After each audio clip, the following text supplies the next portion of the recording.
Said I can't do it, but I wanna, so I gotta. Oh, come on, go up. Now I'm falling down. If I don't get up, I won't get in my stud. And I plan to walk in loud. You got a nicey touch and it matches what you saw. It's really such a shame I got you on the show. You got a nicey touch and it matches what you saw. It's really such a shame I got you on the show. I'm on my own terms now, like it's my turn, ready to end. Hello. I found another error on the video, but oh well, too late. Oh well. Dang it. Oh well. Hello, everybody. Welcome to my spooktacular-ish celebration thingy. I hit 4 years of AuthorTube on May 1st, and I just hit 666 subscribers. So, making my way up in the world, slowly but surely. Mm-hmm. Yeah. So, I have a special guest. Glory writes the blues. Hello. Would you like to introduce your magnificent self? Hi, my name's Glory, and I write.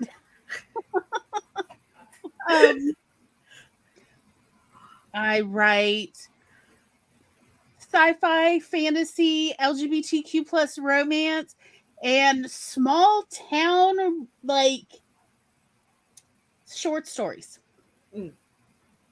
So if you liked like Wobegon, you should give me a try. If you liked Fanny O'Flaherty, give me a try. If you like small town stories or paranormal angels who are up to no good. Are they doing trouble in your neighborhood? I mean, that is the trouble with angels, is they think they're always right, and they're not. Mm-hmm. It's a problem. It's a problem for humans. I'm just gonna say it. Nice.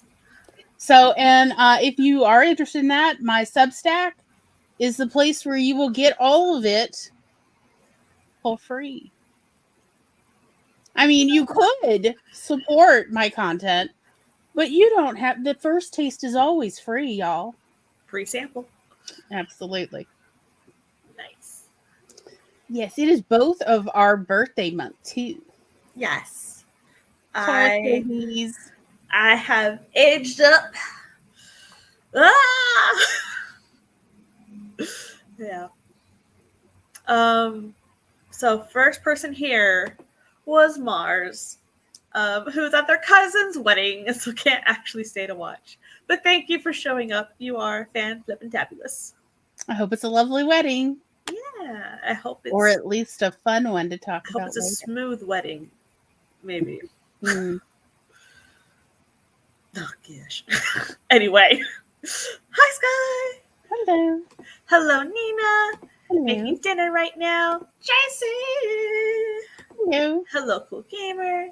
Hello, Tessa. Long time no see. Like you've come back, but it was a long time no see. So welcome. Hello, Anna Robbins. Hello. Thank you. I screenshotted it and everything. Very nice. It is. It's 681 now, which is way faster than it usually grows. So, yeah. Hello. I figure if I write horror, I might as well embrace it. Mm-hmm. Let's see. Dropping in to say hi. Got a grocery shop, apparently. Hello, Crystal. Welcome. And all the hellos. So, this hour uno. Uh-huh. I don't have my banner up. I'm so... Hour zero. I have on the docket that we will react to my first ever AuthorTube videos. Cool. So, first up is my AuthorTube newbie tag 2.0. So, yeah. Hello, Becca. Have to run some errands at Happy 666. I'll pop back when I get back. Awesome. So let me see if this layout works. Okay. We got that one, and we got that one.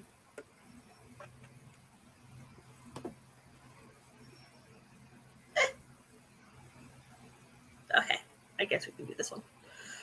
No, let's make ourselves bigger. I am very decisive today. Okay, so this was May 1st, 4 years ago. So pre-COVID. Oh, I know. So long ago. tell me to hit So pause. this was pre-COVID, so it was what, 2019? Oh no, this was COVID. May 1st, 2020. Yeah, So I was like, 2020 was COVID was March, so I started writing pre-COVID. I didn't make an okay. author tube video. That's what it was. Okay.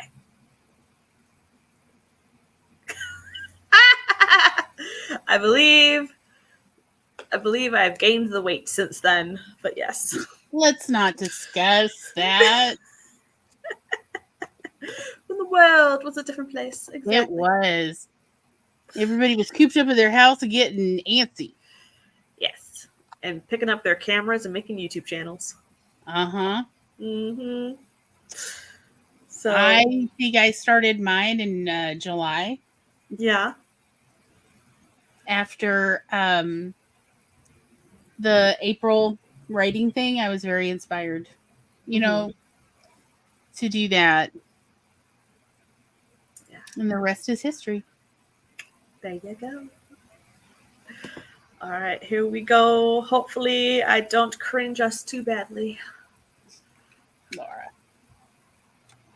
Hello, everyone. My name is Laura Nettles. I am an inspiring author. I am working on my first book called Atua, Souls of Atua. I am doing Author Newbie Tag 2.0. So here we go. Question number 1. I get to pitch my book. So it is a young adult paranormal sci-fi with a romantic subplot. It is a pretty interesting mix. It's about a colony on another planet under the water, and a murder happens, and an apprenticed healer has to figure out who done it, heal the witnesses, and find the murderer. So it's pretty fun. Question number 2. How would I pitch myself if I was a book? Laura Nettles is a book about a protagonist who loves to live in the dream world.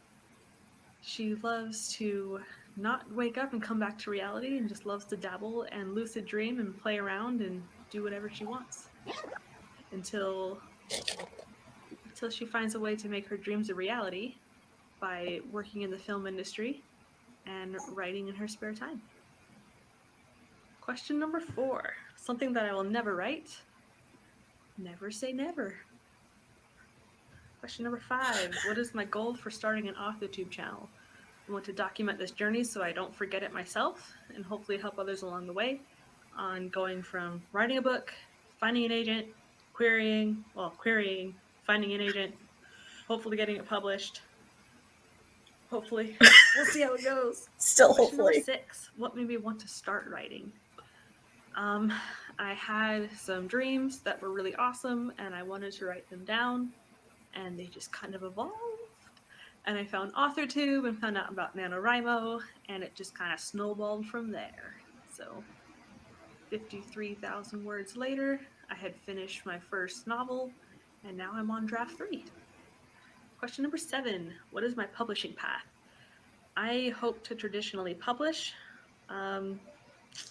I am only writing part-time. I don't know how much time I personally would have to wear as many hats as publishing by yourself would take. I need all the help I can get. Question number 8. What content do I bring to the AuthorTube table? I think it's mostly going to be vlogs on how things are going. just to document the process. Live write-ins, I hope to get started once people would actually join me, so I'd have somebody to talk to Thank you, as Glory. I go through all these revisions. Just hopefully how the publishing path goes for me for traditional publishing, and so I can also help others find critique partners and beta readers as well would be super awesome. Question number 9. What is my biggest author tube struggle? It's probably White Room Syndrome. My setting is super creative, under the ocean, on a different planet, and I still have an issue trying to figure out what are the tables made out of. I just gotta go for it. So round 3 now, I am going out and fleshing out all of the details on like the countertops and the clothing and the physical features of the characters. Just more description. I'm definitely an underwriter to start, and now it's filling in all the gaps. Question 10. What is my biggest writing skill? That's a tough one.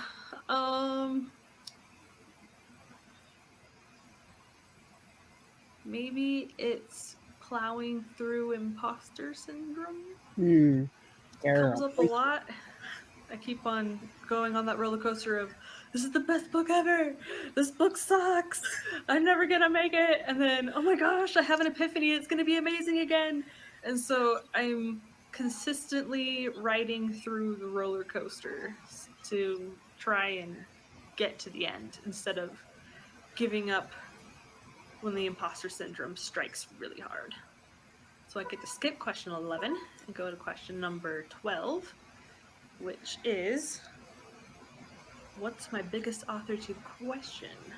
So my biggest author tube question would be, what kind of content do you make when you're still in the writing journey and haven't been published yet, since you don't really have much credentials?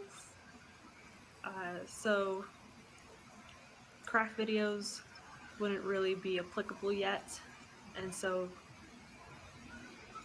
just what do you do when you're slogging through the middle of it? Question number 14. What am I looking for in this fresh start on AuthorTube? I am hoping that by doing AuthorTube, I will get my rear in gear and start writing more than just Camp NaNoWriMos and NaNoWriMo. I need to start writing in the months in between. So hopefully I'll be able to document that, do some live write-ins during non-April, November, those kinds of months. So yeah, that's my Author Newbie Tag 2.0. My name is Laura, aspiring author, and person who works in the film industry doing special effects. So this is just my part-time, super fun, love it. I will see you guys all later.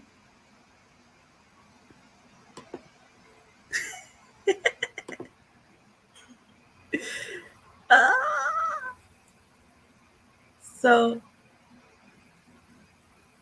I haven't published since then. Yeah, you've been published a lot. Yeah.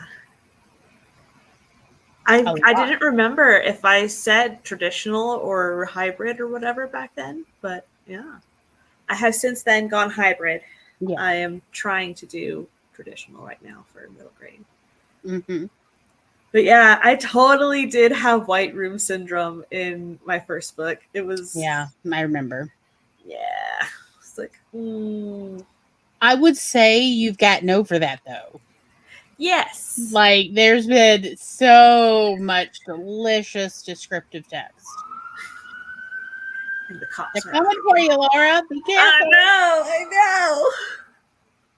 Yeah, I keep forgetting, like, You've come how so much far. has come. You have done so much. I actually... Oh, wait.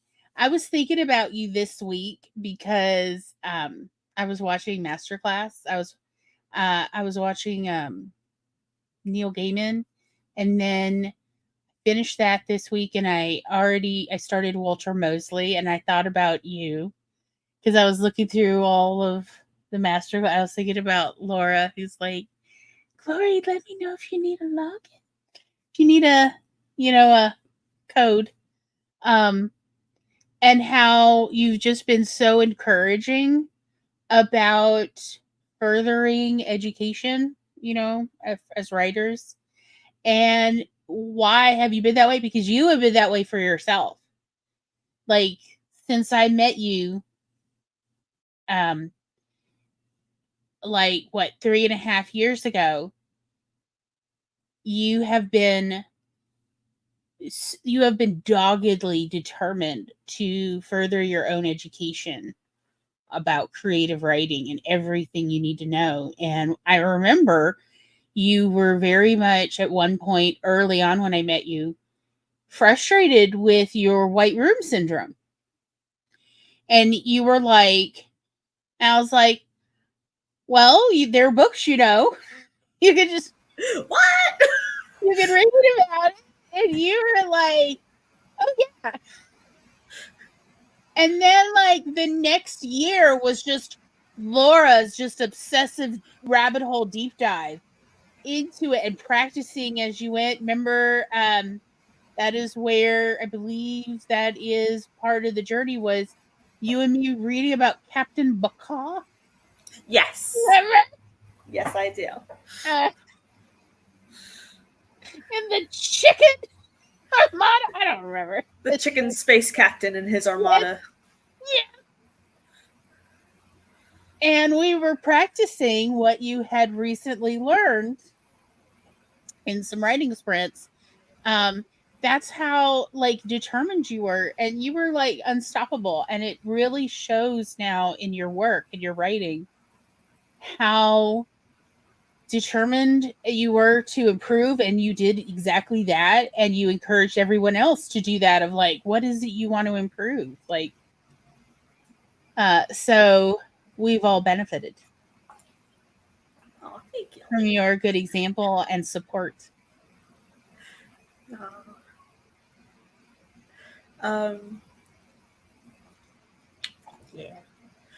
Let's see. Going back to the comments, is you're too sweet, JC. Yeah, white room syndrome was my kryptonite. Hello, Dolores. Have fun at work as much as possible until you're free. Right? Yeah. Hope it goes well. Imposter syndrome, man. Mm-hmm.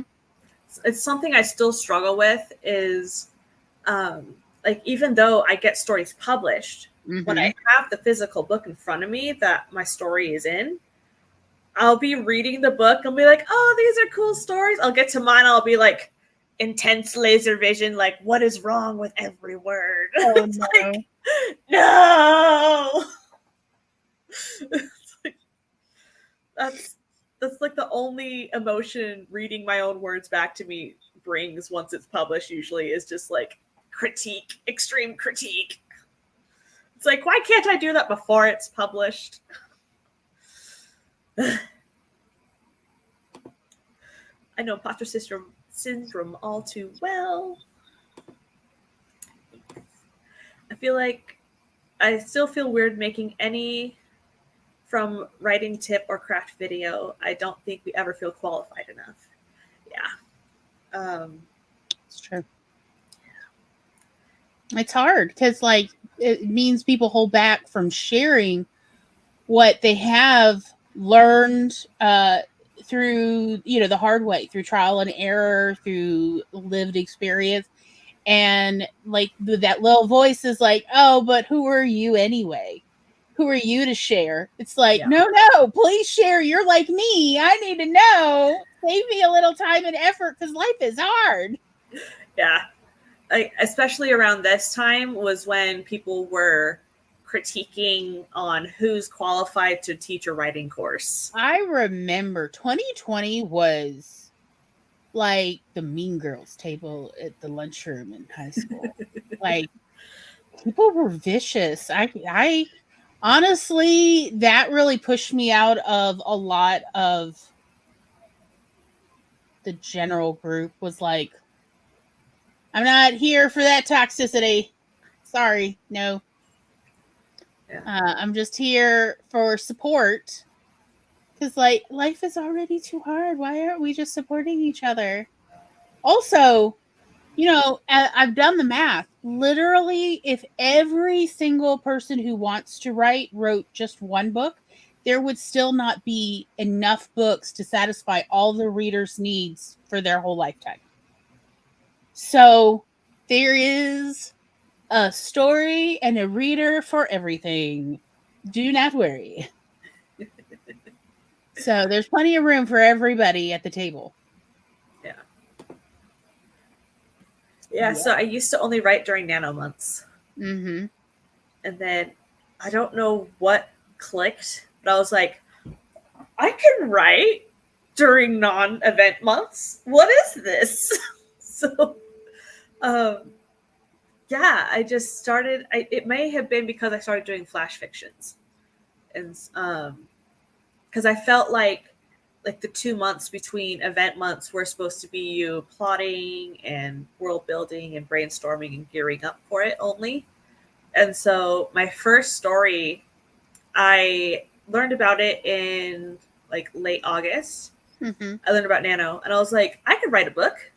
And so then I spent the next couple months learning about plot embryos and plotting it out and doing some world building and stuff like that. And then I just sat on my hands and waited till November. It was like, it turned out okay. Like I won nano, my first ever nano, which was really cool. That's wonderful.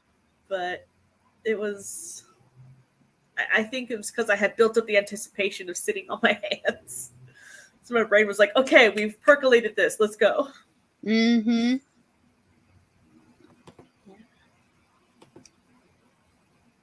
Yeah. You have done so much. I'm getting published again next month. I'm Nice. super excited. It's for a story called Where Nightmares Trod, which is a flash about what happens when nightmares are washed out of dream catchers.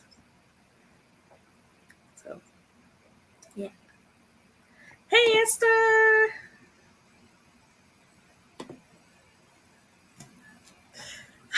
So, sometimes with descriptive prose, it's like with handwriting my Hades and Persephone right now, it's like, okay, I'm describing the environment, but I'm not describing the characters. Mm-hmm. So like, but it's a first draft. It's okay. Right. No, the first draft, do not criticize yourself. First drafts, they are just, all you're doing is making clay. Yeah.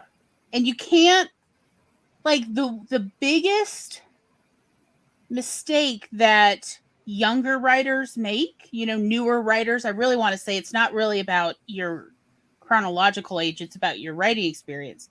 Mm-hmm. But the biggest mistake newish writers make is getting hung up on, but how do you spell that? Or, all those details do not matter in a first draft. All that matters is you are literally making a product, and no matter how flawed you're so sure it is, that is, you have nothing to work with if you don't have a product. You have nothing to edit. You have nothing to shape if you don't have a product at all. So that's the most important, and you need to do it like, okay. So again, as I said, I just finished watching Neil Gaiman's masterclass this week. Uh-huh. So I'm going to use a description, a way he described that. He said,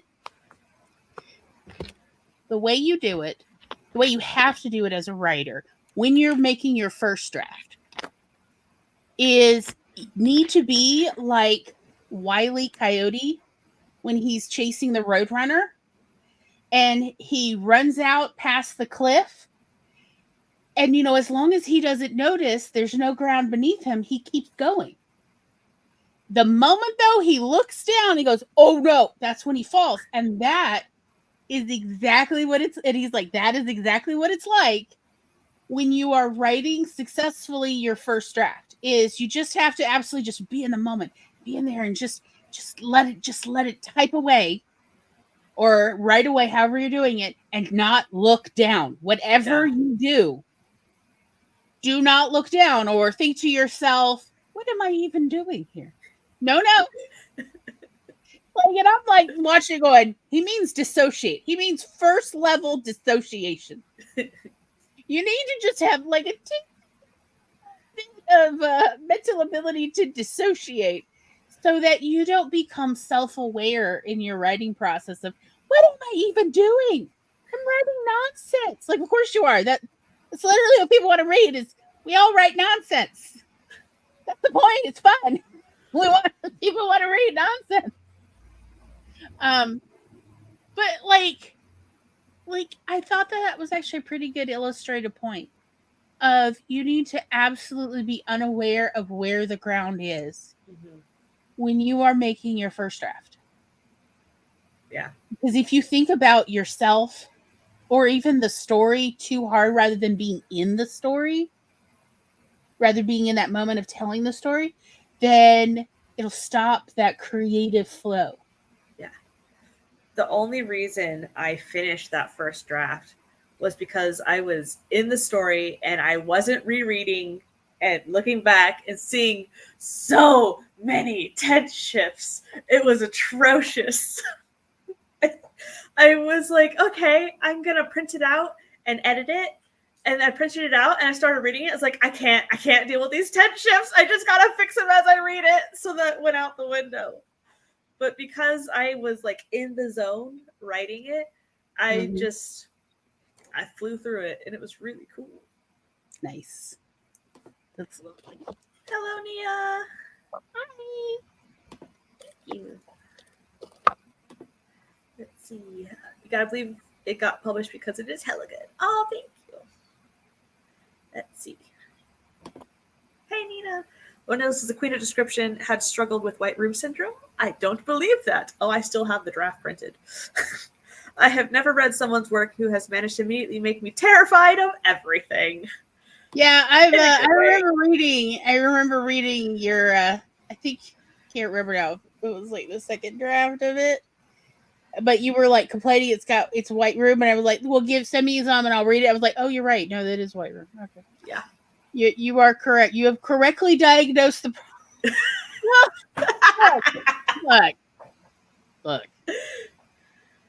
Like when somebody has imposter syndrome, which let's be honest, majority. Sometimes we can be a little blinded to what is actually the stumbling block. Mm-hmm. But not all the time. It's just like it helps when you have a third party check it out. And I'm like, no, you're right. You have underdescribed. Yep. Yeah. I was not able to get into the vibe. Yeah. Yeah. And you spent a year really deep diving into that. And it just is so amazing. Again, it's that. So people who came later in your life, in your writing process, are like, how is that even possible? Laura's like so amazing and descriptive. Like, she did the work. She taught us personal growth. You did such a wonderful job. Thank you. Truly masterful level. Very proud of you. Thank you. It's the same Sky. People ask, but I am really wary of making vids. Like, what makes me qualified? I remember all that criticism. Oh, yeah. People were kind of infighting a bit, like vicious. Yeah. And then they stopped, for the most part, it looked like they mostly stopped making the videos criticizing each other. And they went to these forums to do it. So at least it wasn't on YouTube. Right. And then other people kept telling me about it. And I'm like, oh, yeah, honey, no. That's why I don't go to bulletin boards. Because they are no good. No bueno. No bueno. I feel like infighting and petty criticism does not help the creative process. Again, part of that Wile E. Coyote, you need to not notice where the ground is and just do your thing. Keep your vision very much forward. Because again, what was it? When I used to teach elementary school, there was a phrase. They were like, "Stay out of my cornflakes. Worry about your own cornflakes." They really did all the time. It was the honest thing. It was the 2000s when I was teaching. But again, like if you're worried about your own cornflakes, you're not going to notice who else's cornflakes are getting soggy. And like that's what I really took it to heart. Of like, I did not have the time and energy to make videos about my own stuff. Also writing. And then worry about what other people are doing in their neck of the like. I cannot juggle all of. Who has this amount of free time? I still got to wash dishes. You know, like, No, not the wash dishes. the laundry and fold the clothes and put them away. How do you? How do these people? Do they have housekeepers? How do they have the time? Yeah, I feel like because of all of the work that I put in on trying to level up my skills and putting in the drafts and submitting and getting stuff published, I feel like I have upped my credentials a bit, which gave me the confidence to do this descriptive writing course thing that I'm putting for free on YouTube. But like if I had tried to do it back then, it would have been okay, but it wouldn't have been as deep dive as this is. So I feel like I did give a writing advice video back then on 6 tips for writing. But yeah, I mostly steered away. But now I'm embracing it and trying to do it.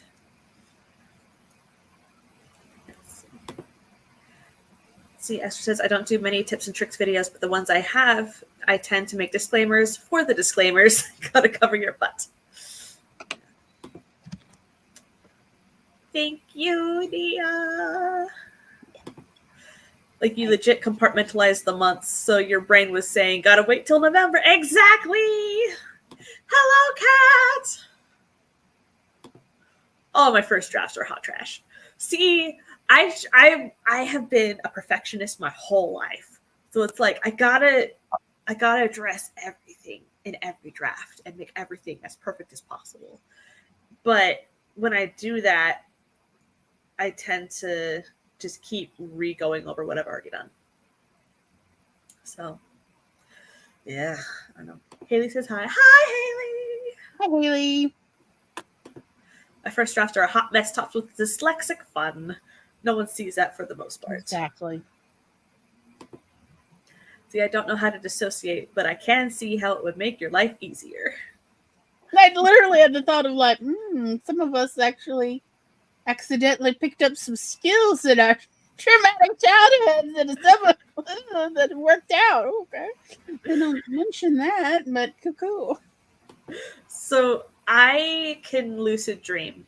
And a lot of time, for years, I would, when I had the ability to sleep in a bit, like when my schedule allowed it, I would wake up and be like, oh, that was cool. Let me go back. And then I fall back asleep and pick it back up and start tweaking it and exploring the path that I want it to go on and stuff like that.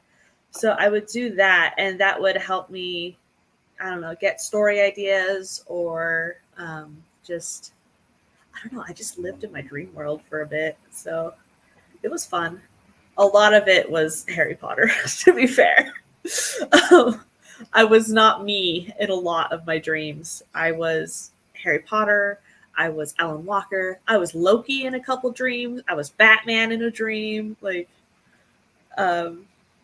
yeah, it's, I have not been me so many times, but yeah, I'm usually not me. And I have cinematic dreams. And they're like whole movies. Sometimes I can actually see the theater I'm sitting in, watching it. Yeah. And sometimes I even am able to stay till the credits. I've never had credits. I had credits on the weirdest movie when I was a teenager. It was this cool like Assassin's Cold War film. And my favorite part was like a shootout on a ski slope as they're skiing. And I'm like, how's this going to work? It was so cool, though. I will admit. Like, I was like, Nice. I've never, But, yeah, actually, the Forbidden Story is actually based on a series of dreams all in one night. But that was not me. I was not in it. I was just watching it. This really cool, like, mini series. Uh-huh. Yeah. Like when I'm brainstorming for stories, a lot of times I will lay down in bed and get to that almost asleep state and get a bunch of ideas. And then I have one video where I literally had my phone set up and I would just sit up in bed and hit record and spiel and then hit stop, lay back down, think for a bit, get tired. Here's my spiel. So, very nice. Yeah. Let's see. Most our first stories are so freeing because we aren't worrying about all the technical crap. Yep. I can't not worry about it. Sucks sometimes. Hello, Spence. Hi, Shannon. I just tell myself when I'm writing, that is editing glory problem. I am writing glory. Yeah. Writing glory does not worry about spelling or even which word. How do I even spell this?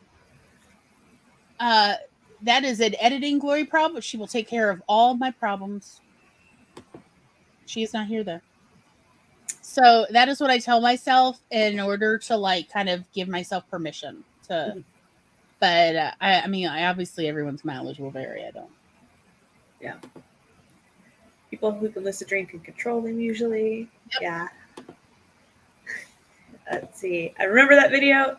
I know. It's my brainstorming a Lovecraftian short story video. Thank you. I do sometimes have very vivid dreams, but if I get up, it changes when I fall back asleep. I will have nightmares that are in a limited color palette. So they're black, white, and red. Maybe a blue. And have soundtracks.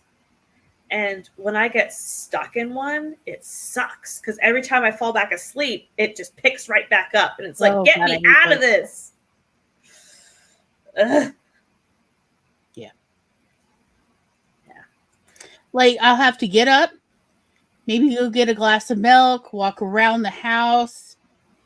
Like, it has to, it has to be at least a half hour of being awake. Mm-hmm.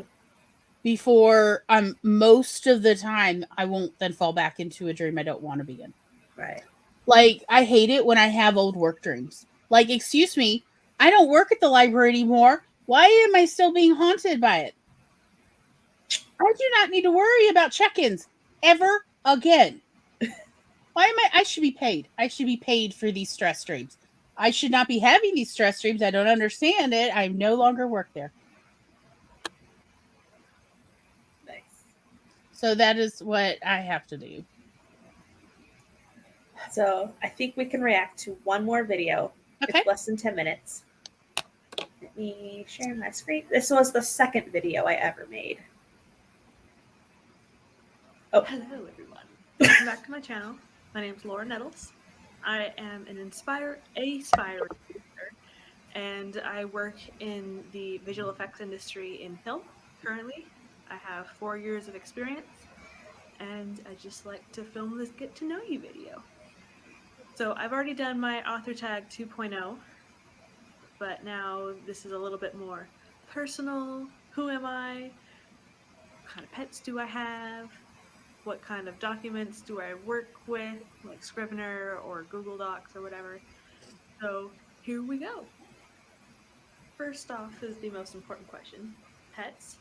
This is my rabbit. His name is Set. The Egyptian god of chaos, as you can tell from his eyeliner. I love him so much. He sheds so much.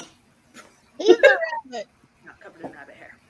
But, so, my journey. I am a California girl, born and raised, went to school in Utah, lived in Idaho for a year and a half, and now I'm up here in Toronto, Ontario, doing more visual effects work. I have worked on movies such as The Shape of Water, Roma, the new Hellboy movie, the up-and-coming Monster Hunter movie. I have worked on TV shows like A Series of Unfortunate Events, The Strain, and quite a bunch of other ones. So many.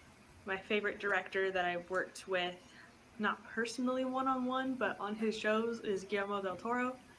I love his visual style, the colors, and the creatures, and just everything. It's gorgeous. I love The it. fact that there's not many moons. Where's all the light coming from? So I have a couple. Obviously, I love these kinds of movies. Bride of Frankenstein is one of my all-time favorite movies. I cry when I watch it. It's great. But I also cry when I watch the Lego movie. So Me too, girl. go.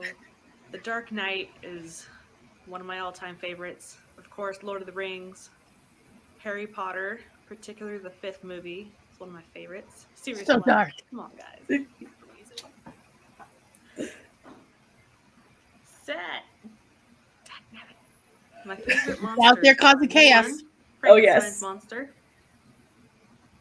Dracula, or just vampires in general, and the Mummy. Basically anything Boris Karloff. Yeah, girl. I He's my particularly fave. love the movie Nosferatu, Phantom der Nacht, with Klaus Kinski. It's a Werner Herzog movie, obviously German, but it's so good. They simultaneously filmed it in English and German because most of the actors are bilingual, but Renfield's laughter is more maniacal in the German version, so highly recommend. Yes.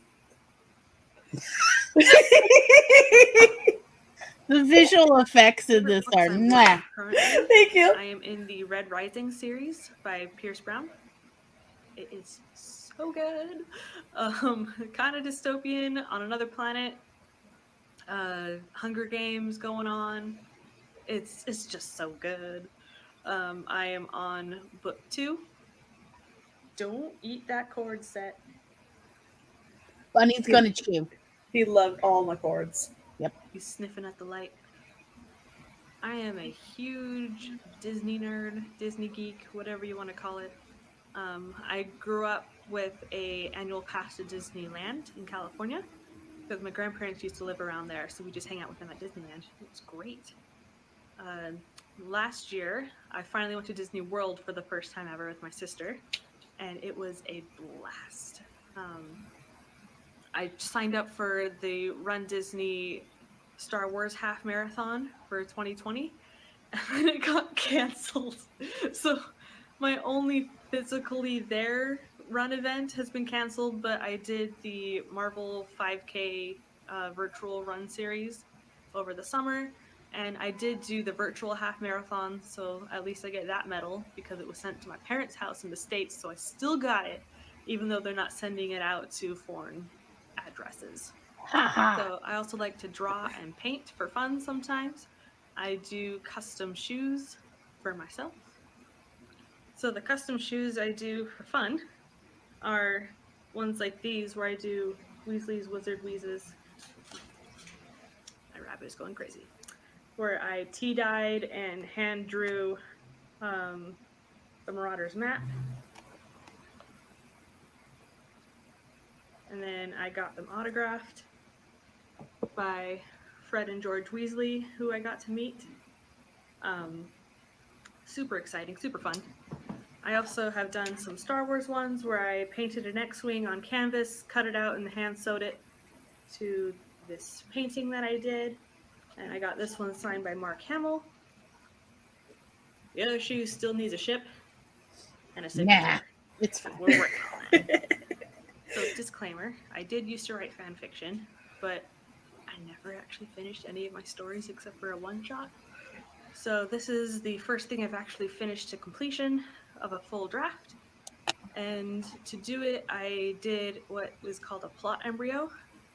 It's the method that Rachel Stevens has been showing on YouTube, where you have your circle and your home life, how it's like, and then you go on basically the hero's journey into the unknown world, and then you have like the epiphany and you return. It's pretty good. I really enjoyed how it fleshed out, making sure that there are parallels on every side of the plot. But when I was writing it, I didn't have scene by scene breakdowns, so I kind of pantsed my way through that. So now with these drafts, I am fleshing out all of the plot little holes to fill in the gaps to make it more interesting and to add more dialogue and character interaction so that we're not just living in my main character's head. It is first person present tense, so there was a lot of in her head. Yeah. Working on it. I gave her my neuroses. So I also do bullet journaling. Good stuff. So eventually I'll make a video on how I use my bullet journal to help me get through NaNoWriMo and Camp NaNoWriMo and actually win. I am really excited. So documents wise, I like to work with Google Docs. I have Scrivener. I did my first draft for my first NaNoWriMo 2 years ago on it, and it works great, but its spell check isn't quite what I need. It's not quite up there enough because I can't spell worth beans. And so I instead cut and paste all of my Scrivener stuff and put it into Google Docs, and the spell checker catches a lot more stuff that way. And I went through, edited my first draft right after I finished writing it to fix all those tense shifts, which were a nightmare. But once I got that done, I called it quits for my first draft. So my first draft was 50,961 words, which is definitely underwritten, but I won actual NaNoWriMo. My second draft, I actually printed to give to beta readers. Kind of jumped the gun a bit on that one, but it was 60,630 words. So right now, draft 3, I'm adding about 5 chapters to it, so it should end up around 80,000, hopefully. Here's the back blurb. When Nasigalu escaped death, she was given the ability to see spirits. Now, as a healer apprentice, she must use her cursed gift to solve a murder and help those whose souls and memories were tainted along the way. So it is about a Samoan Earth colony that go out in space to another planet and decide to be isolationists, so they go under the water. And it is a murder mystery with ghosts and spiritual creatures, because obviously it's not just Samoan ghosts, but also ghosts of the planet that they inhabit. So it's a mixture of cultures, and way in the future, because the Earth is so overpopulated that they have to leave to preserve their culture. So yeah, that's a little bit about me. My name is Laura Nettles, visual effects artist, aspiring author, having fun, joining YouTube. Come subscribe. Yeah. Yeah. Yeah. I still love my monsters, obviously. Yeah. My goodness. I still have all those shoes. I actually wore my TARDIS shoes to home, or not to home, to chase the Northern Lights. So, yeah. They're based off of the Van Gogh painting of the exploding TARDIS. Yes. Let's see. I did have a rabbit. I ended up giving him to a friend. It was a whole excursion because I had to drive him to Montreal to drop him off at her place, because he wasn't enough of an emotional support animal. He was more of a cat than a dog. So Yeah, and we didn't think that Roy would get along with a rabbit because he was a puppy. So, yeah. Yeah, so he's in Montreal. Thank you. And we have the next person up here too. I'll add you in. Hi. Hello. Hello. Hi, Glory. Hi, how are you? Good. You? I'm awake. That is an accomplishment. That is a You're start. lucky. I love you, Laura. Thank you. Not going to mention how many alarms I slept through. I won't tell you how many alarms I turned off. Yeah. That's how I feel right now. Just Mhm. awake. Yep. Out of the chat, onto the screen. Yeah. So, There's a party going on right yeah, here. yeah. A celebration lasts around the year. So I think we'll call the first hour activities here and do like a 5-minute sprint so I can go get supplies for the mocktail second hour. And I will say good night, everybody. No, I'm kidding.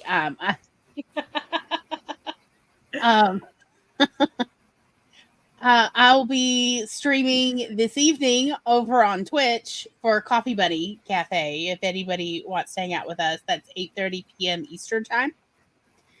And we go for 2 hours. So we'd love to hang out. My Twitch is the same name. Yeah. We co-stream with Kat, and it's all chaos. Like, who are we kidding? It's chaos, y'all. Even But the countdown is chaos.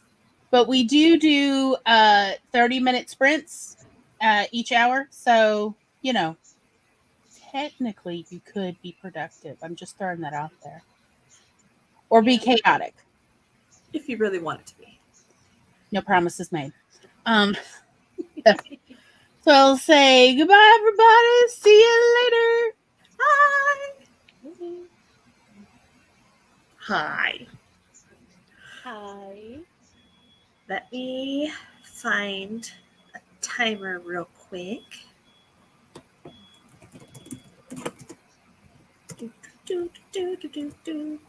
Because right now all I have is water. Yeah. I mean, I don't have a lot of water left, and just like a very light strawberry mocktail. I wish it had something more than just juice. But this girl gotta work. So I can't go tipsy to work. That's not acceptable. Yeah. Esther came ready. She's prepared. Yeah, Awesome. this is gonna be the only time you guys will see me with an actual mocktail. Cool. All right. So this next hour will be an Ask Me Anything with drinks. So get your questions ready. Type them in the thingamajig. If you could type AMA : or just a Q : like anything, just let me know. It will be great. And I will be back with my mocktails. Bye.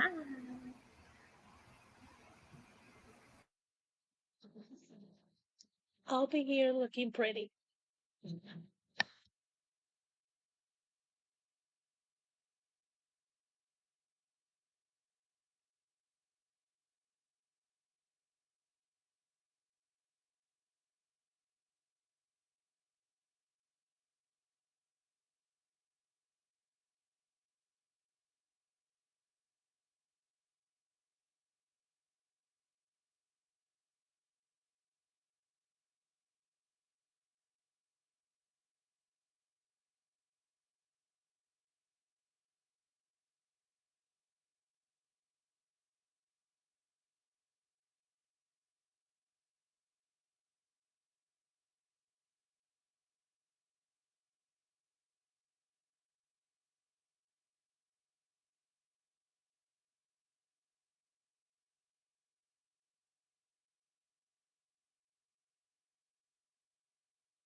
think we don't need the timer anymore. Ha ha ha ha. I'm back. That was fast. I got my mocktail stuff here, and I went to the bathroom. I am Nice. speedy. So, question number 1. Which glass do I use? What kind of mocktail? Ginger ale with raspberry and rose. Ooh, the wine. Okay. It will look. If you have any I'm mentioning it because I don't know if you have them, but if you have any frozen berries, any type of berry, it will have been. It will change your life, even if it's a mocktail. Okay. Here we go.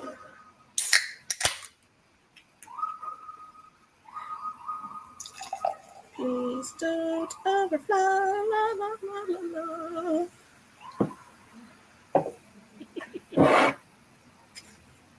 Oh, good. I can open it.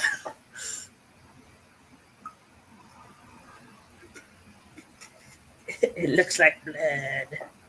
Yeah, right now it looks like blood. Yep. And rose.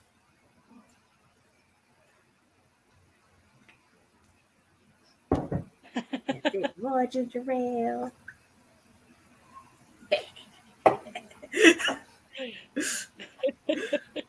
Feels like mission poking class. Yes. Hello, Malin. Welcome, welcome. Yay. Let's see. All Look at righty. JC with all the questions. Yeah, thank you, JC. Yeah. Cheers, friend. Cheers. Oh, yeah. Congratulations.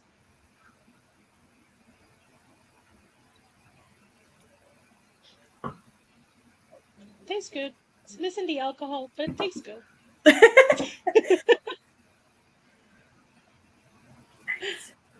So, do you have any questions for me, Esther? Or should we go to JC first? I throw one. It was not for the Q&A because you guys were reacting to your past videos and you were talking about, I think it was your bunny? And I'm like, wait, when did we got Roy? Timeline. He's 3 now. So I got him July 2021. Yeah. Nice. Yeah. Oh, he's so cute. So his birthday is February 8th.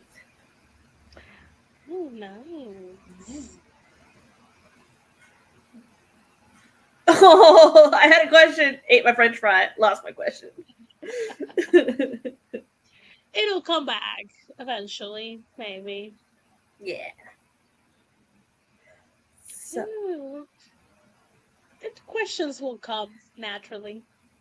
cool.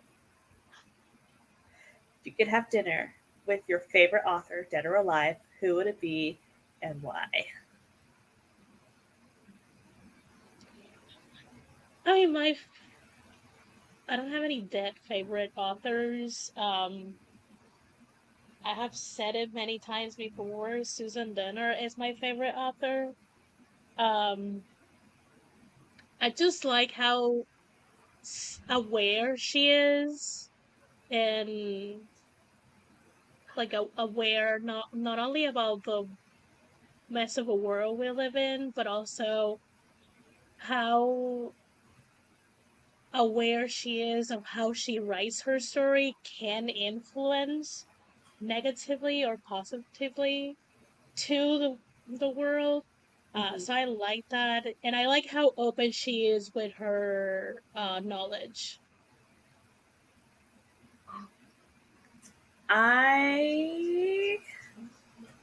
Here's the thing. Two of the ones I would want to do it with only speak Japanese, so I would need to be fluent in Japanese. So I'll get a translator. Yeah. So Junji Ito and Masaaki Nakayama, who does PTSD Radio. So like those 2 horror manga authors would be so flippin' cool Junji Ito for how he thinks out of the box and just goes for it. So cool. So I'd love to talk to him about his story process on like where he gets the ideas, how many iterations of plotting it out does he go through, and like how it's just so out there, and it's like the hanging blimp one where there's these giant floating heads that look like our faces, and they come and they'll just noose you and hang you and take you off, and it's like, how did you come up with this? What? Okay. Yeah. How? And then Masaki Nakayama, I would love to pick his brain about how ghost stories, like how he does ghost stories, and the way that he panels them to give you the perfect page turn jump scare. Like chef's kiss, man. I have jumped so many times in those volumes.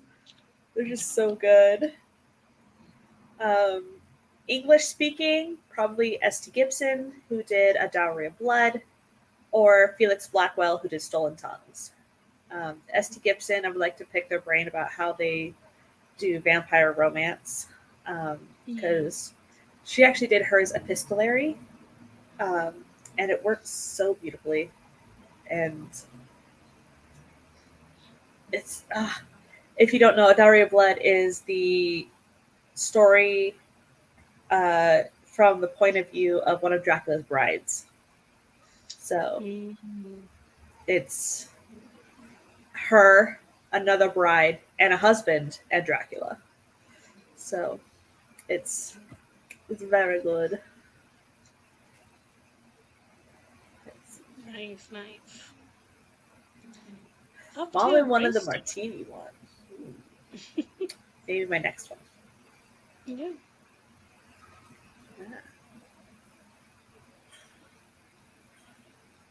Let's see. Felix Blackwell did the Stolen Tongues one, and just it's just so creepy good. Just like, I'll just be in your presence. Like, how do you go from creepypasta to full length, traditionally published novel? Like, so good. What is your favorite anime ever? All right, why do you have to be so mean, JC? Mind you, I don't watch as much anime as Laura watches. And I have an ebb and flow. I either, like, when I get into my anime phase, is either fantasy, like kind of like gothic situation, or I go like straight slice of life. I don't have it in between. It's just like kind of creepy, very aesthetic, very fantastical, or just straight up boring life. Because a lot of people think slice of life anime is boring, and I'm like, no, it's magical. Because the writing is magical. That's why I love anime slice of life. Now, the only anime that I have watched that I own it, I pay for it, is Vampire Knight. It's not, it never really ended. The ending is like very open because when they finished the anime, the manga wasn't done, and it took like really long to get done. So they were like, "You want to know the ending? Read the manga." Whoa! Yeah, but that's the kind of aesthetic that I like generally. So yeah, I would say Vampire Knight. Maybe if it was longer, Oh God, I just know the abbreviation Uraboku. Let me find the actual English name. Because the name is so long, everyone just say Uraboku. And I'm like, that's what I'm gonna call it. I don't remember how it is, but let me find it. Betrayal Knows My Name. That's the English. It's very like gothic. It's about reincarnations, uh sensitive. Characters have godlike powers. Like one has God's ears, the other one has the God's like word. They're God's eye. It's a thing. It's a thing. Wow. There's a lot of demons, and I just those two. Nice. My favorite live action adaptation of anime are the Rurouni Kenshin movies. Oh, you have then. You know how I finished that series with my VPN because I had to Netflix import these from US Japan. So Netflix US only has the first one, Mm-hmm.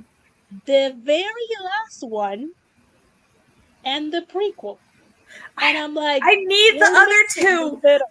I need the other two so bad, but I can't find them on disc anywhere. Dang it. It's. But if you change your VPN to Japan, Japan has them all with English subtitles. And like I finished watching the entire series thanks to VPN. I'm like, one of the other live actions that I don't have is the adaptation of this, which is the prequel of Samurai X. Yeah. So I have season 2 on disc of the anime. And so it's all like, it's a shoujo, so it's all like, oh, it's so cute, and the violence isn't that violent. Like, yes, it's swords and stuff, but like the way it's animated, it's like swords hit, and then this is like rated R blood everywhere. I was like, holy smokes, spear to the throat! Oh my gosh! Yeah, I love Rurouni Kenshin, Samurai X. I love Fullmetal Alchemist Brotherhood. I need to watch it. One of my favorite comedies is Rurouni High School Host Club. Oh, that's so good. It's a I classic. have Death Note. And more Death Note. Interesting that you have the live actions. Yeah, the live actions from Japan. Yeah, obviously. Not the English ones. Obviously. Yes. Japan, Yes. obviously. But like, I love Chainsaw Man. I love Tokyo Ghoul. I've read Tokyo Ghoul. I still need to read Tokyo Ghoul Re. I have the box set. I just need to read it. I love Attack on Titan. Yeah, I enjoy what was it, Jujutsu Kaisen? Yeah. Did I finish it? I don't know if I finished it. But then someone told me there's a character that they managed to kill him. And I'm like, then what's the point? No. What is the best part of author tip for you? I would say friends. Being able to hang with friends has been super awesome. I'm not isolated in my house without any human interaction. I can actually like talk to people, and we can read each other's work, and we can just sit in silence and work on our own stuff or have a chat. Like, it's great. Yeah, definitely finding like-minded people. Because I mean, I learned how to find people to read your stuff and things like that, and because I pretty much everyone knows, like, this started with fan fiction, and I got used to people reading my work that weren't like friends with me. So I'm just like, I don't need to be friends with for someone to critique my work. But there's a difference in like going about your day to day and feeling less like you're not being misunderstood, or like or kind of be like, oh, this is like whatever, like you think it's a huge deal when it is not. And I'm like, you clearly do not understand. And having people that can actually understand, and it's like, yeah, it is a huge deal because of all the work that you have done, or all the thinking, or all whatever you have to do. It's fantastic. So also the shenanigans What and the inside shenanigans? jokes. I have never done a shenanigan in my life. You just did. Hello, Jules. Let's see. Yes, so good. Yes, Oron. Let's see. Slice of life, cute kids anime, Gakuen babysitters, aka school babysitters. Okay. Helsing. Oh, so good. Also, I love Trigun. Old school, so fun. I believe it's Johnny Young Bosch who does the voice of Vash the Stampede, who is also the voice of Ichigo from Bleach. Oh, But okay. his character is not angsty. And so he's just like eating his donuts, doing gunfights. It's like, I love you, and you're so flippin' funny. I watched that one in English. It's so good. XXXholic. I have not watched much of that one, but I did watch like all of Tsubasa Reservoir Chronicles and a little bit of Cardcaptor Sakura. Hello, CB. Helsing, One Piece, and Bleach. Though I mostly watch One Piece because I know the Hubs hates it. Oh my gosh! Oh, that's funny. Let's see, cooking anime, Isekai. Yeah, Isekai Nobu. I don't know. I think I've heard of it. Let's see, Pumpkin Scissors. I've heard you mention this one. What shenanigans? Too many. Feeling less alone is good to be around like-minded crazy people. Crazy? How dare? Hey. Yes, Trigun is so good. Say it ain't the truth, though. I actually met Johnny at a con years ago. He was a nice guy. Oh, so lucky. I have met Vic Mignogna, who is Tamaki in Uron. And he is Phi in Tsubasa Reservoir Chronicles. He's Zero in Vampire Knight. And Mousy in D and Angel. If anybody's seen that one. These people literally fight with a giant feather. Like, yes. But he sings the opening for that one too. Nice. I have finally seen Pokemon with my nephew last month. That's the first time I've ever watched Pokemon. It was cute. I watched it on and off. I wasn't like a show that I needed to watch. I think I watched more Dragon Ball Z. Yeah. I watched Dragon Ball Z Abridged, caught up with it, and was like, okay, I need to see where this is going. So then I started watching the actual anime. Let's see. Otherworld Pub by the name of Nobu. Vic stalked me at that same con. Oh my gosh! It's a story. I don't know Beck.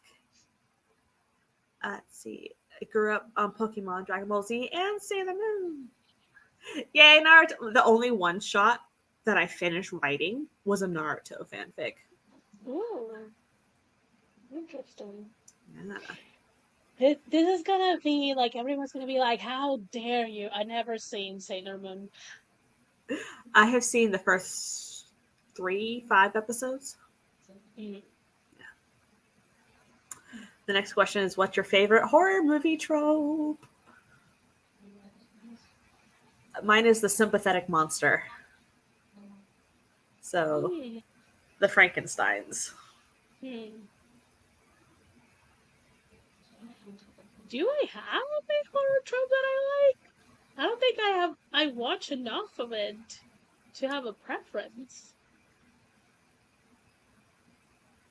It's just, at least the horror that I have watched is just like, it has to be like an interesting premise for me to be like, yeah, I'm gonna watch a lot of like gushing bloods and intestines for 2 hours. Let's see. Grew up with Naruto, Inuyasha, Cowboy Bebop. Sayuki is an adaptation of the Journey to the West. Didn't get much in the way of anime over here that wasn't on satellite cable that we couldn't afford. Makes sense. Partial to a good final girl. Yes, the killer who hunts killers and bad guys. That's a fun one. I love cat and mouse games. And so the TV show Hannibal is just perfection. Oh, gosh. It's so good. See, I actually binged the entire first series of Naruto when they were kids, like 3 months before. Like psychological horror, so like gaslighting is great to me. Fictional gaslighting, yes. Before your daughter. Actually, I don't know if there's that many movies with that, and it's more like a plot trope than anything else. But kind of like when you like a survival horror, and it's more like gamified, like Cabin in the Woods. That's pretty much a game to see who survives and stops the end of the world. There was the other one. I think it's called Stay Alive or Staying Alive, something like that. And if you die in the game, you die in real life, exactly how you died in the game. That kind of thing is interesting because it's a little bit of thrilling suspense with horror. Let's see. Malin says, I think I love the combination of the final girl and killer who kills bad guys, aka Revenge of the Final Girl, aka Ready or Not. And Mullen loves Cabin in the Woods, and they love horror that has deep lore. Funny story about Cabin in the Woods. I was watching that we were not in this house, we were in another house. I think I was in the dining table with my laptop just watching it. And Cabin in the Woods is a little campy too, so there's moments that you're just laughing, or at least I laughed quite a lot. And my mom was like, "What are you watching? Why are you laughing so hard?" She stands behind me and watched like 15 minutes. She's like, "Why are you laughing at a horror movie?" And I'm like, "It's hilarious." She's like, "Okay, I'm just gonna go and keep watching what I was watching." And I'm like, "It's funny." Let's see, Jules says, horror, stumbling upon a cult and being targeted as a sacrifice, only to turn the tables and take out the cult members. Ooh. Is that the one where they play a video game and set at an old mansion and they end up going the same way, just in more modern things? I think so.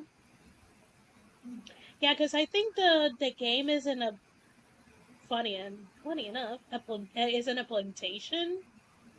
And then I just remember one of the deads is like they get a carriage like trample the person right beside a bush of roses, and their car I think gets stuck besides a bush of roses, and a like ghostly carriage kills the character. And I'm Wow. like, would it make sense that the car does it? But you know, it's not my script, it's not my movie.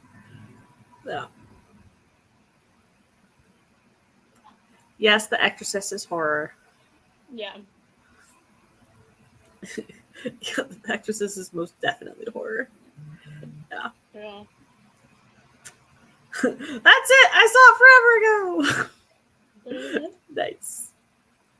I do like horror that implements Christian Iconography. like not yeah. It's not like I mean I don't like The Exorcist. Don't get me wrong, that's not why I mentioned it.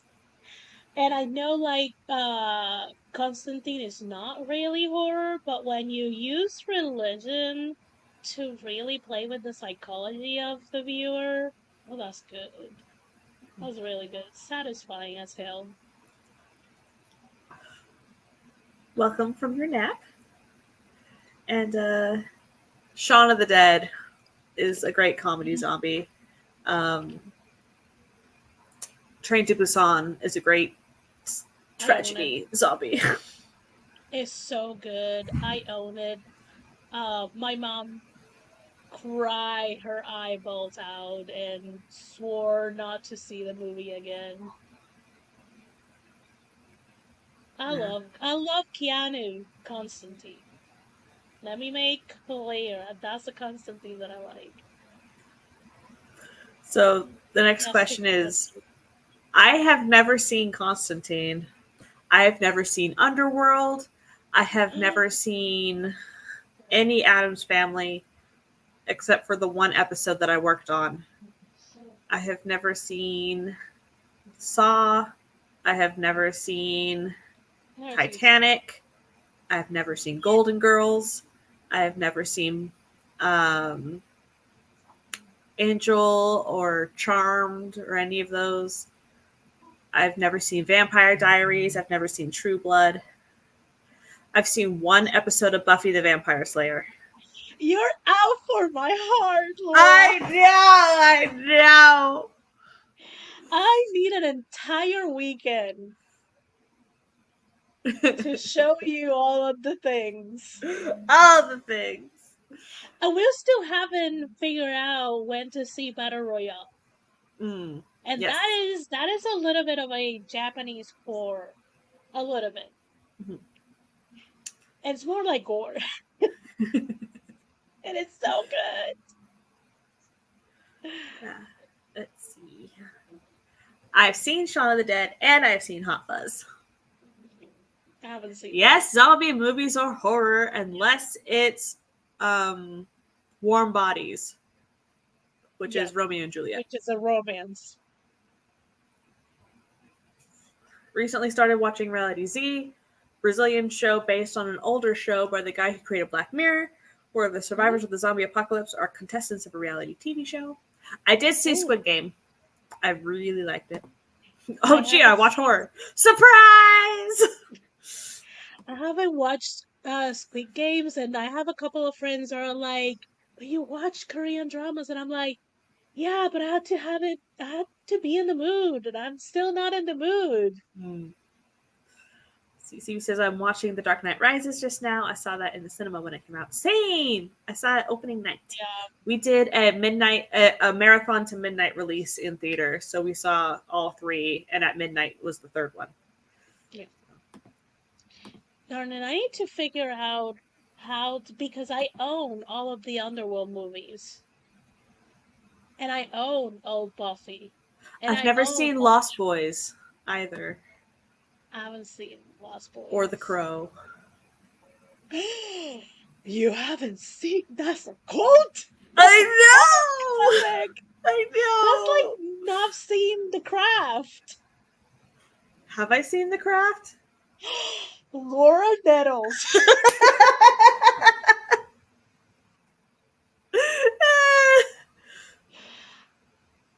Come on. No, I know. No. Have you seen Practical Magic at the very, very least? What's the one with the girls that make a pact and in a circle, and like the one girl gets super powerful and there's like snakes and The Craft. Okay. I've seen it once. Practical Magic is with Sandra Bullock and what is the name of the other lady? Oh, forgot her name. Darn it. This is gonna haunt me. Nicole Kidman. Okay. They are sisters, and I think Nicole Kidman, dude, they either kill him accidentally or something. Then he comes back. It's good. Mhm. It's good. You need to watch it.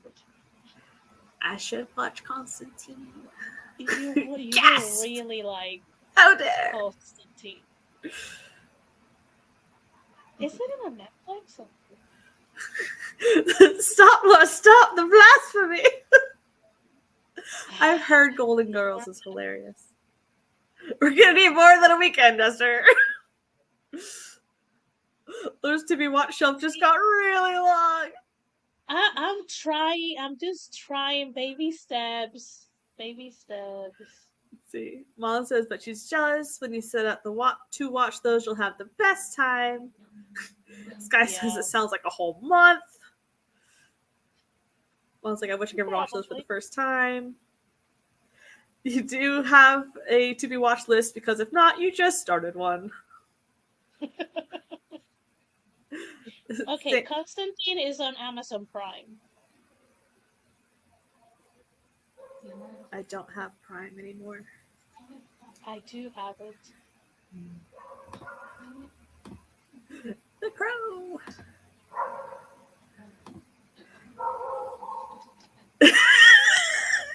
Sorry. My mother was here just before it came out, and she gave me money before she went to Houston. She told me to go see The Dark Knight Rises and Amazing Spider-Man 2, so I did. Very cool. Sky doesn't know the craft either. Love for Practical Magic. Nicole Kidman. Practical Magic is a classic. Hocus Pocus. I have seen Hocus Pocus.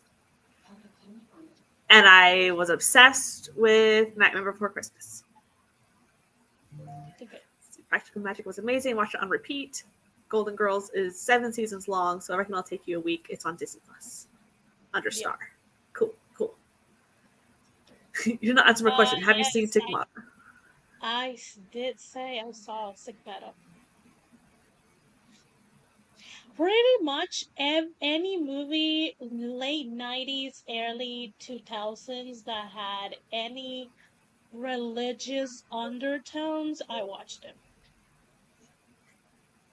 So I have started watching Game of Thrones for the first time ever. I watched the first episode. I have so much more to go. Yeah. All right. Next question is, let's see. We just did that one.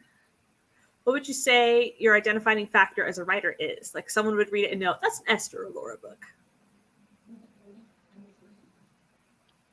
I don't know. Switch to Buffy. Yeah, switch to Buffy.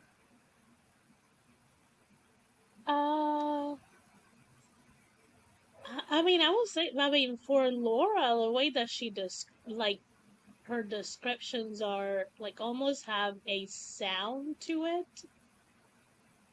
That's kind of like her voice. I don't know if I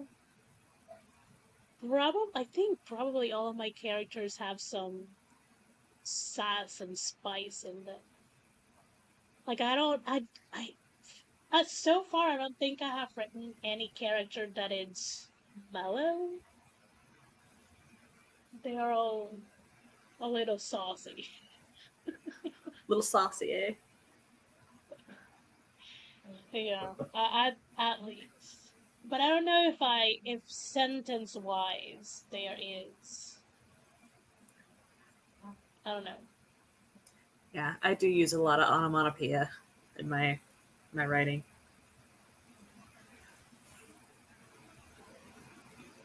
I can instantly tell when I'm reading something from Laura.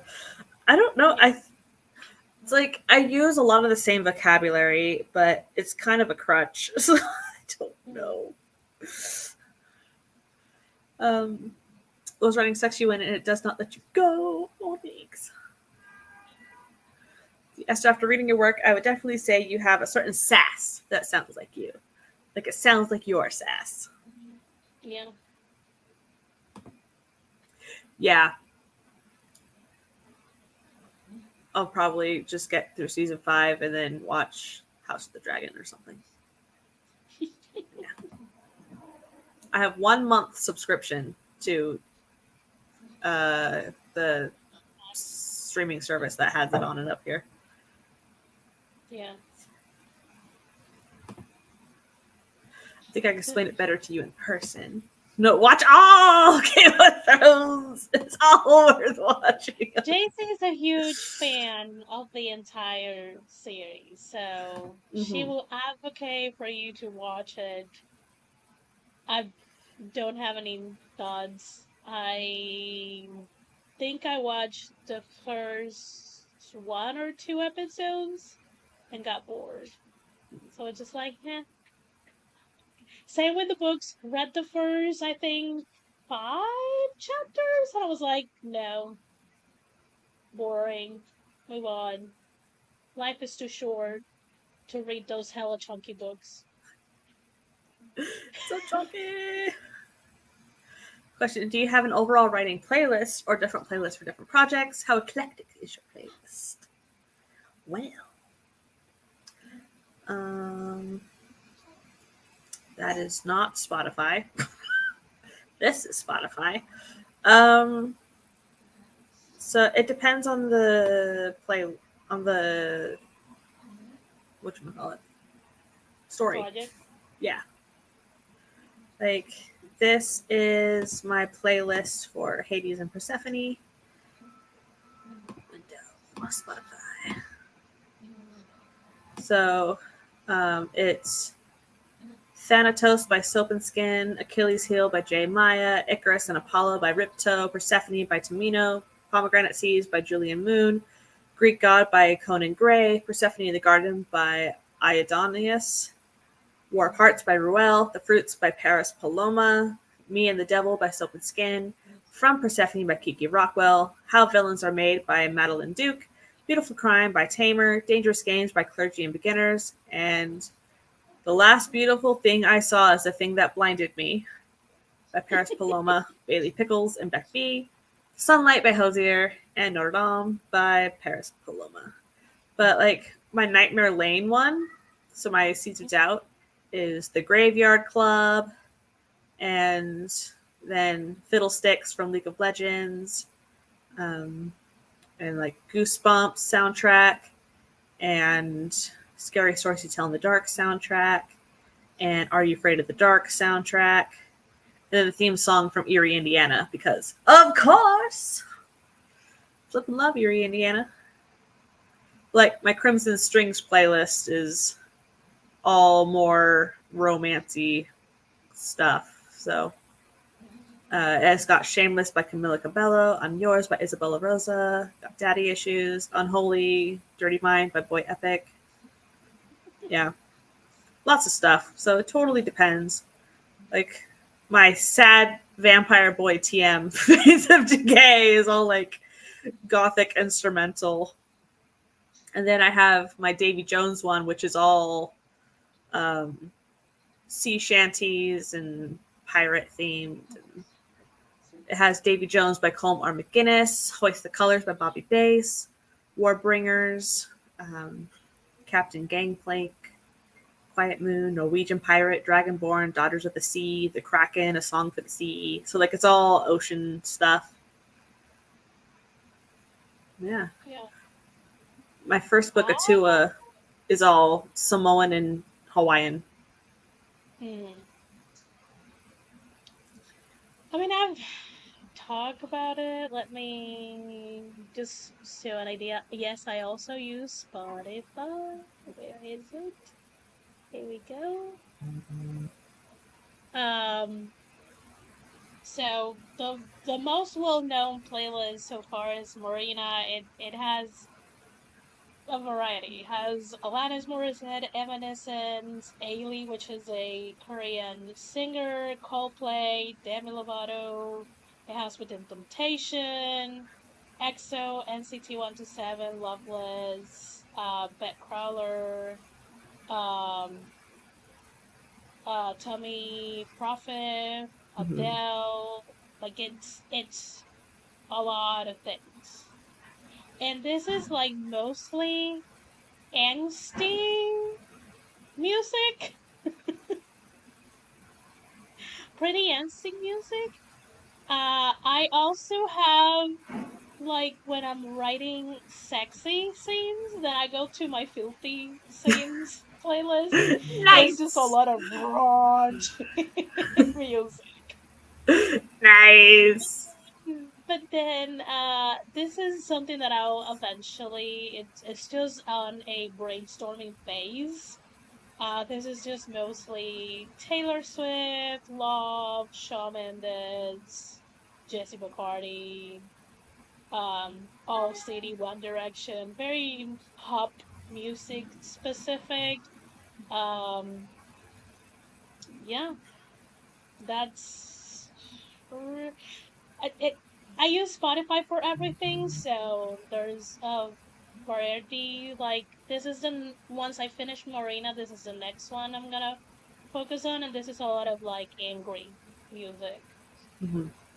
That's how I can describe it: angry, angsty music. Because she's an angry girl. Nice. Let's see.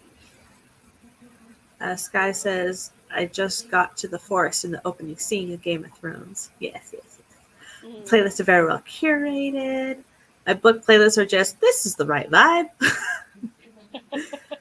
Love Evanescence. Heck yeah. Let's see. The only thing I cannot listen to when I'm writing is Bon Jovi, and they are my favorite band. I find them super distracting. Yeah, I need to curate my list better. To each their own. Whatever works. Yeah. Music is super big for me. Mm-hmm. And I'm pretty sure it's for Laura, so it's part of the process. Yes. So I will have it on all day, even when I'm not writing, just to help my brain percolate. Yeah. It just says, if you had to choose one of your worlds to be stuck in, which would it be? Ooh. I don't know. I mean, so far all of them are sort of like in this world, so it's either do I live in a world and know that there are vampires and witches and werewolves, or just normal. Because I haven't, like, the fantasies that I have, they're not written, so I don't feel like the world, it's like I have conceptualized it enough to feel like I can live in. So, I don't know.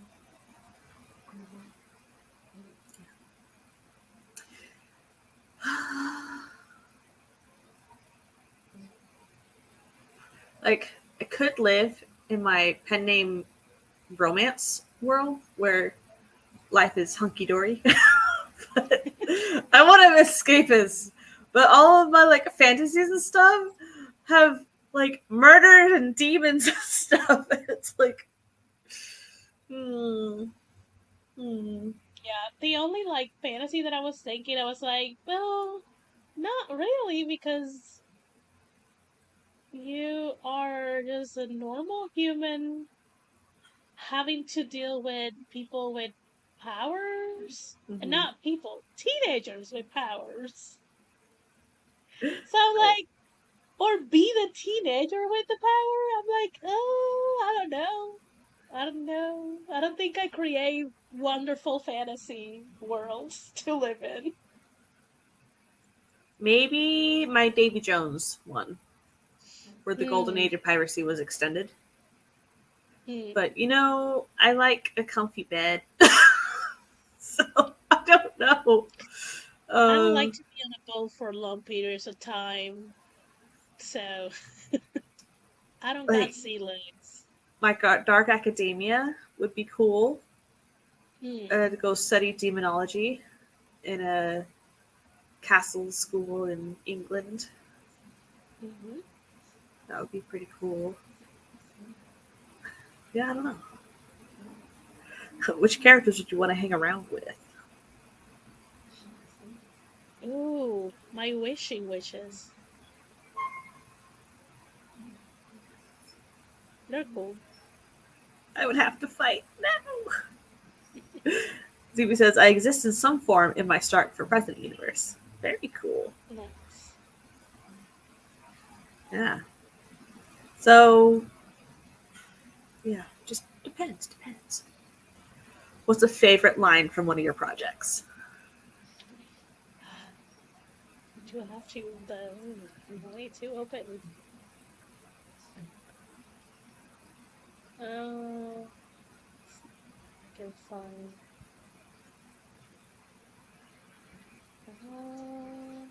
Is it?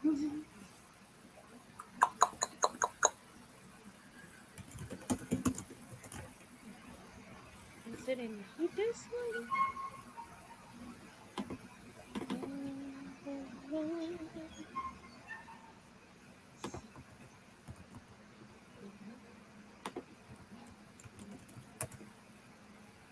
Okay, I found mine. Let me see if I can find it. So mine is from a short story called Snatched Ghosts. It is a gothic romance. So I'll read the first two sentences before it too. April, oh my gosh, I can't read. April bloomed crisp and full of promise. They met at their cemetery and went for a walk around the premises. The church was grand and beautiful against the barren trees like skeletal hands reaching to the sky for salvation. So, Nice. I like the trees in the churchyard cemetery. I'm still trying to find it. Because it is from the K-pop book. Okay, found it. So, for context, this is a message that the K-pop idol that Estefania really, really loves, gave kind of like in support to another fan. And she has saved that clip, and whenever she kind of like needs some pick me up, she watches. So that clip is there are a lot of things in this world that are dictated by timing and luck. But I hope you don't let that knowledge keep you from trying your best, because sometimes when you try your best long enough, timing and luck turn around and support you.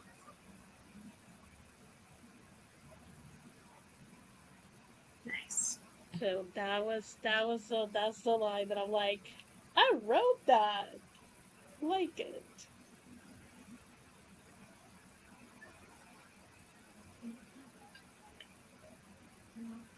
Okay.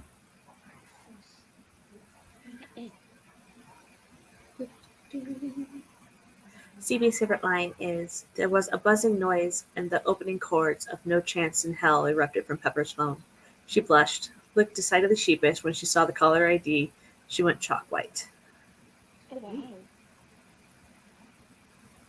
JC likes that line. I know exactly which one you're talking about. Yeah.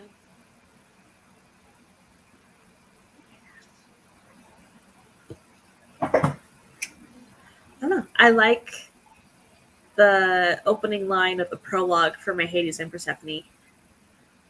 It was dark inside my father's belly. Just Yeah. thank you, Margaret Atwood, for the inspiration. So Really good line. yeah.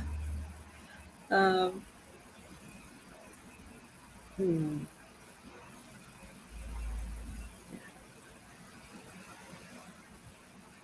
You're including some stuff for WWE fans. Yeah, for sure. Let's see. The next question is from Sky. What would your ideal author career look like? Like, at what point could you look back and say, hey, look, Ma, I made it? When I can be like, I want to go put a country here for a couple of weeks or maybe a month and just go get the tickets, pay for them, go and get my accommodations, pay for them. And when I can travel at any given time with any stress, that's when I'm going to be like, I made it. That would be so cool. For me, it would probably be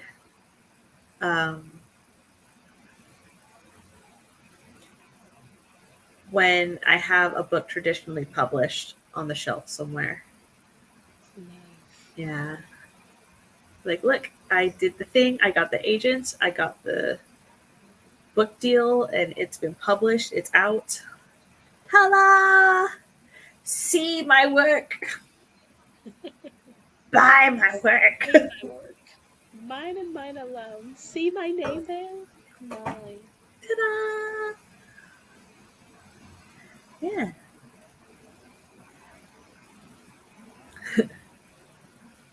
That part, Esther. Same. Yeah. Both good dreams. Yeah. That's all the questions that we had. So, Oh, nice. excellent timing. Yeah. Oh, la, la, la. Do you have any of your mocktail left? No. Darn. You want some ginger ale? Sadly, I only have a little bit of water left. A little bit. Nice. Kaput. Oh, Who's coming next? JC, Ooh. which You gotta means do. I should put my pizza in the oven. Yes. Sky says, I want to walk into a bookstore and see me or pen name me. Why are you doing so amazing? My mama made me that way. That's gonna be now my answer. My mama made me that way. Nice. Cool. Well, I think we'll say goodbye here, and I will go turn on the oven and prep the pizza and put it in. I'll skedaddle and we'll be mostly in chat until I have to work. Woohoo! But yeah, thank you so much for bringing me here. The questions were really good. Now I know that I have a long list of things that I need to be like, okay, when we're gonna watch this, when we're gonna watch this, when we're gonna watch this. You gotta find the time. All the time. Yeah, yeah. Well, I'll skedaddle. Enjoy your pizza. Thank you. Bye. Bye. Let me put on a timer real quick. And it would not pause. Whatever. Okay. I shall be back. And hopefully Jason will be here.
I see. Hi! Oh my Oh God. shoot! I have you up on the other tab. Oopsie. How dare. Let me set a timer for my pizza. Okay. Hi, JC. Hi, Laura. Congratulations, Laura. Thank you. Thank you. How does it feel to be a superstar? Pretty good. Pretty good.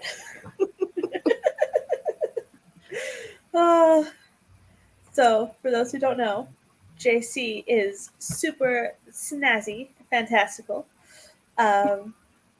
She streams on Wednesday nights, 7 p.m. Eastern, and she has books out and poetry collections out, and an online store, and a magazine where you can get interviewed.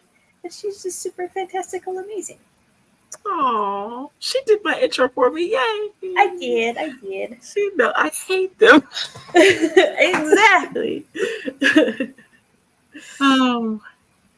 So what will we be brainstorming today? Need to figure out to have for dinner. I'm going to make a mocktail as well. Shirley Temple without the orange. Makes sense. Thank you, Rachel. Yes, spank the like button. Thank you. Spank, you say. That's next hour. Next hour is the romance talk. This hour is brainstorming spooky middle grade. So, for those who don't know, I have a spooky middle grade series that I am about to start querying again. So, I figured, when an agent asks, what else do you have? They might be thinking within the same genre and age category that you're querying. True. To have as an option to give to publishers. So, I don't have any yet. Ooh, okay. So, pizza's in the oven, and we need to get to brainstorming. So, if you guys have any ideas, please help. Okay, so what's funny is, see, this morning I had an idea, but I don't know if it's spooky though. Because I was like, what if there was a kid that discovered they were from I was thinking like the underworld, like under the sea, but that's not spooky. But what if they discovered they were like their biological parent was the Grim Reaper, and I don't know who the other parent would be, but because I imagine the Grim Reaper, I don't know. Bye, Can the Grim Reaper have sex with the mortal? Flip, yeah. I mean, I suppose it's your world, so you can make them do whatever you want. But maybe the child doesn't know until they start having these strange things. What powers does a Grim Reaper have? I should probably have done a little bit more. They can separate someone's soul from their body. They can see ghosts. Okay, so maybe the child starts at a certain age. They start seeing ghosts and I won't say start separating their own soul from their own body, but that sounds even worse. And their mother starts to get nervous because she's realizing that the child is coming into a certain power, and the child doesn't know that his father is the Grim Reaper. And I don't know where I'm going with this. Help, audience. Like if their soul separates while they're asleep, and so their soul, so they can see themselves, like they can have outer bodies and go amongst the ghosts at night while they sleep. Yes. Okay, but how would they discover that it's actually happening? Yeah, because they probably just think it's a dream. Uh-huh. And how would they discover that their father is the Grim Reaper? That's the thing I'm trying to, like, ooh, how would you find? Maybe they could find, no. Ooh, maybe the Grim Reaper visits his mom once a year. Or, some visitation rights. Mm-hmm. But visitating the mom for some smexy. This Trying is to make it middle look- grade. Middle grade. Oh yeah, damn. Shoot. I'm sorry. Okay, well, we don't have to say what the Grim Reaper visits the mom for once a year, but maybe the boy starts getting curious as to why this shadowy figure visits his mom every year around his birthday. Because the Grim Reaper cannot walk the mortal earth, but one isn't that actually true? Like the Grim, like, or is it the Grim Reaper that can only walk the earth one day a year, or something like that? Or Not the Grim Reaper, but Yeah. like when the veil is thin, okay, things can walk between. but this is fiction, so we can do what we want. Uh-huh. So the veil can. Wait a minute, you didn't know I was gone, but I have returned. Welcome, Morgan. So the veil is lowered once a year, and the Grim Reaper is allowed to visit the mom and the boy. Uh-huh. And maybe the boy thinks he's dreaming when the Grim Reaper like visits with him at night. And oh gosh, where am I going with this? People help. Let's see. Is So it maybe accidentally? communicate with him in their dreams, but doesn't know he's the Grim Reaper. They accidentally see them at a scene of an accident. Mm. Maybe they accidentally hurt the mom and the Grim Reaper comes. I don't like the mom getting hurt. And are the only one that could see Grim besides the dying person. Oh, interesting. The only one that could see the scene of an accident. Okay, so I'm still trying to figure out how the boy discovers that the Grim Reaper is his father. Mm-hmm. Do they look alike?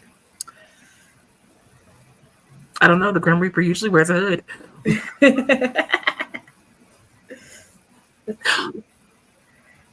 I wonder if I had to think about what the Grim Reaper actually looked like under the hood. What would he look like? Yes, Esther, it's a spooky middle grade adventure. Yes.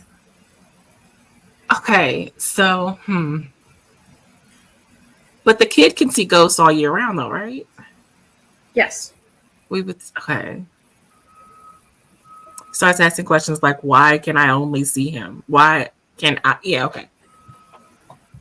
Maybe the Grim Reaper looks different for different people. Classic Darth Vader moment. Sky, I am your father. They're actually the mother. Oh, maybe the Grim Reaper saves. Maybe the boy is in some kind of situation where he's getting ready to have some kind of fatal accident, and the Grim Reaper swoops in and saves him and reveals himself to him, like in the light of day, not because usually he visits at night that once a year, but that doesn't mean he's not watching over him throughout the rest of the year. But it's against the laws to save his own son, and so the kid, something happens because of the result. So either like the kid has to take over as the new Grim Reaper, or like it's Other than would a Grim Reaper save someone? Yes. Maybe the kid is. This is fiction. Yes. The kid is separated from his body and can't go back in, but is not being passed on to the next realm, and so it goes to like Grim Reaper school. Ooh, a school for Grim Reapers. Okay. Boarding school for Grim Reapers. I mean, but Esther, this is fiction. Like, okay, but this is his son. The Grim Reaper, yes, it would be normally in his best interest for people to die, but not his son. Maybe his son that was set to die, and Grim broke the rules to say, ooh. Okay, so I imagine the Grim Reaper is probably not supposed to have children. So maybe the fact that he even has a son, and maybe whoever is above the Grim Reaper people. So there's multiple Grim Reapers now, for sure. Yes. Oh, it's like a whole school and a whole academy of Grim Reapers. Because, I mean, you can't put one single person in charge of everyone's death. There has to be multiple people. And so the head of the Grim Reaper school, or the Grim Reaper Grand, whatever, the Grand Grim Reaper, finds out about the Grim Reaper's son. And yeah, that's about as far as I got. And the kids get sentenced to become the next Grim. Uh-huh. Like Hogwarts, but for Grim Reapers, yes. Exactly. So humans. So humans can be Grim Reapers No, now? he's No. not a human. He slept with a human, and the human had a baby who was his son. But he wasn't supposed to sleep with a human. Hence why no one can know that that's his son until he steps in and saves him, and then now we know it's his son. Look, Esther. I didn't say I had everything You should figured be out. the Grand Grim. I didn't say I had everything figured out, man. Grim, maybe it's his family gift. Yes. Because the mom. The mom could have been set to die, but the Grim, for some reason, felt compelled to save her and then had a baby with her. And then the Grand Grim Reapers, whoever, found out about the reason why this person who was supposed to have been dead was not dead. And not only was she not dead, but she also had his child. And then that puts the son in peril. And yeah. Mm-hmm. Okay. So kid is the son of a mortal woman and a Grim Reaper dude. Right. Yeah. As a kid, they come into their powers to be able to separate souls from bodies, but because he's also the son of a mortal, he has the power to reattach them slightly. Mm-hmm. But they've reattached different. And they found out about this when they brought back the family pet from the dead. So they have an undead cat or something. That's so much better than what I said. And maybe their powers are getting too big and are starting to affect humans and not just animals. And so the dad has to come and collect him and take him to Grim Reaper school. Ooh. Necromancy. This guy said necromancy. Okay, yes.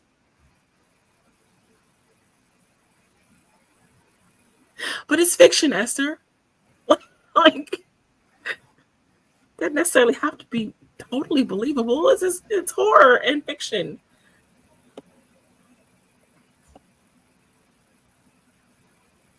And Grim Reapers don't always present as ghostly figures. No.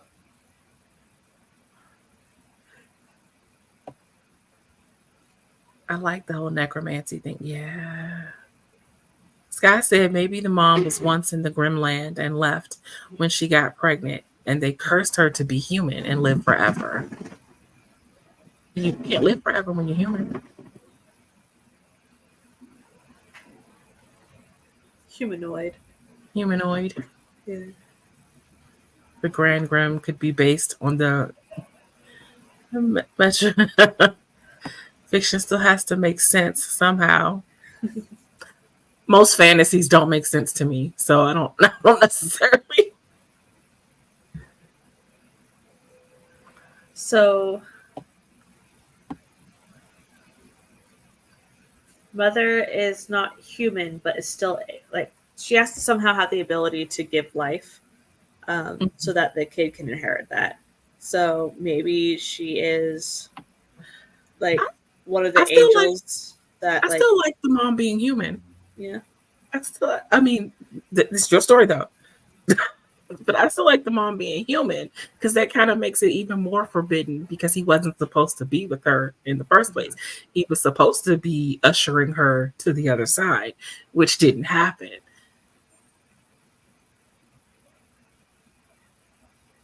So mom partway died. Soul was separated. Met Mr. Grimm. So maybe in limbo state. Yeah. Met Mr. Grimm. And it was love at first sight. And she lived with him for a while as a ghost until it was sussed out. Like, what's this that's always with you? And so he sends her back instead of forward. Okay. Somehow. Esther said maybe she is human but has some blood of something more than will make it even more forbidden. Yes. I mean, I guess a human and an angel, because an angel and a Grim Reaper mating and having a kid, that's interesting. Grim Reaper is her No. Hi, Frieza. Hi. Let's see. Yeah, half angel, half human, maybe. Yeah. Susan like F is a good example of that character. I don't know.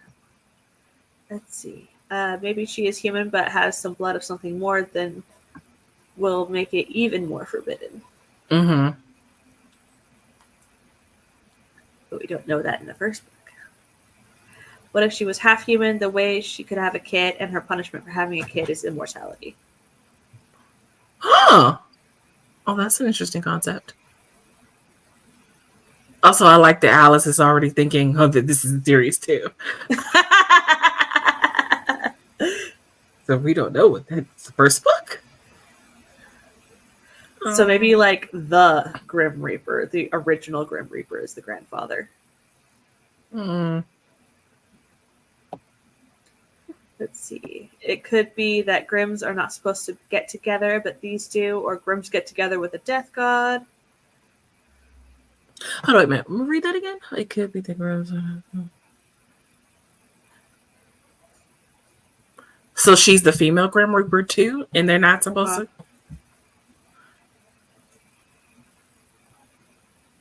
That's a thought. I wonder if that's the real story of the powers in pushing up daisies. Let's see. Aw. See, I wouldn't go half and half. More like a long line of an archangel, and mixing that line with the Grim Reaper is not only forbidden but punishable if found out. I like that. Yeah. She had the power of giving life while Grim took life. Sort of like Hades and Persephone. Exactly. I like the way y'all think. Ooh, so again, how does the son find out his father is Grim Reaper? Or that his mom is not. Okay, so if she's only half human, is she half human? If she's half human, half angel. So the son takes the form of a human, and then she just to protect him from the other Grims who are seeking him out to try to kill him because they weren't supposed to have this child in the first place. So he's living amongst the mortal world. Mm-hmm. Also, then he's going to find out both of his parents aren't exactly mortal, even though he doesn't really know anything about his father anyway. Hence why they need the kid to learn to control their powers. Uh-huh. So in the movie, grandniece of Jesus. See, maybe there is a school accident and kid tries to revive their friend, then Daddy Grim comes to collect the dead. But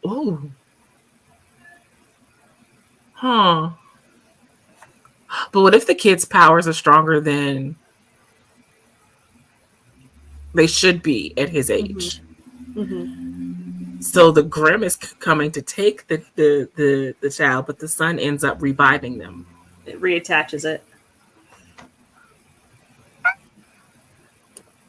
Ooh.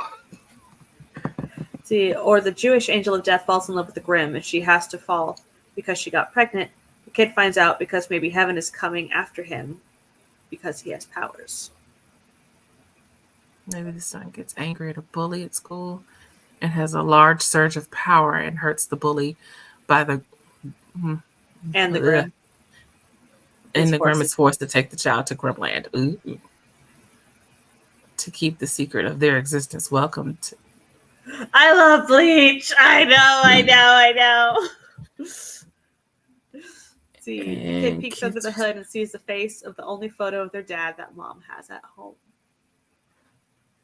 But then we gotta figure out what the Grimm's face actually looks like. Well, I'm gonna have to anyway. Well, I mean, the only images I've ever seen, like, you know, obviously fictional, of the Grim Reaper is like with the hood. Fictional? Huh? Fictional? Oh, you've never seen the real Grim Reaper? No, I don't have powers like that. I do not have powers like that. Oh. Maybe Grim in Grim State doesn't have a face. Dum dum dum. Oh, that would be alarming to a kid to look at a picture of an emptiness under the hood. It's like, what? Mm-hmm. Huh. Mom's got some explaining to do. Mm-hmm. K-drama The Goblin has many, many Grim Reapers. Interesting. Esther, you know I love a good Grim Reaper. You're going to have to introduce me to this. Grim can be generic Anglo person because Grim is a European idea. The second couple of that drama is with a Grim Reaper. Ooh. So my Grim Reaper in Sims is a smexy man. Oh, Lord. Okay, so we're ushering the son off to Grim Reaper school. But wait, He can't go to Grim Reaper school because remember, he's forbidden. He's not supposed to exist. So if he goes to Grim Reaper school, wouldn't they find him easier? Because isn't the whole point to protect the kid from the higher ups so they don't know the kid that's not supposed to exist exists? Uh-huh. Let's see. Ooh, but he ends up being the most powerful Grim of them all.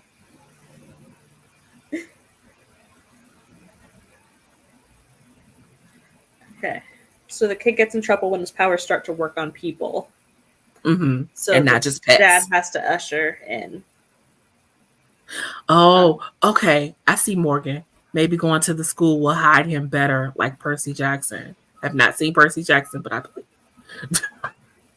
Maybe he's not going to the official school, but his dad is going to train him. I mean, he could bring him to the school and just not. I mean, he's not going to announce that that's his son. But, of course, there has to be some dramatic moment in the book where they find out that it is his son. Like, towards, like, when he's getting ready to graduate Grim Reaper school. However long that would take, I don't know. This is the English title of the K-drama Guardian, The Lonely and Great God. Ooh.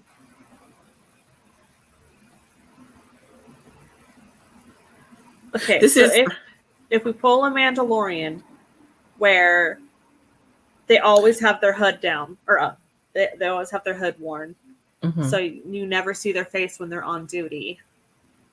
Nobody would connect the kid with him face-wise. True, because the kid looks human. So yeah.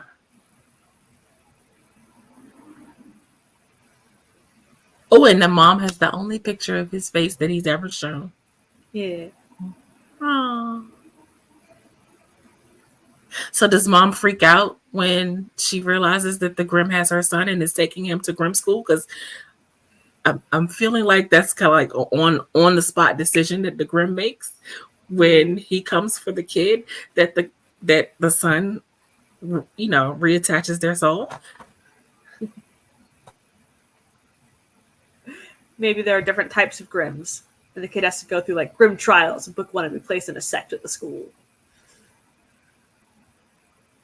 Oh, and by the time you get to book 3 is when you, or maybe the end of book 2 is when you discover that he's the most powerful Grim of them all. Like he's going to out-Grim them all. Or maybe what if there was a school bully who knocks the kid's hood off? No, the kid isn't wearing a hood because the kid It's looks the like Grim Reaper dad. the kid looks like a human. Oh, yeah. And at the end of the book 1, it's revealed he's the Grimm's son. Yes, at the end of book 1, it's revealed he's Grimm's son. So then becomes the fight to protect him from the higher ups, because remember, he's not supposed to exist. So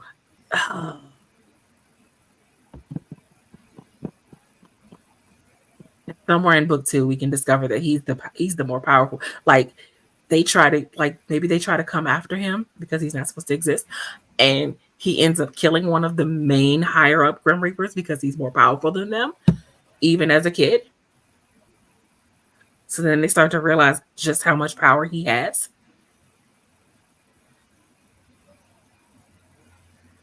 Oh, this is starting to sound less middle grade, isn't it? But a little more YA.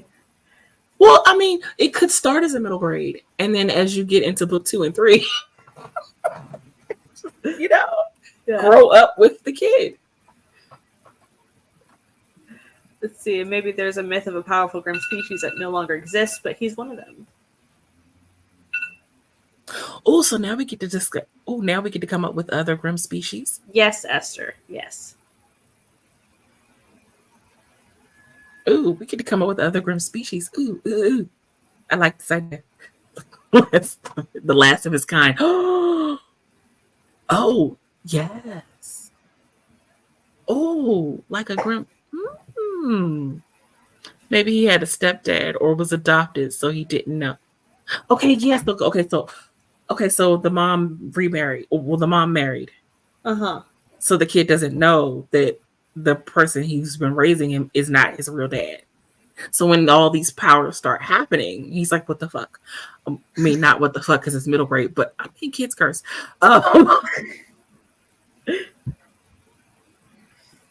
Yeah. And then he starts coming into his powers, which scares the mom because the mom knows who his father is. Mm-hmm. Dum, dum, dum. Isn't that exactly what happened with the Potter books? Mm-hmm. It started as middle grade and went to YA. Yeah, okay, yeah. Could older middle grade with YA crossover, which has more potential for an agent to pick up, right? I don't know. I haven't dabbled in that world yet. I'm getting there. The mom is scared, but the kid thinks it's cool. Mm-hmm. That he can, I was about to say unalive, but realive animals. Yeah. A kid would think that's cool, wouldn't he? Mm-hmm. Oh, because maybe his pet dog. Never mind. Yeah, 13, 14 is like a no zone for age in traditional publishing. Starts using the powers to make up games with his friends, and it puts him on the Grimm's radar. Ooh, does the Grimm even know? Okay, wait, hold on now. Let me go get my pizza. I was like, wait, does the Grimm even? Maybe the Grimm doesn't know that that's his kid. And the way he finds out that that's his kid is he comes for the kid that he actually reattaches his soul. And, I should wait till Laura gets back. I'm sorry, I got a little excited.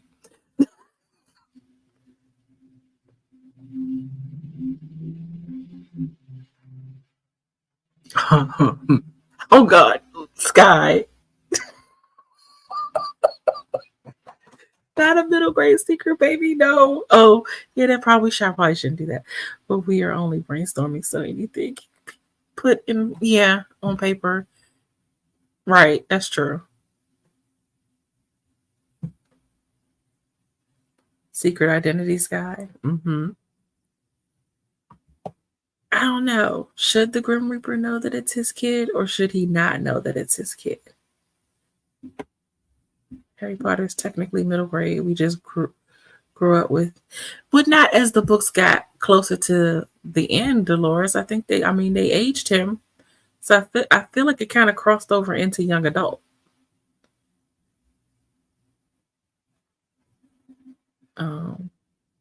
This feels so really weird being here by myself. The author herself said that the last 4 books are not for young children, though. Yeah. Not on books. All HP is on the middle grade shelves. Interesting.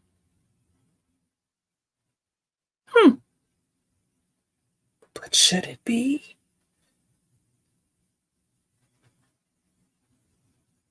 Interesting. Okay, good. You're back. Hi. Told you I can't carry a stream by myself. Felt so weird. We were over debating the Harry Potter books and the last 4. I didn't realize they were classified in the bookstores as still middle grade because, I mean, Harry Potter's definitely not a middle grader by the time the series is over. Yeah. So, but they keep it all together on the shelf. I mean, I guess that makes sense as far as trying to sell the books. So yeah. you want people to be able to find all the books in one spot. So that makes sense. So maybe the mom wanted to shield her son from the grim world and all the horror that follows it, so she ran, hoping he wouldn't gain the powers. Maybe the powers sometimes skip generations. Yeah, because I think, or maybe they're half human, and he was hoping he wouldn't get them. I was because when you left, I think I said something about, "Ooh, does the Grim even know that it's his son?" And but then I don't know if I like doing a secret baby trope in a middle grade. You know, I'm a fan of secret baby, but not in middle grade.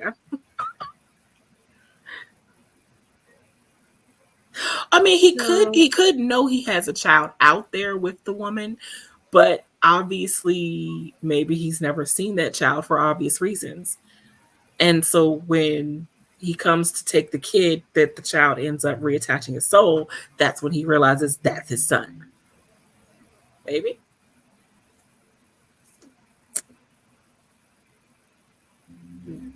Oh, it does? This guy said it happens a lot in middle grade and YA.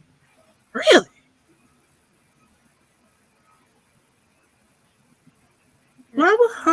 Wait, why would you say that, CB?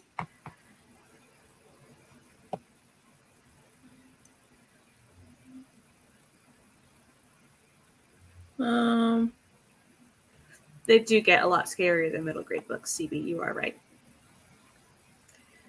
Let's see. Where it's most popular.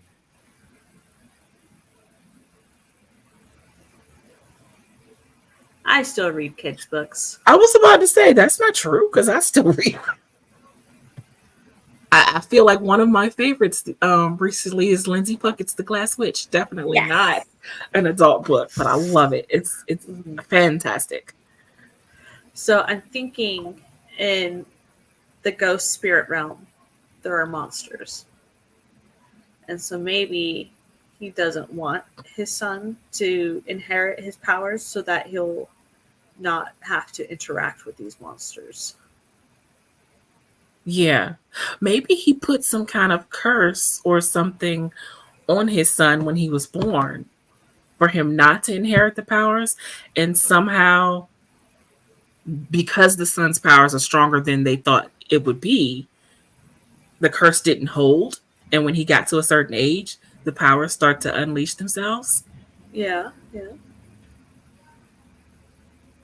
And then the Grim Reaper is like shocked when he discovers that's his son, because he's like, wait, but I made it so you wouldn't have. Like, what happened? Did it not work? Yeah. Are you just more powerful than I ever imagined you could be, son? Oh, sorry. Not me going into character.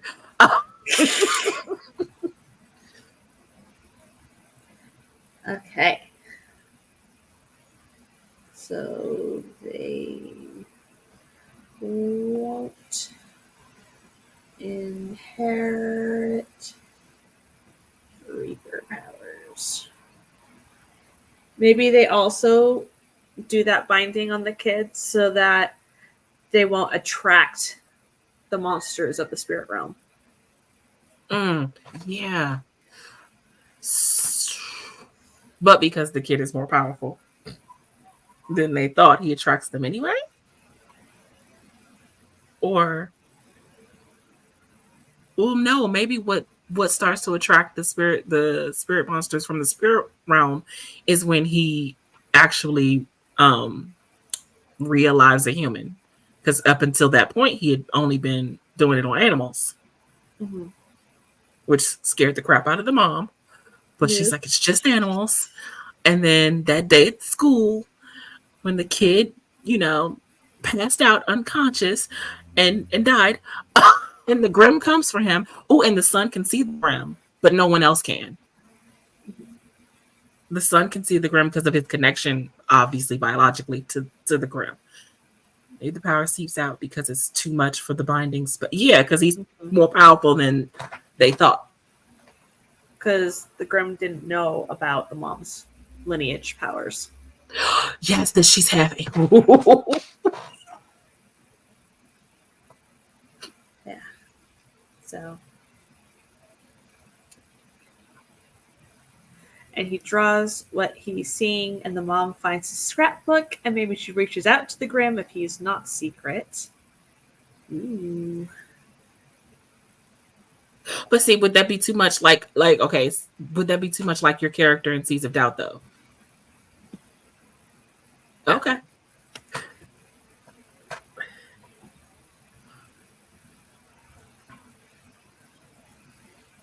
Okay. Yeah, then you can go with him being the most powerful. Yeah. Yeah, because he's drawing on both his parents' powers. Oh. No, it's Laura's.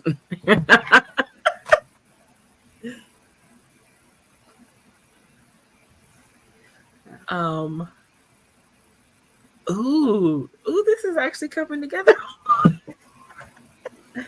Okay. Laura's gonna do a Grim Reaper story.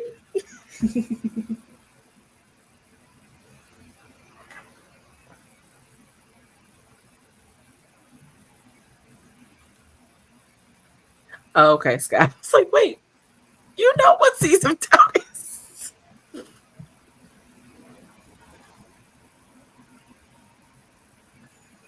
Okay. Huh. So the question is, does the little boy tell his mom that he saw the hooded figured man, the whatever he's gonna call him? Multiples of them. Because it's the whole. Yeah. Just met. Oh, okay. I saw this guy.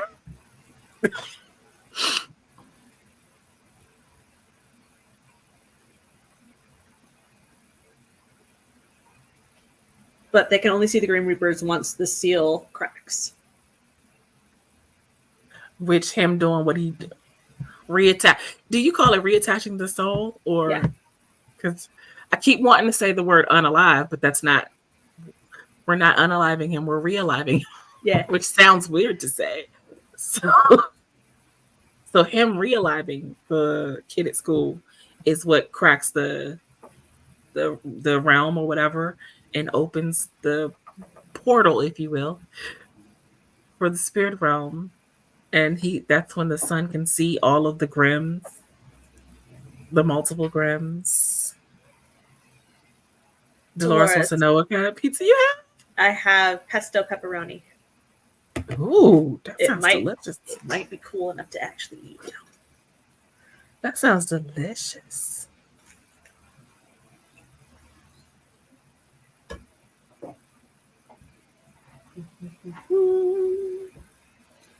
Okay, so since this is obviously now a series, dang it! So maybe the realiving happens towards the end. So that means during book 1, you'll just have all of these little moments of the boy having these, how do you call it? Because if you have Experiences. if you have mixed powers, both the power to bring back the dead and what's the mom's power again? Hold on. She's an angel or archangel or Mhm. no, Sky. It was not supposed. She can give life to things. Okay, she gives life and the Grim takes it away. Yeah. So So she can attach souls to things, and he can separate souls from things. So this kid can do both. So, I think book 1 would be them in middle school. It starts with a day at school where things start getting frustrating. Going home, the pet dies, and they just can't cope with it. And so they go back to school the next day, and the bully pushes them even farther, and the seal cracks and starts to separate the soul from the bully. The whole soul starts to separate. But then the animal should be alive first. Realived first. yeah, he should start. I want to say he should like be able to realive several animals first before the kid thing happens. But just maybe when does the mom catch on is the question. Well, she would catch on when the family pet comes back to life. Well, true. Okay. But maybe she would think that it's just that one instance. And then maybe he sees a bird that's taking its last little squawk on the way to school. And he realized the bird. So the mom doesn't know about that. And maybe he has all these other different experiences. Like what else? Because I mean, it should be something more than just being able to reattach the soul. And I mean, if he's going to be the most powerful one, there has to be more than just those two, right? I don't know.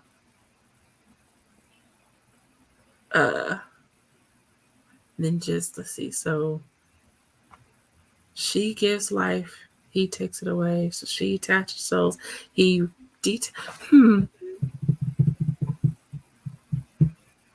kid has to get found out. How do the big people, the big Grims, find out who he is? Does the kid accidentally mostly detach a soul and the mom swoops in and reattaches it before the Grims show up? The kid's soul or his own soul? Like main character accidentally mostly separates another kid's soul. Mom swoops in, reattaches it, and tries to abscond with main character before the Grims show up. But she's too late because the seal has already been cracked. Mm-hmm. The Grims have already been alerted. Dolores said maybe he de-ages the animals when he brings them back.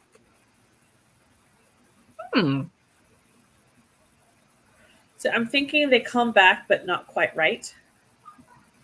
But oh, that's scary. it's a spooky. Oh, I mean, yes. The animals become undead zombies. Mm-hmm.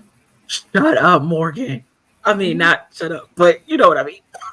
Yes. Oh, we've made this a zombie world now. Okay. Oh. You making it hard. Yeah. Spooky.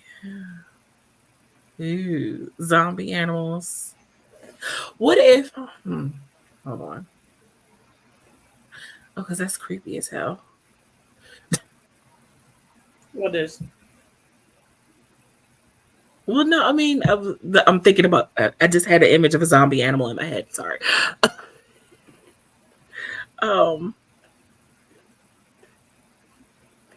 can he cross over into the underworld? The kid, I mean. I think while he's sleeping. So that could be part of his experiences that he's having, but he thinks they're dreams, like lucid dreams, maybe. So how does he discover or realize that they're actually real? Because at some point he has to realize that they're not just dreams. What if when he's soul walking in his sleep? Ooh, soul walking. I love that term. He's in the spirit realm where all the monsters are. What if one of those monsters takes him under their wing and starts to teach him? Okay, I'm here for this. Morgan says maybe the zombie animals aren't rabid and eating people, but they are just undead and decomposed while walking around. Yeah.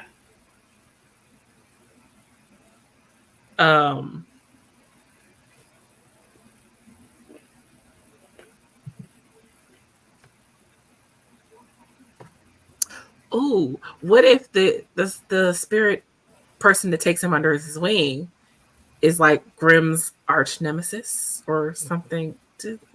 What would Grim Reaper's arch nemesis be?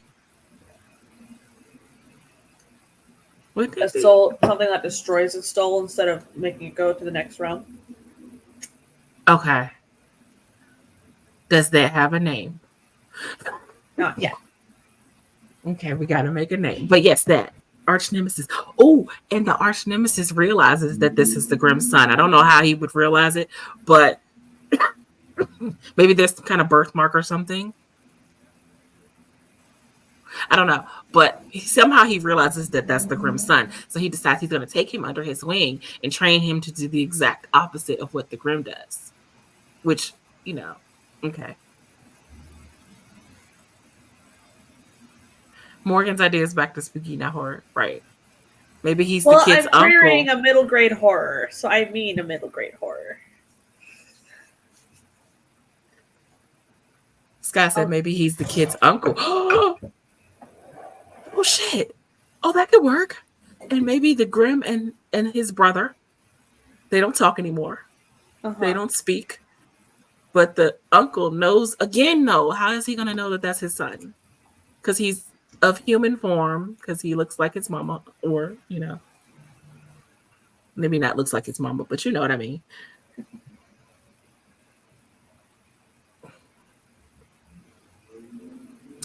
Huh. But he could be the uncle. So the Grimm and his brother are at odds and deal with the dead differently. Yes, because the uncle destroys the souls. Grimm peacefully helps the souls transition. Maybe the uncle goes after the souls of those who were evil in life and doesn't think they deserve a chance to go on. But then I'd have to decide, is this like Christianity afterlife after you've passed on, or like, is it reincarnation?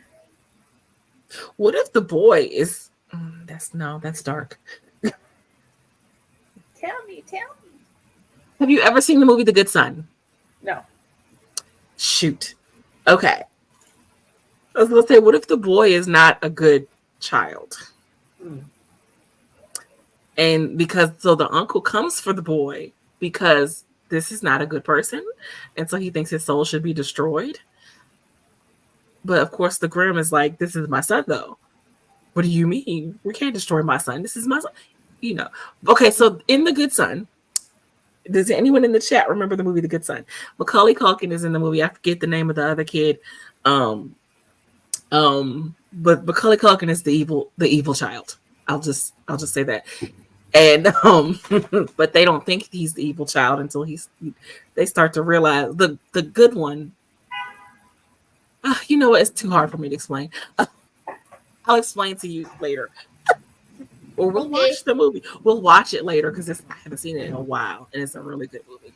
But yeah, what if the boy is not as good as, even because the mother's an angel, so you would think the boy would be a good soul because she's part angel, and maybe he's not as good as the Grim Reaper wants to believe he is. We could totally go Artemis Fowl on this, where the main character is like a Moriarty.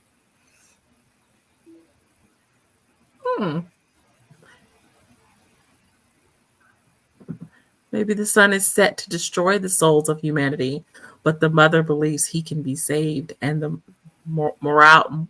moral of the story is that even condemned souls have hope. Oh, I like the moral. Even condemned souls can be redeemed. I like that. Oh. Huh. So does the uncle still take the boy under his wing? Well, because so. Because the uncle is also, he destroys souls. So if we go this route, there would be no academy. And it would just be a standalone, probably. So it would be kid starts to bring back zombie beings. While they're soul walking, they see their uncle, who's like, I don't know you, kid, but you're intriguing. Let me introduce to you my philosophies. And right. Then the kid starts going on a dark path, and then the dad finds out and it's like, oh, heck to the no. Right? Not my son. That's not what he's going to be doing. But I like the academy too, though.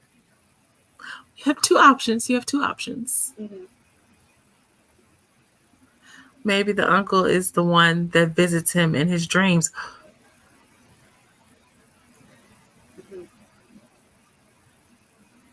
I hadn't thought about that. Oh.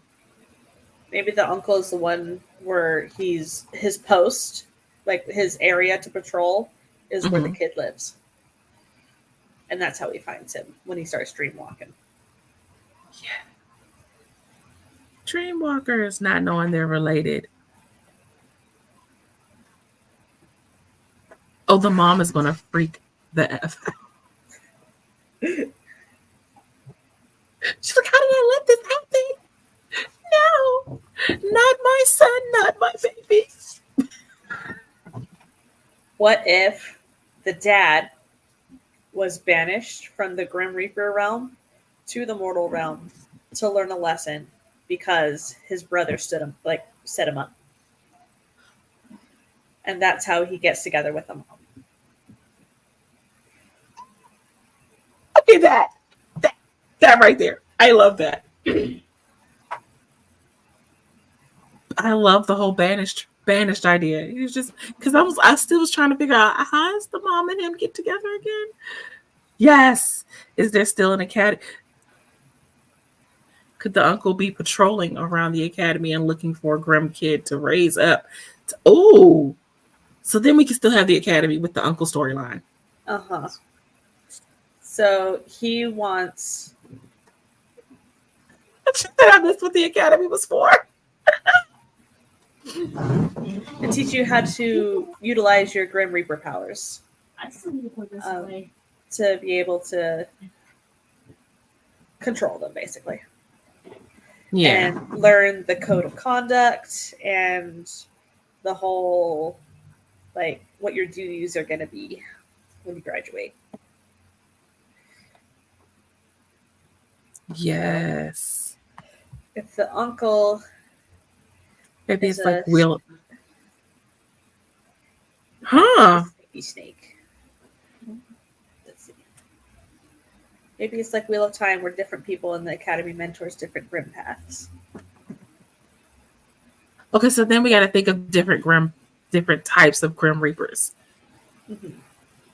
Because I've only ever fictional, of course, obviously, I've only ever known there to be one type. So I didn't even think about possibly being multiple types. I mean, it's great. More fun. And the uncle wants the son as he senses his power, but doesn't know he's the uncle. Mm-hmm. There has to be some way for them to know that this is, because I feel like it's even more. Maybe because he knows what his brother looks like without the hood on.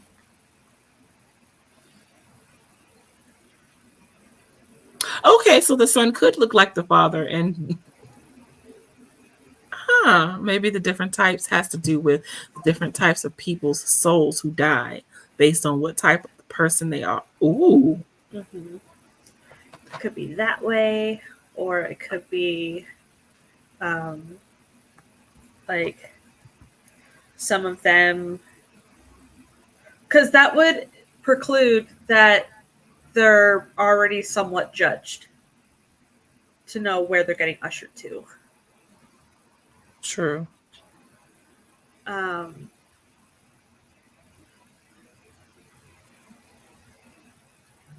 some Grim Reapers judges?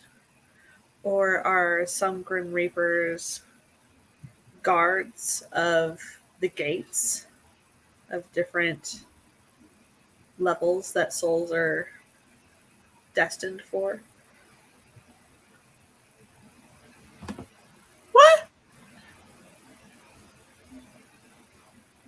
Huh? I'm not looking at Instagram. I'm sorry, Sky. I'll send it now.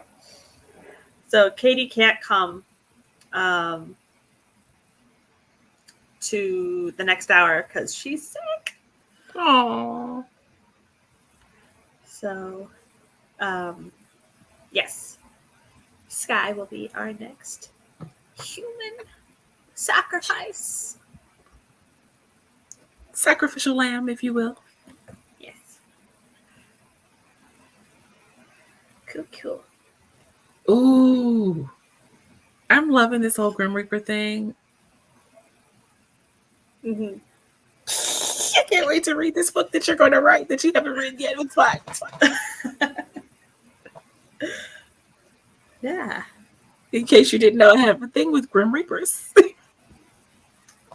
Did you ever romance the Grim Reaper in The Sims? I don't even know what that means. Well, Romancing the Grim Reaper in The Sims. mm-hmm. Can't we all just stay alive? Why does there have to be a sacrifice? I mean, where's the fun in that?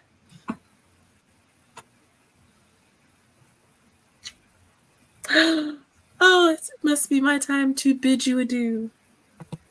Just about. Hi, Sky. Or D. Or What do you not. want to be go? What do you want to go by today? Can you? Can't hear you. Can't hear you. You're muted. What if I'm not muted? There you go. I'm No. whatever. I'm D. I'm Sky.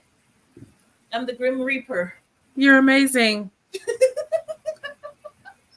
Wait. Nice. Okay. I will see you later, Laura. Thanks for hanging with me and helping me brainstorm. Thank you for having me. Anytime. Bye. Hi. Not Sky D. Okay. Happy 666, Laura. Thank you. So, we are 2 minutes away from hour 4.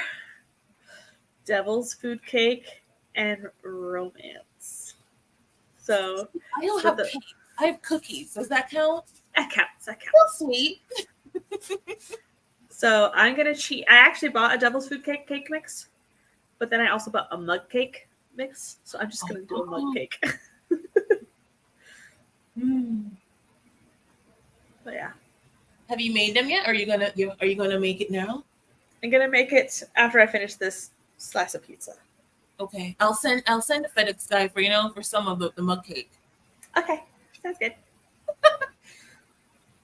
Yeah. So for those who do not know, I have a pen name that I have published romance shorts under. So it is Samantha R. Silverstone. And they're amazing. And then KU. Yes, they So are. check them out. They are. So I thought we could do an hour talking about romance. So That's been the theme all week. So I also have another pen name that I'm working on for my vampire romances. So yeah. Yeah. Quite spicy. Hi, RC. Ooh la la. From Grim Reapers to romance. I know. The Grim Reaper needs romance too. Ask anyone who plays The Sims. Anybody.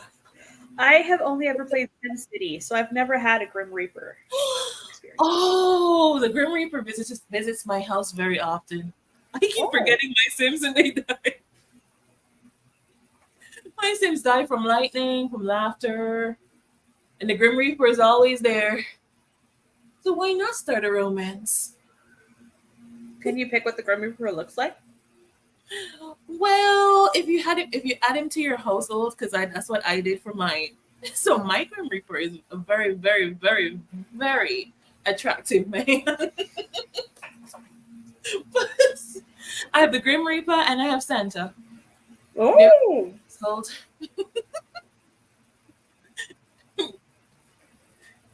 Interesting mix of a blended family. well, you know, just mix up a couple letters. Santa is Satan. See, never thought of that. Now you have me thinking. I leave the Grim Reaper and Santa alone in the house all the time. Now I'm worried.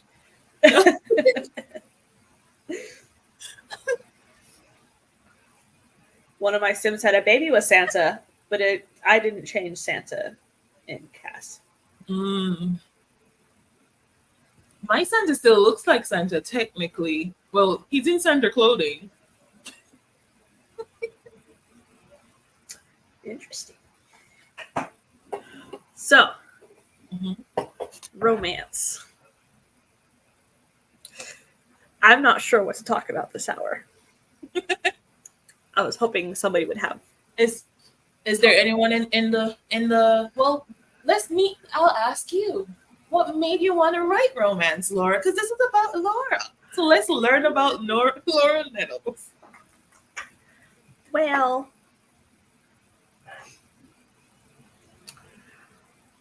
so here's the thing. I am pretty ace. Like, I'm pretty demi. So I have, like, zero experience in real life. So I haven't even kissed anybody yet. So, yeah. So is this like your exploration through fiction? Yeah. So, I hadn't really read any romance, like actual categorized as just a romance. Uh-huh. I had read romantic subplots before, and that shocks me because your books, I don't know if y'all have read Samantha's book, but Samantha's books are very, very, very, they're quick reads, but you get the whole romance arc and you get all that smexy, and it's very, very, very, very realistic and very, we'll just go with well written. That surprises me actually. So the first romance I ever wrote, I believe, is my gothic romance, Snatched Ghosts, which is a gothic romance, so it's kind of like a tragedy. Like, he dies, but she body snatches him, so his ghost will haunt her. Oh, so they're together, but he's a ghost. So, like, is it a happily ever after? We don't know, because we never actually know if his ghost comes back or not. I mean, their souls are together. That's what counts, right? Their souls are together. It's nebulous at the end. You're not sure if he did come back or not. Oh. So romance question mark. Yeah, so my first one was a romance question mark. And then the next romance I wrote, I believe, was Crimson Strings. So, Okay. vampire romance with a throuple. I mean, All you dudes. jumped right in, right? You just jumped right in. Yeah, so it's like, well, I've read fan fiction. So that's fiction where most of my research came from, was fan fiction. Fan fiction counts. Most fan fiction has romance in it. So Yeah. it totally counts. Hi, Eva. We are on hour 4. 4. Yeah. Um, Thanks, Eva. Yes. So, yeah. And then, Esther was asking you a question. yes. But yeah, so I was very rushing the scenes with my first one because there's a kiss in the Trying to get Gothic to one, it? and that's it. So this but- was your first all in.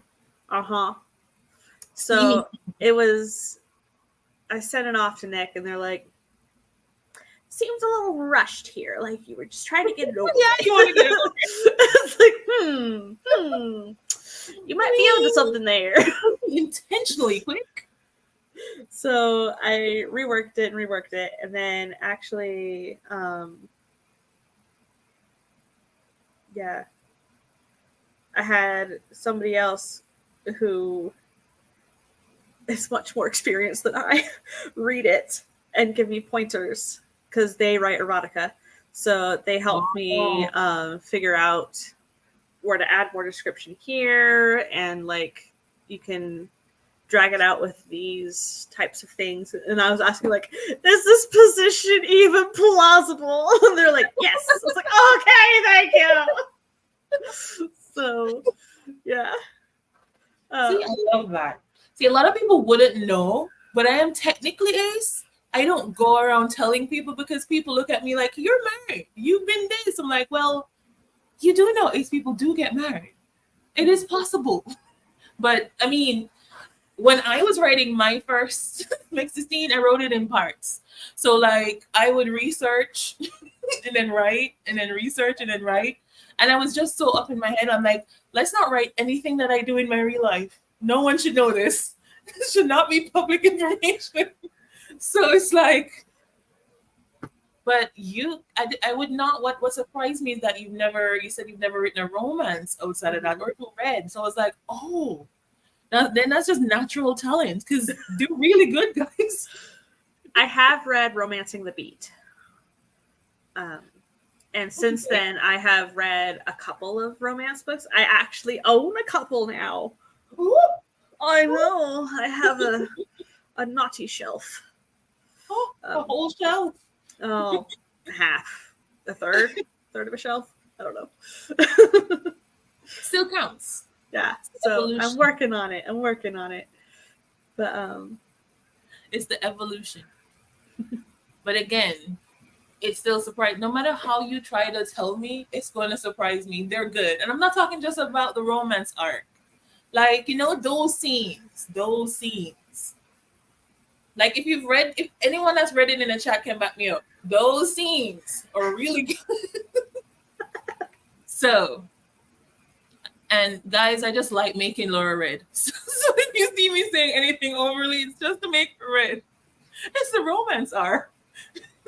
The blush has to come.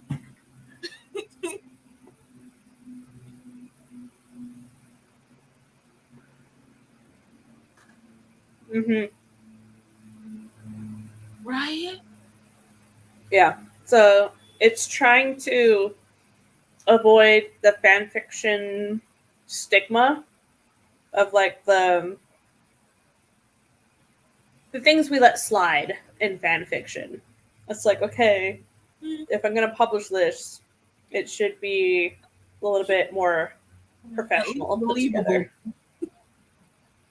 Like, at least believable. Some fan fiction is really good though. Yes. I've read some that, like, you can tell they went out of their way to read it over, maybe even edit it. I don't know, but some of them are really, really good. Yeah. So that's why I'm saying if you read fan fiction, I count that as romance. Most of them have romantic subplots or are romances. They take the weirdest things and turn it into this big epic romance. Mm-hmm. Let's see. Elfa Laura finds new hobbies and just fully embraces them. I live vicariously, to be honest, because I start hobbies and drop them abruptly. Me. That is me. Like, shiny new thing. Hop on over. Yeah. Yeah. So. Yeah. I don't know. Like, I have been doing a lot of research on stuff to try and help, and it's been Stuff, you say. yeah, stuff like people's newsletters and stuff like that, like help. So Like craft stuff. like how do how work anatomy help. Hi, Barrett. Hey, Barrett. It's Make Laura Red R. Yes, it is. So Right? Esther, that's like on stuff, you say. On stuff.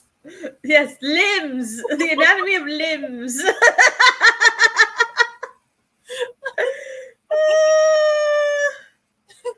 Oh gosh. Yeah. So, maybe it's cake time.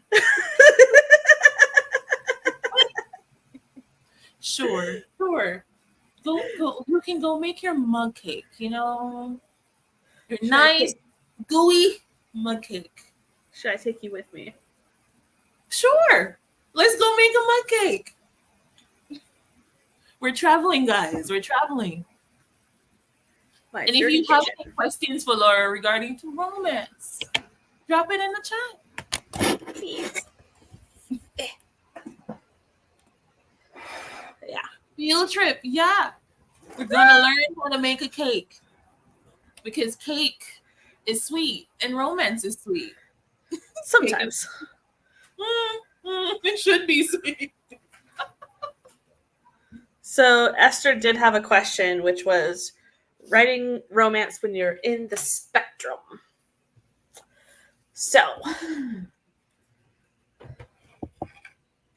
haha. What exactly would you like? There's so much this question could be asking, so I'm not sure exactly what you're asking. Like, do you mean like if we do like my characters so far have not been on the spectrum? So in that sense, you'd say probably I'm not really putting that sense of diversity in my character. I've never thought about it until we said it. So maybe that's something I should consider. Is that what you meant, Esther? So for the spectrum, I am pretty much asexual pan-romantic, I think. So, like, yeah, I don't know. So I'm open to reading most relationship dynamics and types. I just don't have experience in any of them. So I'm just... What I did learn though when I first started in the romance category is that a lot of people, so there's this thing where people believe that you have to be a part of a certain demographic or group or race or whatever to write romances in that specific region. But I don't, in my brain, I'm like, as long as you do it justice and you do your research and you get your sensitivity readers and you do them well, I don't mind, because there's so many people like me who, if I did not say it, a lot of y'all wouldn't have known I'm ace. I write a lot of sexy stuff, right? So there are a lot of people out there that you may not know are on the spectrum or know are doing that, do identify as those labels. I don't like labels, so I don't speak about labels. But you know, there are people that don't identify as such, and they're writing their own stories with self inserts and stuff, and you have no clue. So, like, I have written what, like, so Samantha R. Silverstone is the first time I've ever written a spicy straight couple. So, Whoa. yeah. And Again. so,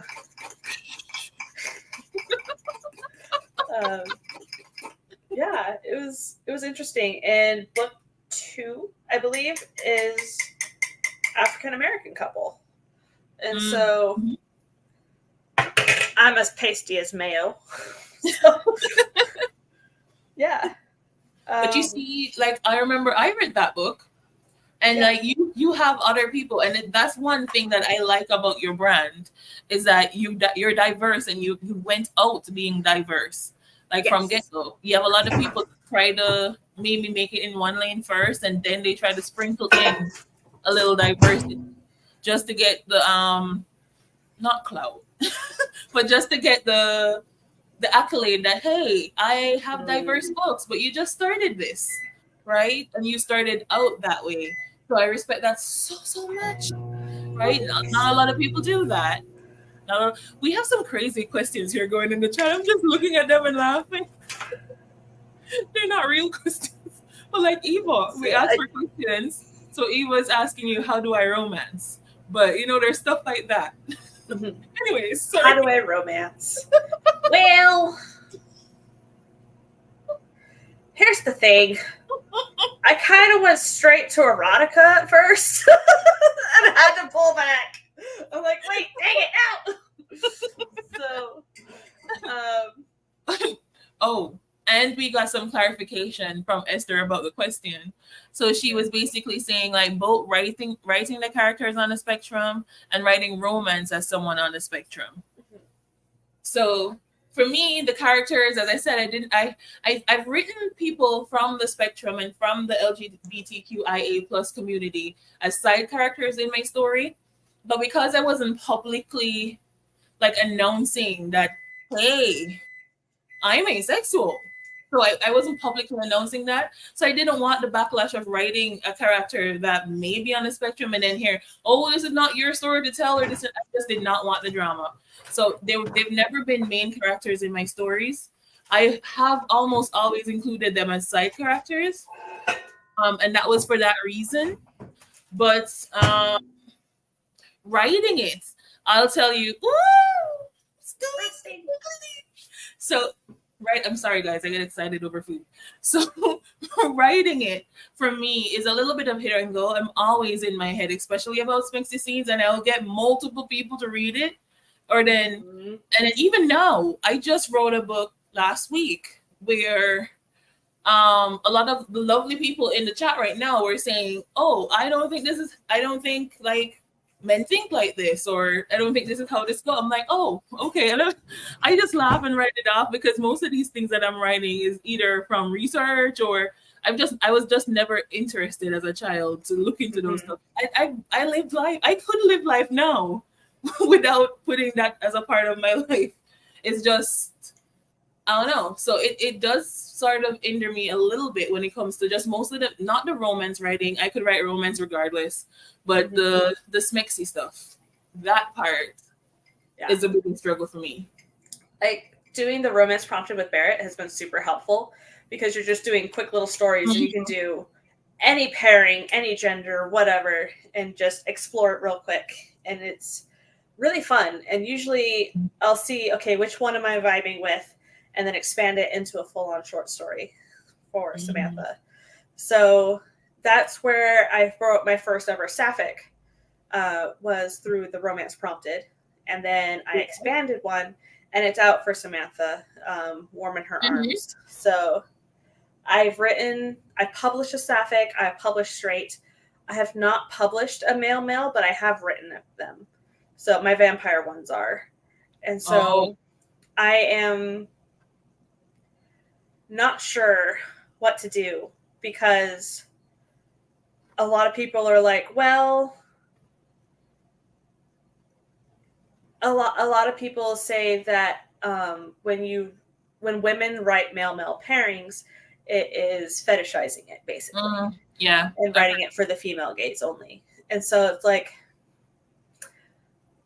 do I just need sensitivity readers? I don't know. So see, I've never, maybe I'm not the right person to say this, but I've never been a part of the crowd that believes that only, because if only the people that lived in certain groups and communities and lifestyles wrote about those lifestyles, the stories, unfortunately, there just wouldn't be a lot, right? And I want to see these diverse stories. I want to see them as long as they're done right. And that's why I think that anyone can write any story. However, you have to go out of your way if you're outside of that group to ensure that you get people from that group. So I would probably see if Barrett was available and ask if Barrett could read it for you.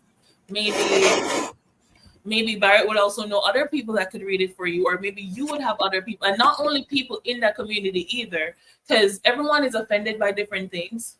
So Barrett may read something and he thinks it's totally fine. Yeah, so someone else may read it. So I would just get like a good little selection of people to read it and make sure that you were not saying anything unknowingly that could offend anybody, or that maybe is not really accurate to their life experiences. And then I would publish it, but that's just me. I mean, you could always publish it under a pen name. Well, they offer a pen name. If people would feel more comfortable reading it from a male because it's male, but I've never been the type of person to really that doesn't affect me as much. Mm-hmm. But I do know a lot of people out there. Remember Katie Ann, that's supposed to be here. Get well soon, Katie. She rewrote her whole story because they thought in her video she was explaining they thought it would have been better told as why am I blanking? Sapphic. Right. It would be better told as a sapphic romance, except instead. Yeah, they queried it as Achillean, so male, and then the agent suggested making it sapphic, and they did, and they loved it that way, and the agent picked it up that way. So, but I say write the story that's in your heart. If the romance comes to you in your heart, and it's Achillean, I would write it. I would get as many people to read it as possible, as humanly possible. Right? And then if they think it's okay and you think it's okay, and as long as you're not questioning yourself, hey, did I do this correctly? As long as you know you did it correctly, I'd release it. That's just me. That's just me. Granted, I'm not famous, so maybe I'm not the person you should be taking advice from. But it says, I just don't think you can please everyone, nor should we want to. That's true. There you go. That's a total thing too. See, unless you're already somewhat popular or famous, you can write anything you want. And if there's a ton of hate coming your way, it's only because there was a ton of love first. Mm-hmm. That's an interesting point. Fair point. I vote for Cuzman as drag queen or Puerto Rico because I don't appreciate his brown eyebrow pencil skills. Or as PR president. I don't know. No either. Esther, help!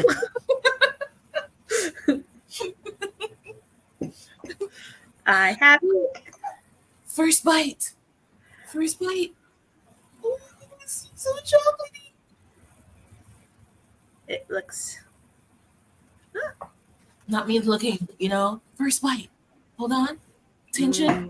Drum roll.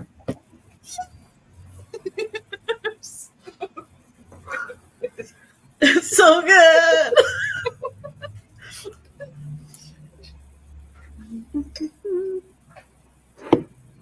Let's see. Esther says, I say write it, get feedback. If you are writing about the experience of being homosexual and coming or not out, then sensitivity readers are a must. Exactly. These characters are not coming out. They've been out for their entire existence. Yeah, those stories, I agree. There are certain stories that I would never write. Like, it's not my place to write about someone's coming out story, right? Unless it's coming out, well, as Ace. Yeah. right. Unless it's coming out as Ace, because that's what I identify. But I wouldn't go out of my way to go write a story about someone else coming out because I never lived that experience. So I don't feel like I would do it justice. So like there are certain things, like I wouldn't expect you, Laura, to suddenly decide to go write a book about the experience of slavery. It's just not, right. There are certain topics that sure you can understand that maybe people from those groups should write, but like a romance between people that are established. Like I might write a book that involves slavery and showing the evils of it, but I'm not like writing from. Not I don't think I would write for the experience about the right. It's like those things, though. I think people know like that. You already know. Mm-hmm. But like a romance spreading love, taking people away from the horrors of the world. I can get. Hi, Gwenna. Thank you. Gwenna, the source of the baby fever that got me in trouble on Laura's stream on Thursday.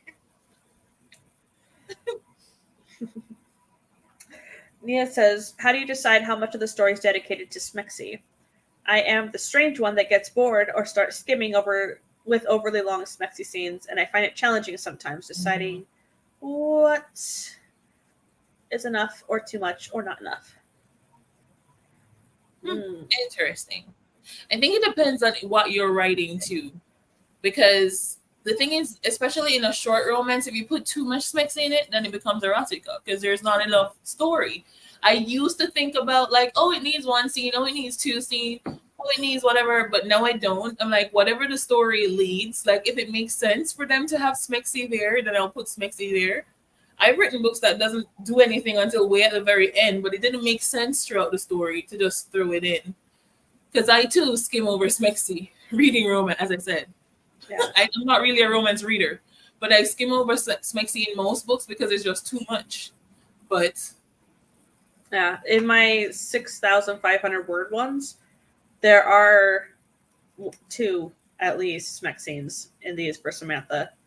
But in my YA romance that I'm working on now, the Hades and Persephone, they're gonna get a first kiss at the end.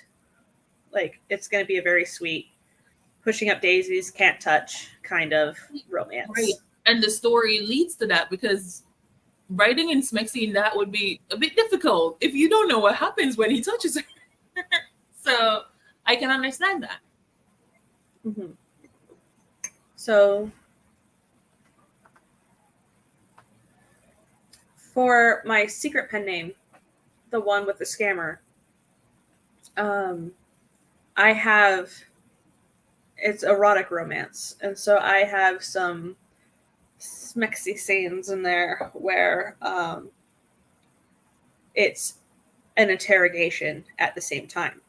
So it's doing 2 things at once. We're getting information, we're seeing who's in charge, like power play, as well as deepening the physical connection. So I guess it's 3 things at once. I can count. But yeah. So would it be erotica though? Because like, okay, so I'm working on, it's probably going to be on the Sky. I can talk about it. I'm working on a story. Well, I've been working on it for years. Whew, takes research, but it's a mafia adjacent story. Mm-hmm. And there too, someone was kidnapped. Well, she was there to kill him, but he found her. Anyways, she's kidnapped, right? And he's trying to figure out who sent her or what's she there for. So he's torturing her, but sexually torturing her. So it's like there's a lot of Smexy stuff, right? But I still consider it a romance, like maybe an erotic romance, because there's still the storyline of them falling for each other is still what takes the primary focus of the book. There is a lot of Smexy, but that's not the point of the book. So I'm thinking of putting it in erotic romance versus erotica. Mm-hmm. But I guess that's the question. What makes something erotica to you versus romance? Mm-hmm. Let's see. Eva says, my erotica roll smacks no love. See? But then again, too, I've seen books in the erotica room category that their blurbs sound like they have a love story. So I'm like, then what's the difference?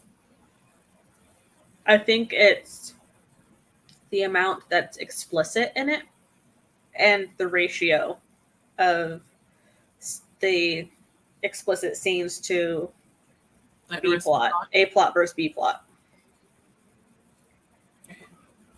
Laura says, erotica is about the sexual journey. Erotic romance is about both the sexual journey and the romantic journey. Okay. Interesting. Barrett! No,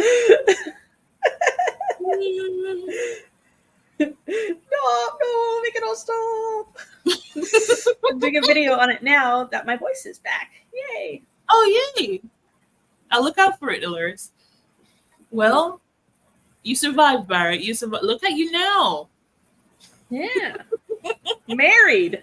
Monogamous. Who are you? That license plate from your mother. Ugh. Yeah. Oh, Dolores So- said the amount of. Sorry. Go ahead. In my one of my first iterations of Crimson Strings, my vampire romance, it was way more erotica leaning because even if it didn't quite make sense for where they were emotionally to get it on, it would happen anyway. And so by talking with somebody about the trauma these characters have and what their trauma responses would most likely be and what would make more sense, it caused me to pull back and pull out a lot of those. So now it's more of a romance. So, married and fighting with my husband about who doesn't stay in lanes when the highways here. Hope to live to see you, Esther. Yeah. So.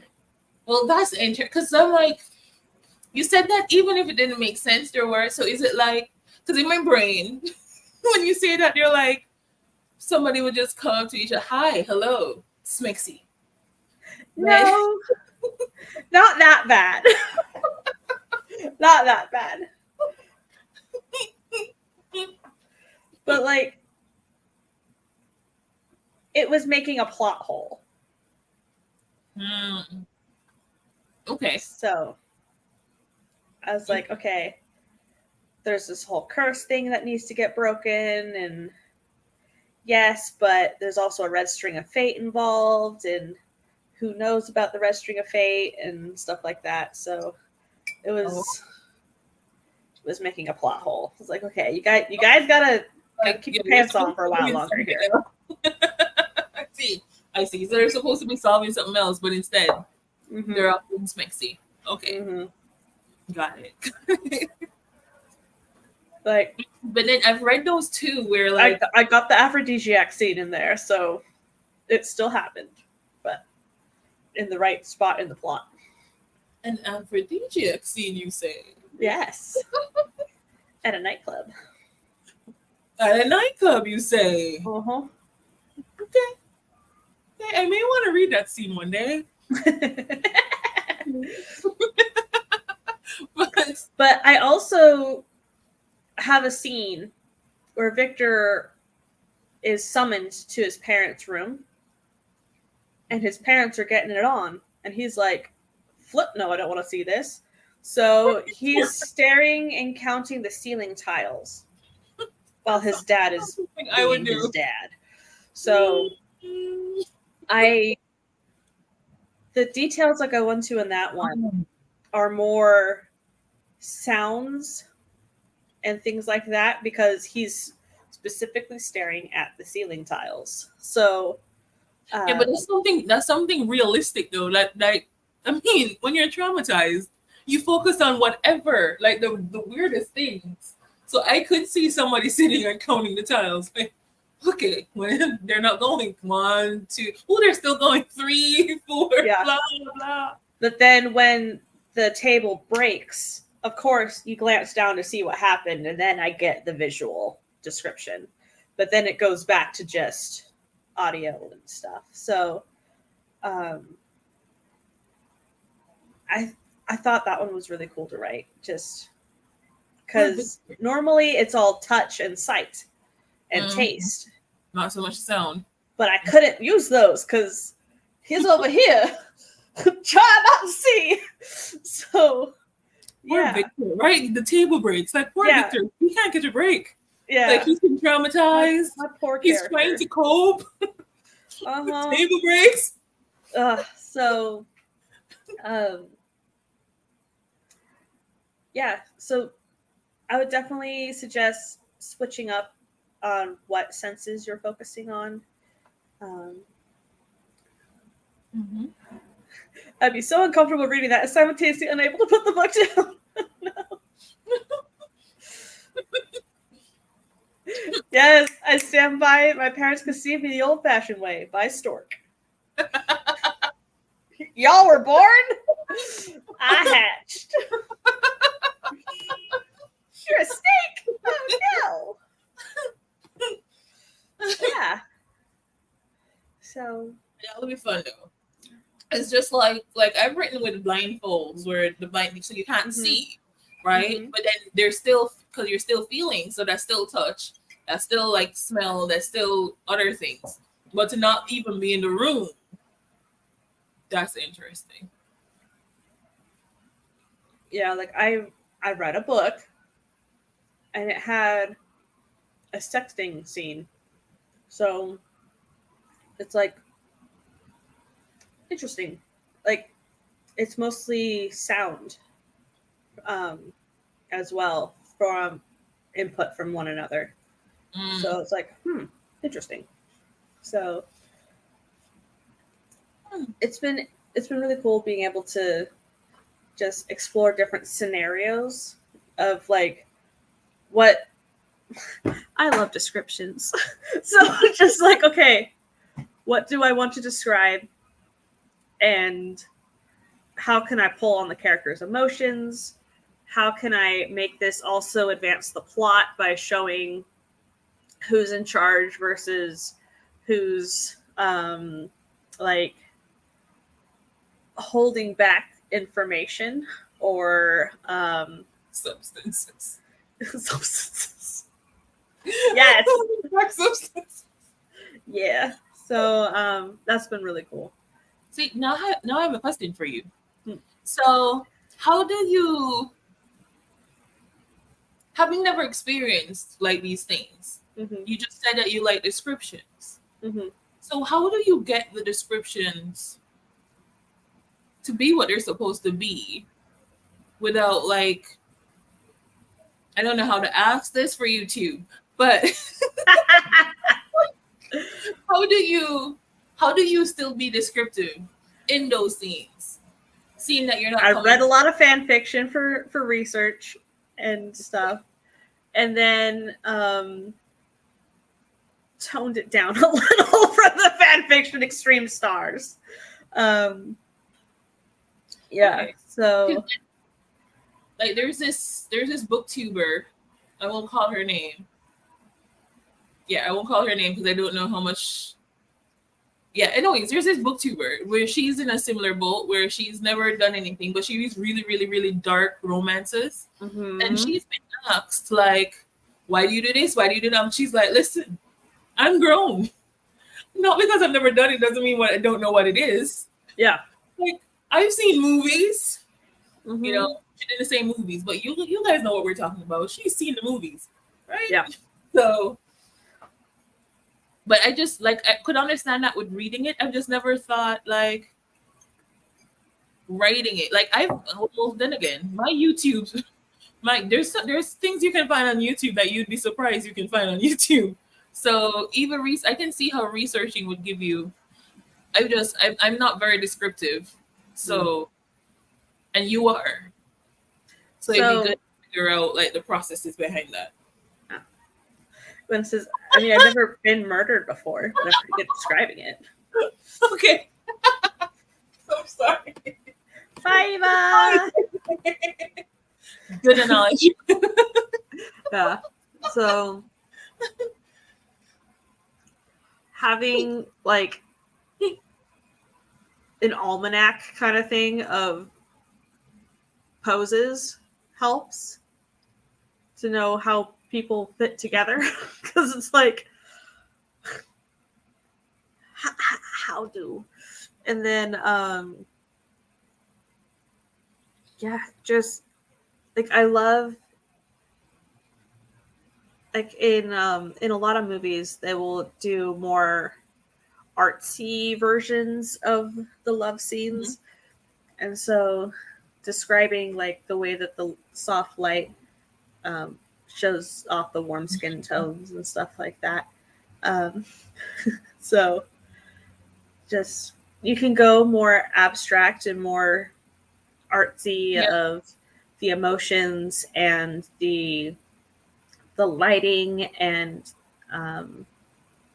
just more sweet that way. Or you can do the more erotica. A goes into B while C does this. So I like to blend both together. See, my very first book will never see the light of day. But because at that time, sure, I was already married.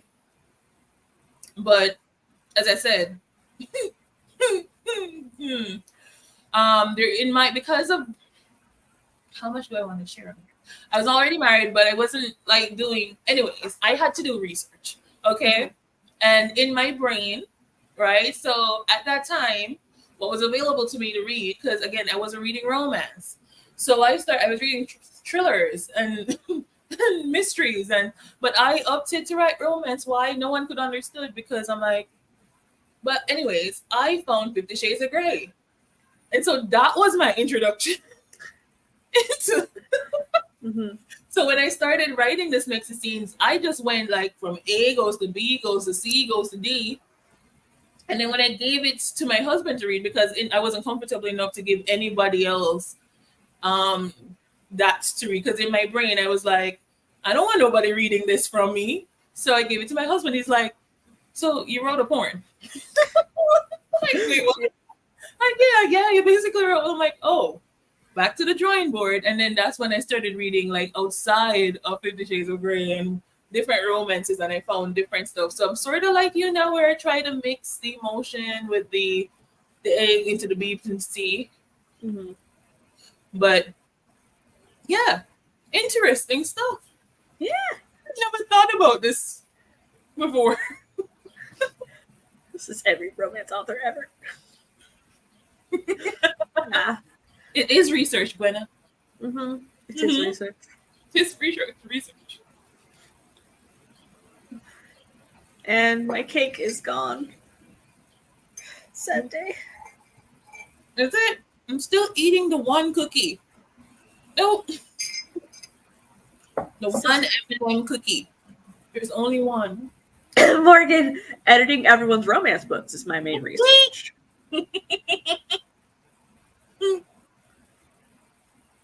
That must be interesting. Because you get them before they're even polished, right? You get them to be polished. So I can just imagine you finding 5 arms, six legs. You all are very educational.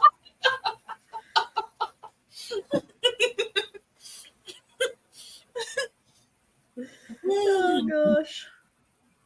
Yeah. So, seeing that you started out in like the spicy side of life, how do you think that's going? Because I started out writing spicy, and now I can't write sweet to save my life because I don't know when to close the door. So, how do you think you're going to fare now, moving to like a more sweeter side of the romance genre? Well, there can't really be a door in this one because they can't touch because of the decay magic. So it's a built-in door. Yeah. So I have a built-in barrier of they can't even hold hands. So So that's Why do I forcing me to stay sweet. But I don't know why you were talking and I got this intense visual of like Hades and Persephone up and putting their hands up and but not touching, just like right there, but not touching. Not sweet. But okay, so is this the only sweeter one that you're gonna try to venture in? I mean, outside of the middle grade. Well, my gothic one is also sweeter. It's a short story where it's their courtship for a year and then their wedding night, where on the wedding night he's like, I got something to do. She's like, what the heck? So yeah. There was no door for that one either because he pieced out. See, you'll survive. I mean, on my wedding night, so story time. On my wedding night, I got married. We went to, because we were coming to Canada like 3 days later, but we were going to a funeral the next day. So like I got married. We didn't do nothing. We just chilled and spoke. Like that's just what we did. We just chilled. We spoke. We whatever. Then we went to the funeral the next day. I mean, life goes on. Mm-hmm. You have your whole life to do the schmexy. So I guess in the sense of that sense, it becomes like an invisible door. If like if really like maybe you had to go to work, or maybe there's something else. Like peace out. I gotta go. You're not together. You're not doing anything. Mm-hmm. So maybe that way, but in a suite, I was gonna say maybe they could help their souls, but in a suite, you don't have that either. So this is why I get in trouble for writing suites. So I started thinking they could just help themselves, but they can't do that either. So I will be interested to read more like how it turns out. So we're going to figure out what are they doing because they can't do that. Right? Mm-hmm. So, yeah. Dolores says, yeah, like my villa that is a romance erotic. The first scenes are more, we have work to do, but later emotions will come in later. Yeah. Mm-hmm. See, there's something preventing them. Like they're busy. They're not together. That sounds amazing. Hazelnut-filled churros. Chocolate hazelnut. Yeah, Morgan gets them rough and not ready.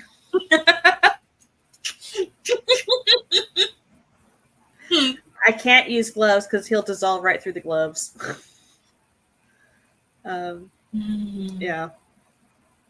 So. Hades doesn't get a break. No. Especially when nightmares hit. Ugh, gosh. Wakes up in rubble. Uh-oh. Gwenna says, despite my explicit request otherwise, my parents were put in the room next to mine in the hotel on my wedding night. Needless to say, we saved our enthusiasm for our honeymoon. Right? To say I empathize is an understatement.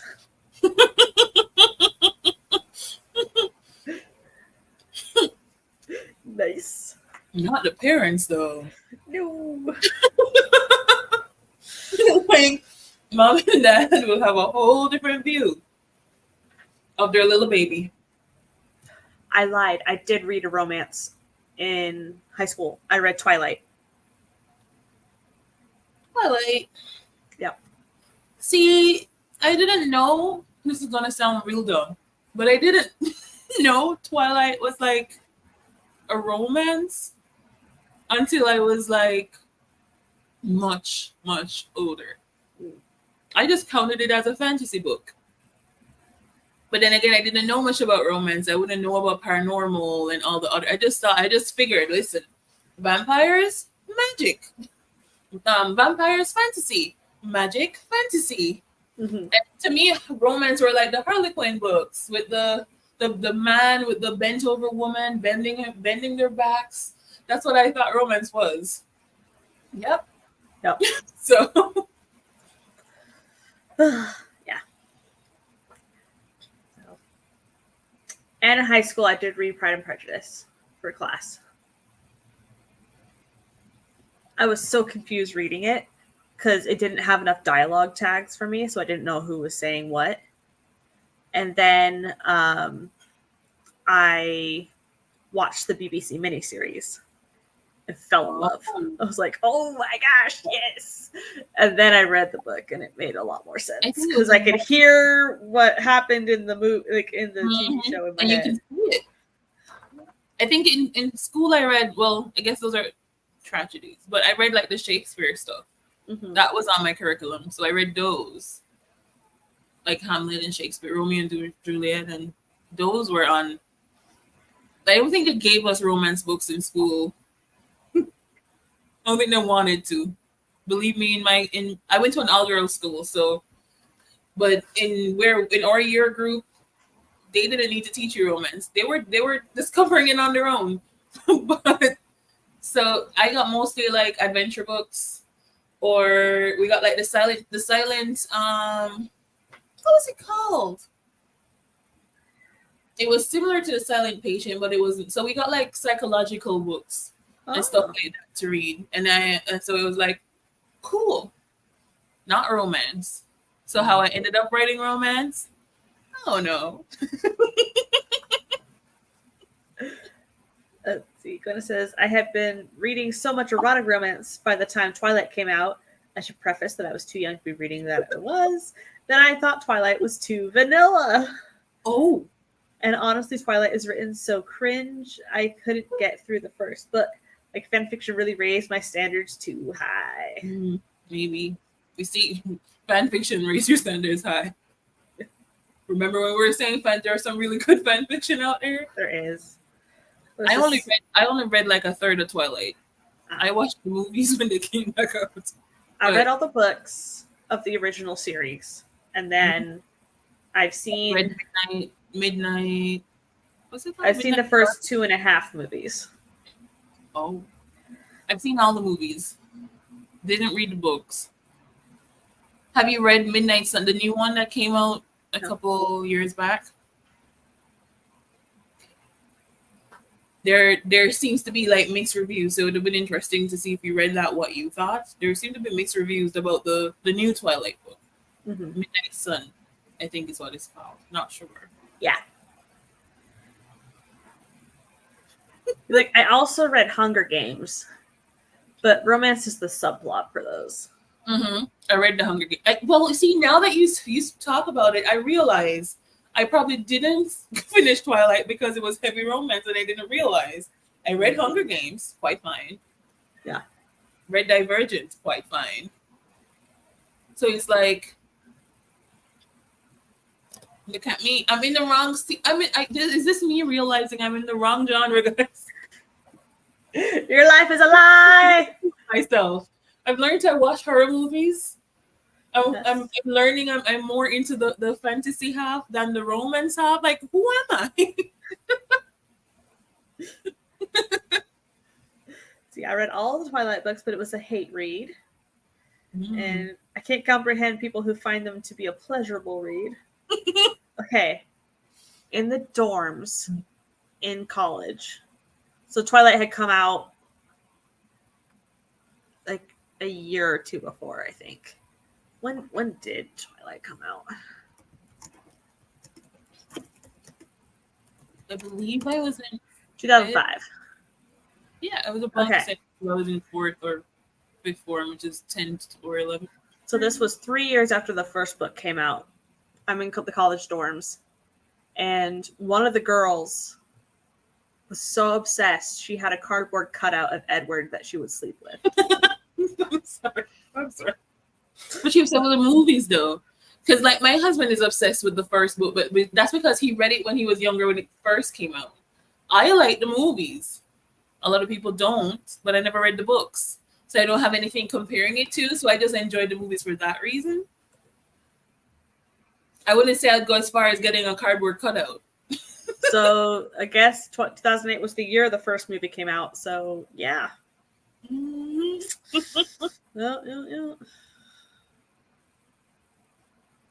How old am I? I just turned 34 last Saturday. And I'm a year older than Laura. I turned 35 in March. So we're kiddos.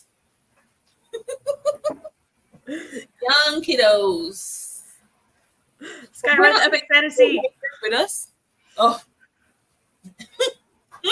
Don't tempt me with a good time, Dolores. Don't. Cringe. I love the Twilight movies. Me Alright. too. I couldn't get into the books though. Maybe it was Legolas would be cool. My favorite character is Samwise Gamgee. Aragorn was very, very cool. Mm-mm. I'm sorry. I don't like cutouts. I don't like cosplay. I can deal with, like when it's like makeup and it looks realistic. But you know what petrifies me? Do you know, like, if you ever gone to? I've never been to Disney World, but if you ever look at the people with the big heads, like growing up, there was Dora, and the body would be so small, and the heads would be super big, and I'm like, no, I do not want to be near you. It just creeps me out for whatever reason. Yeah. So the cutout, I don't know if the cutout would petrify me or if I'd still be in love with it. So, see, I would love a life-size statue of Boris Karloff as Frankenstein. Well, Frankenstein isn't that scary. I could see that being cool. Yeah. I thought about it. 34 and 7 days. Ta-da! Let's see. I've never tried the books. Usually, if I've already seen the movie, it's highly unlikely that I'll go back and read the books. I tried reading in the middle of the night and seeing it cut up. Anything is such a jump scare.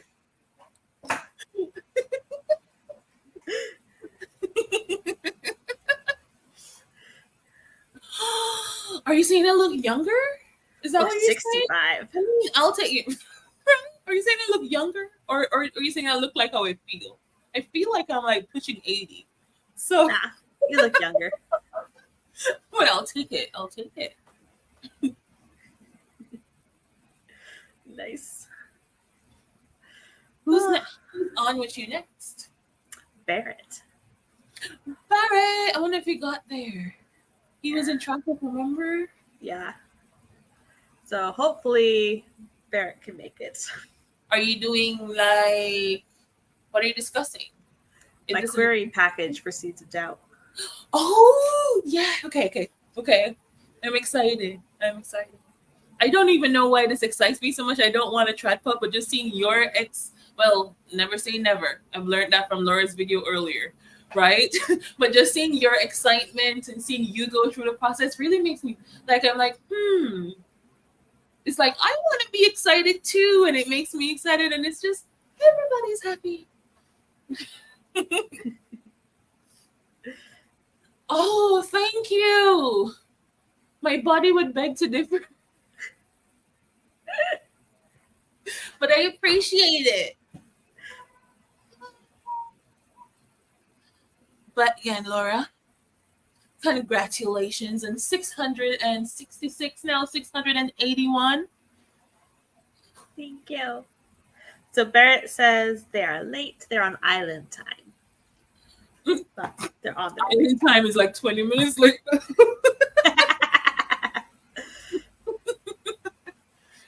From a fellow islander. Putting the kid down for her last nap of the day, so I'll be absent for a minute. See y'all again soon. Oh, no problem. See you soon, Gwenna. Seeing so many people in the community get agents and query makes me want to do it too. Yes, one day. Now I'm just thinking about it's so cool. The process just seems so cool. Maybe because I've never seen it done before. But the process and especially when it's somebody that's close to you, like seeing you do it, Laura, I'm like, every step I'm like so excited. I'm like, oh yeah. And you get so bright and you light up and I have a list of 26 agents so far. So I have split them into two categories, the fast responders and the slow responders. So I'm so close to querying. It's gonna happen. That's all. Just putting it out there. It's gonna happen. Don't know when, but it's happening. So we have come to the top of the hour. Do you want to stay with me till Barrett gets here, or do you want to skedaddle? I don't mind. I can. If you want the company, I can stay here. I can ask questions. Sounds great. Thank you. I can ask you questions about querying. I mean, you're supposed to be talking about your query package. So I can ask you questions about querying. Laura query. Celeste says, I'm trying to finish my Trad Story 0 draft because I want to keep that going, but my erotica keeps calling to me. Calling to you, eh? Mm-hmm. Yeah, it says, yes, it makes me want to get my middle grades ready, but Yes. that's not this year's project. Oh, I'm telling you, Laura's excitement is contagious. I'm so flippin' excited. It's like, you know, when I first saw this level of excitement from you when you were talking about the books that you read that you liked, like other books, and I was like, oh, you make me want to read horror so bad, but I'm so scared. So when you get so excited, it's like it just makes everyone around you excited, and we're just all like, yeah. So my first question about querying, until Barrett gets here to speak about the package, like, when did you first know you wanted to traditionally publish? Basically that video, my AuthorTube newbie tag. So 2019, 2020. Okay. And did you create like did you start looking for like your preferred agents and stuff from that time too? I never got that book query ready.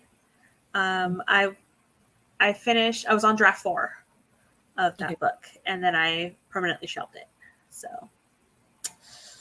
yeah, never quite got to the agent. So you started looking for agents when your book was already ready.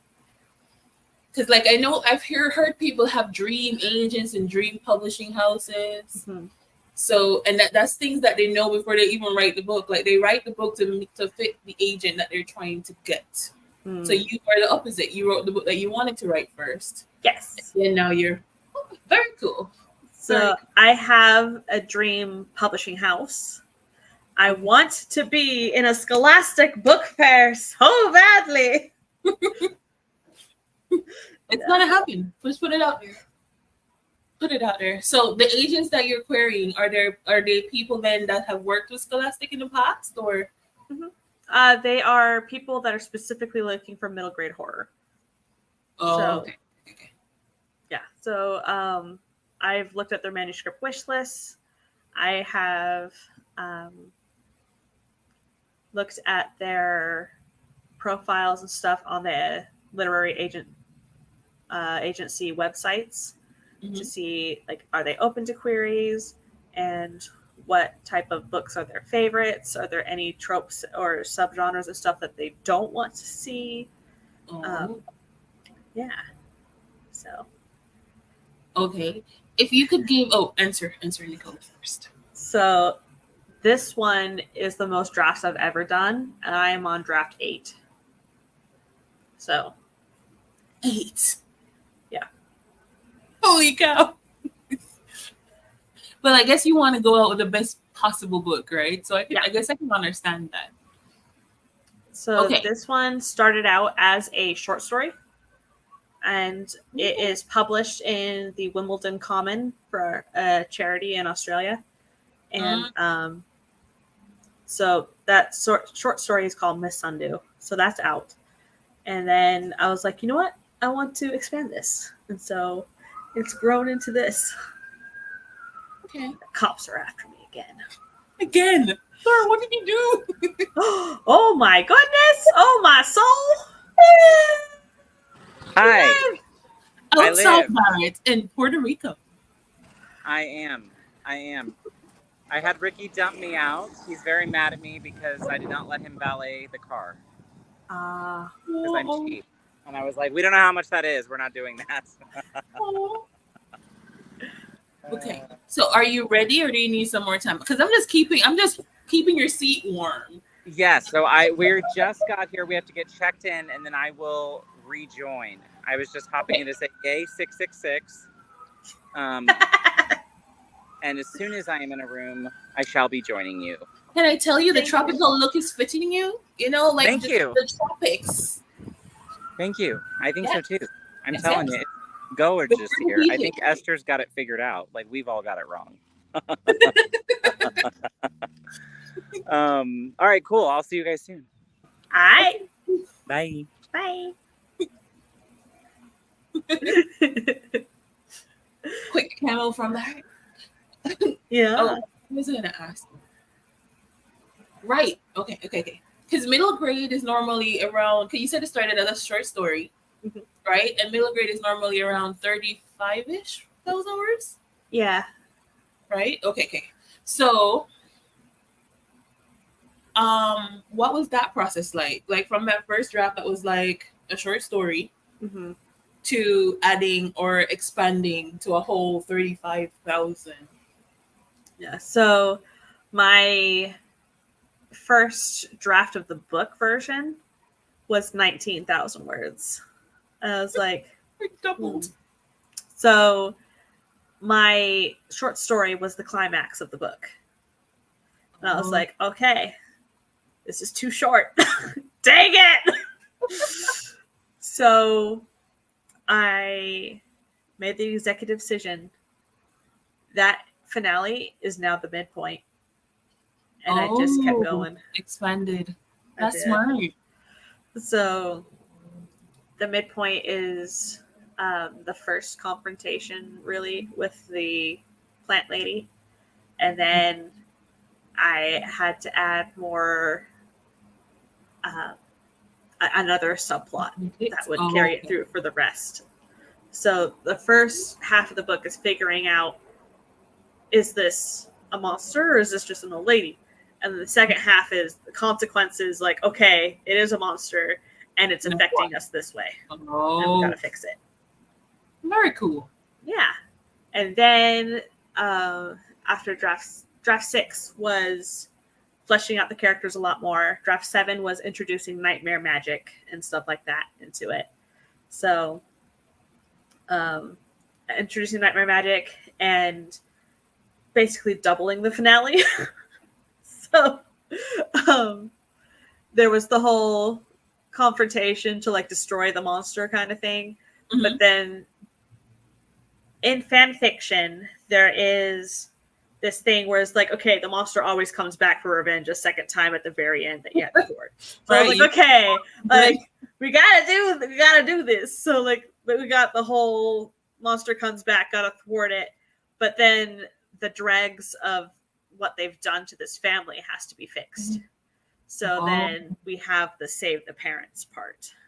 So very cool. Yeah, so now it's 33 and a half Save days. the adults.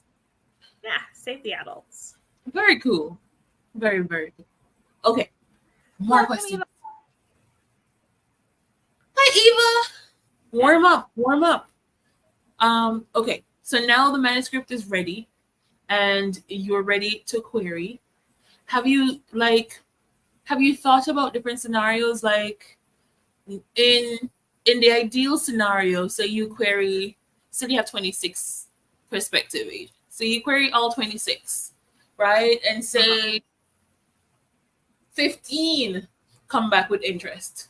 Have you thought about like how you'd go through and narrow down who's the best fit? Like you don't need to tell us name. Like don't do anything you're not supposed to do. Don't tell us like names and stuff. Just like yeah. Like what would make them the best fit for you? Is it like just because they've worked with stories like yours before, or maybe because they're just as excited about the story as you are, or like what's important to you basically then? So to put them on my list to query in the first place, they had to be passionate about middle grade horror specifically.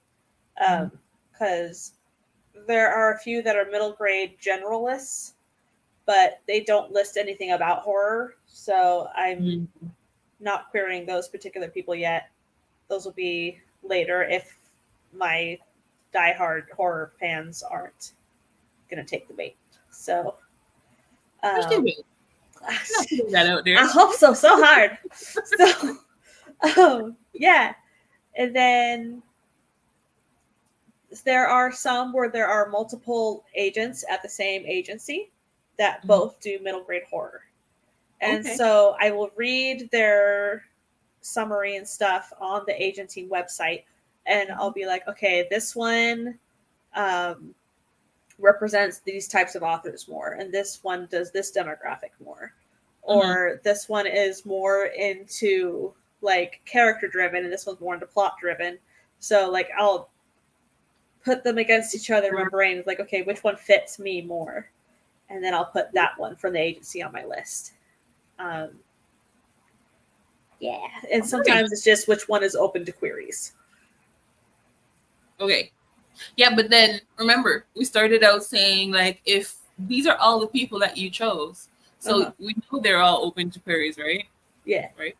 Yeah. Yeah, okay. I just want to make sure I'm not talking nonsense, but we know they're all open to queries. Yeah. So it's of that set, if like multiple of them are interested, like, you know, like you sort of answered, like you go and pit them against each other and see who gels more with you, which is sort of what I was wondering. Very cool. Very cool. And so you said you would figure stop that. Sorry. You said you would figure out which one likes character versus plot. So would you say that you as an author is more geared towards leaning towards character or leaning towards plot? Plot. So you'd probably need an agent that can sell that. Yeah. Like, okay. Good. I do love my characters, but I think character voice is not my strongest suit. Okay, so, I will agree to disagree, but okay. Like a lot of my stories, the narrator, the main character, sounds a bit like me, vocabulary wise and stuff. So okay. I'm not seeing that's not necessarily a bad thing. Maybe in a middle grade, because you want a middle grade person to sound like kids. Right. But okay. Yeah. Okay.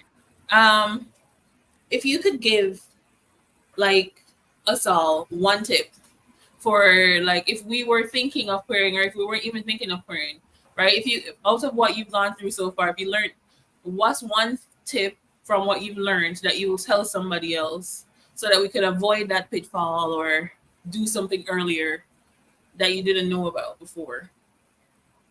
One thing that I did that has been super helpful is test your query. So my first round of queries that I did like a year and a half ago was I had my query letter and my first pages and my synopsis that I would send out to agents. And out of the 15 or so agents I sent it out to, I only got one request. So I knew something wasn't working. So I got the notes from the agent and sat on it and thought about it. And I've been revising since. And so I didn't go through I didn't go through 50 agents and now they're blacklisted on my list because I've already tried. So right. That's smart. Okay. Test it and don't be afraid to stop querying and go back to revising. Okay. We hear all those of you outside there in the chats gearing up to query. That's good advice. JC says, when you get offers from agents, what will your criteria on making a decision or who it goes with? For who to go with? Say every agent on your list wants your book. How will you choose? I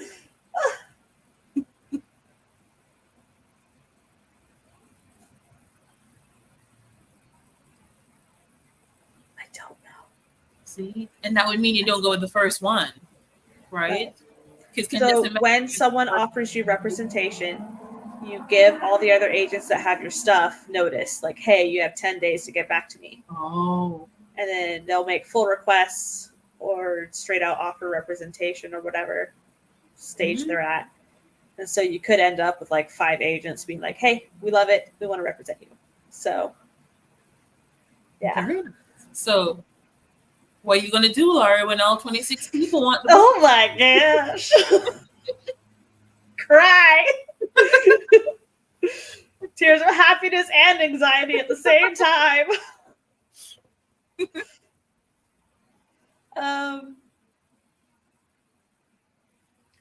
Well, because on my list, Lindsay Puckett did a video where she went over the publishing houses, like the literary agencies that sold middle grades for 6 figures. Mm-hmm. And I have some of those agents on my list. So like the money would be really nice. So I might lean towards one of those. But if you get like a newer agent with a smaller list, you get more of their attention, more of their priority. Mm-hmm. So it's a give and take. Mm-hmm. Yeah. I just have to vibe with them. Feelers. What are your 6 crutch words and phrases? In my horror, ma, swath, reverberate. Reverberate.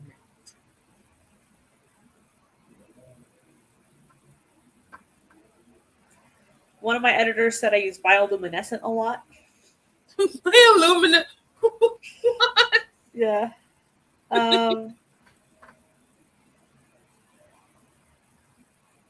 I definitely use reverberate way too much.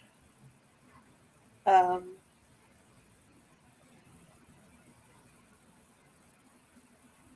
use tentacles a lot.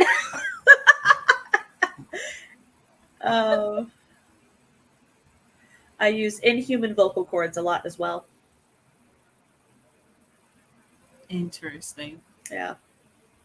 See, I write romance, so my crutch words are simple. Like I know I have a problem with but and like not just normal, just randomly, but and the romance section is done. But moaned into my mouth or whatever, I'd say that too much.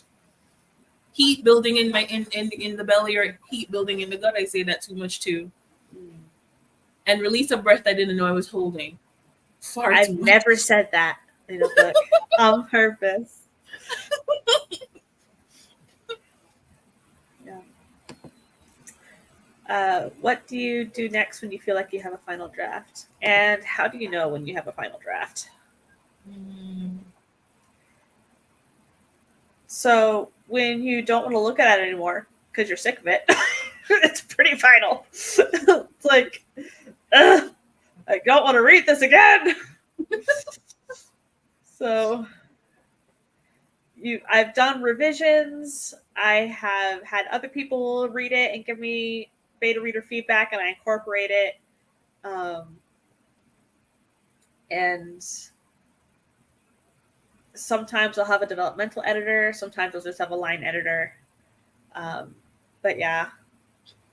So some of my stories are like 2-3 drafts, but this one's 8. So it's a range. And if you wanted me to tell you, I started out thinking my stuff were trashed. So whenever it gets to a point where I can like, oh, did I write this? Then I know that I'm close to the end. Nice. So when I can get it as good as I can get it on its own, on my own, that's when I do the beta readers and then the line editor, copy editor. So after I have incorporated the edits, that's my final draft.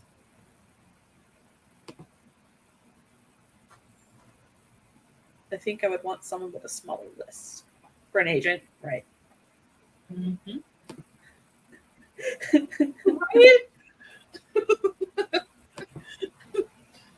So I have one question for you. I'm sure Barrett will probably come while you're answering this question because I know it's something that he thinks about too. So it'd be good if he pops on cue when this question is being answered. But seeing that you're writing middle grade, with the whole thing these days throughout certain states in the U.S. with the book bans and the kids not reading this or the kids not reading that for weird reasons. Has that like what's that word? Has that not deteriorate? Has that demotivated you? Did demotivate a word? Yeah. Okay, good. Has that made you feel like less motivated to continue writing the story or to go for the story, or has it not affected you? I mean, if you even are you even thinking of getting your books in schools? That's probably Yes. the first question. Okay. So my middle grade, I have not focused on romance. So sexuality has not been a topic in these books. So that will probably avoid a lot of what's normally banned, like criteria. And then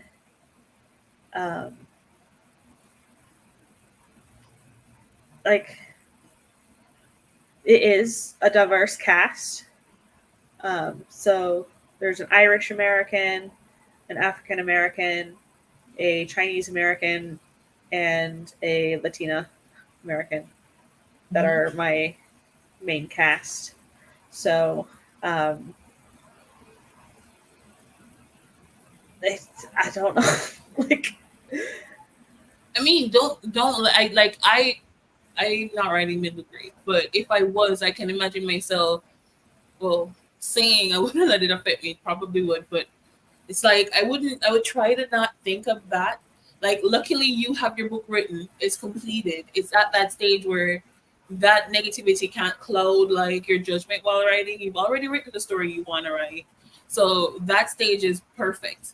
I am just wondering if that's something like, no, you're shopping for agents. No, are you picking an agent in mind that would probably, or is it even your agent's job to help you fight for the book? If, say, for example, it goes in schools and they find something wrong with it and decide to say it shouldn't be allowed or whatever, would an agent be somebody that would help fight on your behalf? To probably the agent and the editor, but I'm not sure. Yeah. Okay. That's just like, it's something that now, unfortunately, you have to think about when you're doing middle grades because most middle grade authors are writing their books to be in schools. Yeah. Like, that's a part of the dream. So, but anyways, outside of the dark corner, because that's not going to happen to your book, right? Outside of the dark corner, back into the corner where all 26 people want your book, and you face that dilemma. And all your dream agencies want your book, and your book is now being nominated to be in a Scholastic book fair, right? In that world, right. In that world that we live in, like, do you see yourself doing like school events and speeches and like going to interact with the kids and stuff like that? Is that where you wanna like? It would be so cool. Oh. It would be awesome. I don't mind public speaking, so I wouldn't mind doing a spiel in front of a bunch of elementary school or middle schoolers. Mm-hmm. So, cool. Yeah, it'd be really cool. I'll see, and share the videos, and I'll be like, that's my.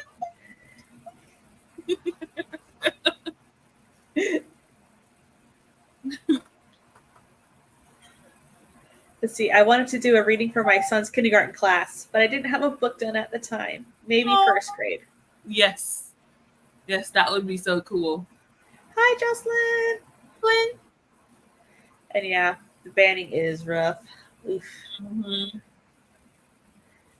Let's see. And Dolores says number of clients for the deciding factor. Like, if they had a good mentor, I would even take a new agent. Mm-hmm.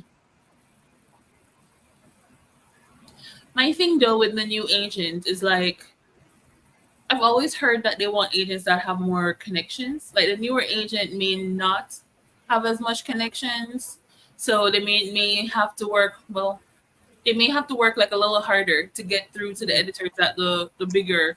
Like, if you want to get to the big 5, or is it big 4 now? To the big publishing houses, then you'd probably need like some form of connections, I would think. So on a lot of the websites, it says only submit to one agent from our agency, because when an agent is getting ready to submit to editors, we will have a round table where all of our agents will pitch in they work ideas. together. Yeah. Oh, cool. So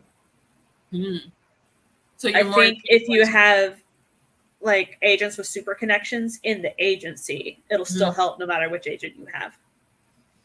Okay. So you're not just picking the agent; you're picking the whole agency, basically. Yeah. Sort of. Thank you, Eva. Very cool.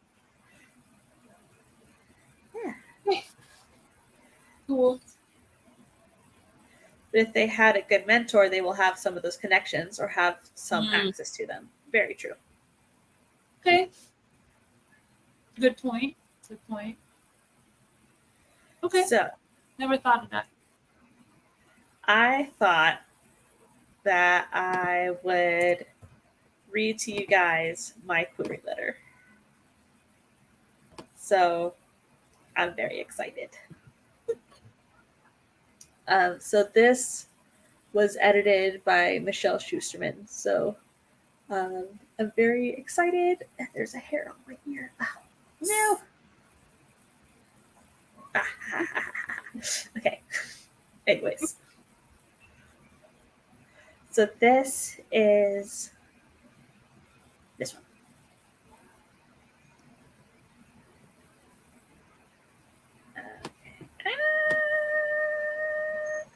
Okay. So here is my query letter extraordinaire. Dear name of agent who will get me all the moolahs. I was delighted to see middle grade horror was on your manuscript wish list. I think Seeds of Doubt, a middle grade horror complete at 33,500 words, will satisfy with an unusual monster, a carnivorous plant disguised as an old woman. 12-year-old comic artist Jimmy is suspicious of the creepy Miss Sundew when she moves in across the street. Her odd turns of phrase and glowing eyes hint that there's more to her than strictly human. The plant-obsessed old lady even shows up in his nightmares, turning them black and white and revealing supernatural going-ons along Nightmare Lane. When Jimmy's little sister and the family cat go missing near Miss Sundew's house, Jimmy must gear up for a daring rescue mission. He will brave his fears and wield his drawing skills to save his loved ones from Miss Sundew's twisted tendrils before her homemade fertilizer gains a new ingredient. I have over 30 horror stories featured in anthologies ranging from cosmic horror to Victorian Gothic. One was a 1,300-word version of this story called Miss Sundew, featured in an Australian children's charity anthology, Wimbledon Common by Black Hair Press. I've also participated in Futurescapes with this novel. Seeds of Doubt is the first novel of the planned Nightmare Lane series, but it can be read as a standalone. Each story will feature a unique, horrific creature in a different house. The series is similar to Fright Watch, regarding a series of monsters on a single street, but with an overarching villain that is similar to the Seeker in Hide and Seeker. The first 3 chapters are pasted below as per your submission guidelines. Thank you for consideration. Me.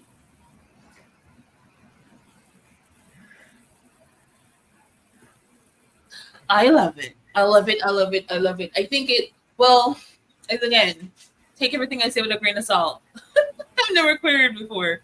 But to me, like if I was an agent, I think it gave the perfect balance of I know now what the story is about.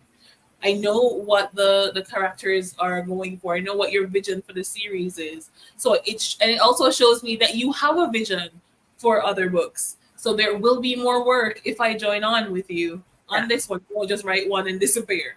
So I think it's perfect. I love it. And I also looked up agents, and a few of them were specifically saying, I want a middle grade horror series. See? So there is a market for middle grade horror series. So because I can imagine if it's going in schools, like you want when a parent finds a book that is suitable for their child, right, that their child actually likes, I would think that it's easier for the parent to just say, oh, are there any other books in this series? And then just go buy the rest of the series versus to go find a whole new author, a whole new book, vet them again. Yeah. Let's see. I'm excited. Thank you. Yes. It does sound solid. I know who you are. I know that you have experience. You've been published before. I know that this story has been published before, and that it started out as a mere entry, and now it's a whole being. So it's like it shows that you care about the book, you care about your craft. You've been publishing, you've been seeking like publications in other places as well, and you've been successful at them. So it shows that you have experience, you know what you are, and you're driven, which is a good thing in an author. So yeah, I like it. Not that my experience, my suggestions or my opinions matter much for querying, but Dolores agrees about your series idea. I would imagine. Should we read the first 2 pages? Yeah. Do you want to wait and see if Barrett comes on at 5:30? I feel like we're robbing him off. Maybe we should give him the other. Oh, yeah, it's 5:30. Okay. Yeah. Okay. Go for it. I was trying to stall as much as I could until he came, so that he doesn't feel left out. But it's halfway through. I know. It's okay. So maybe start reading. Hopefully he pops in. Yeah. All right. So this is Nightmare Lane Seeds of Doubt. Chapter 1. Jimmy chewed his tongue as he concentrated on shading the long, sharp teeth. The black and white illustration was straight from his nightmare last night. It kept coming back every couple of weeks. It freaked him out a bit, but when he turned his dreams into comics, the scare lessened. He had to be in the right headspace to do it, though. Warm light from the window in his friend Jaden's room made this spot great for drawing comics, and being with his friends made the spot perfect. Jaden, Chloe, and Gabriella were all playing a zombie video game on the TV in the corner. The screams of the undead were absorbed by all the foam and felt sport banners and football jerseys hung on the walls. They allowed Jaden to crank the sound without disturbing his parents. Let the zombie screams and carnage be truly terrifying. Jimmy couldn't help but smile at the sight of the old Lego box poking out from under the bed. They had spent hours last year in 6th grade fiddling and building a haunted house out of them. If Jimmy looked close enough, he could see the faint green of the glow-in-the-dark ghost piece. Bang! Jimmy jumped. That hadn't come from the game. He pressed his freckled face against the window. The glass was baking in the July heat. There, down Nightmare Lane, was a large moving van. "Someone's moving in next to my house," he called back to his friends. "Into the Gargoyle Mansion?" asked Gabriella. "Did Ghost Guy George actually die and I missed it?" She was wearing all black despite it being summer. The only thing she did to cool herself off was to pull back some of her long brown hair in a back clip. She looked up from the game. Should have snuck in to explore. It's such a beautiful and creepy house. I've even heard the gargoyles move when no one's looking. "That's illegal," said Chloe, carefully pressing buttons on her controller. "Yeah, anyway, across the street, not next door," Jimmy said. "That house sold fast," said Jaden, not even looking away from the glowing screen, fingers mashing away at light speed. "I wonder if they have kids." Like usual, Jaden was wearing a sports shirt and hat. If Jimmy thought really hard, he remembered they were for a football team. Or maybe it was basketball. "If they do, I hope they love horror," said Gabriella. "Jimmy's still too chicken to watch All Hallows Bleed with me," she said, glancing at Jimmy. "It's PG-13. Mom says not until I'm 13. Just 10 more months." Jimmy's voice trailed off as he kept peering down the street. Gabriella shrugged. "The last person who moved onto the street was all kinds of weird even for me. I swear Mr. Wilson isn't quite human. Reminds me of a fish." And that's the first 2 pages. I love how they each have their own personality. And I mean, the description, like, okay, it's the middle of summer, I get it. The July sun, the July heat, I get it. Like, I know they're playing a video game. I mean, it already has spooky elements with there's a glowing piece. Yeah. And now there's someone moving into the gargoyle house, and the humor where it's like, the ghost guy moved out, died, no one told me, like, wow. Kids. So I love the element. I love that because kids say what they want to say, right? Yeah. That's the freedom of being a kid. So it's like, it's funny. It's not overly creepy. So like even when the creepy stuff comes in, because their personalities has such humor, I can see it still being palatable for kids and relatable, because I mean, who talks like that? The houses are labeled Ghost Guy and Gargoyle Mansion. Like, wow. If knows Gabriella, she is a metalhead goth girl. Like, oh yes, love her. Illegal. I like it. Whew. I like it. I like that. Maybe I'm reading the wrong things. I like that I like it. I like the description. The prose is simple to understand. I guess it still stuffs you in. It's very vivid. It's very descriptive. The personality, like I'm a character girly, right? I'm not a plot girly. I'm a character girly, and those characters are funny. So they make me like them. I could just sit down and watch them. They're like, you can tell that they're that like that friend group. Like you could just sit down and watch, like just be a fly on the wall and just laugh. So yeah, it would draw me in. Is that what you send in the query package, like the first 2 pages? Usually it's like the first 3 chapters. Oh, right. Your query letter did say that. Okay.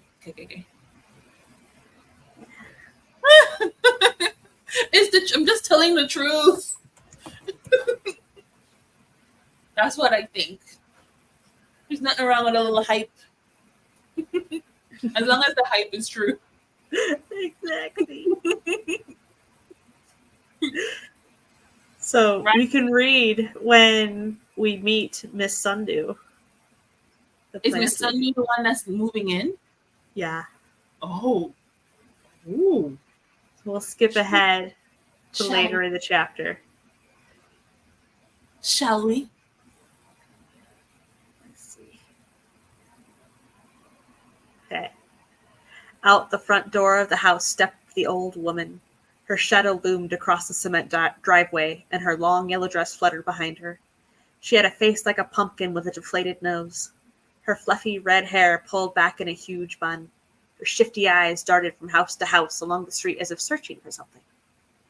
Most of the movers were now handling bushes the size of 5-year-olds, obscuring their faces with thorny roses and placing them in the front yard of the single-story house. The old woman was directing them with dirty gloved hands. One mover made the mistake of stumbling while carrying a thorny shrub. "Be careful," she called out, her voice as deep as the grave. "Don't hurt my baby." "It's all right, Miss Sundew," he replied, examining the shaken plant. "It didn't even lose a leaf." Why would someone bring all those weird plants with them?" Jimmy whispered. "To make homemade poisons with," Gabriella responded. "Why is everything so dark with you?" Jimmy complained. The woman, apparently named Miss Sundew, was making the hair on his arm stand on end. Gabriella laughed. "Maybe they were gifts from her family," said Chloe. "They're obviously important to her. Some of them look to be quite old." And we'll skip to where they go say hello. Let's see.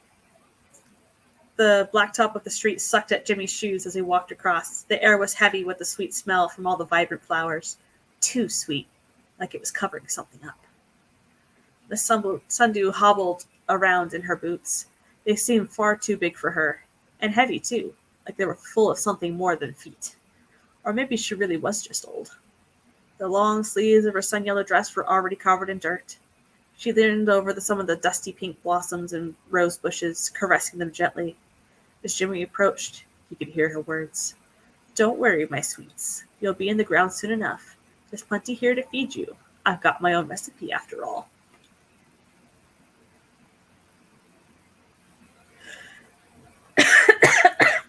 Don't. Thank you. I was here saying, why do I strangely feel like Miss Sundew is like me?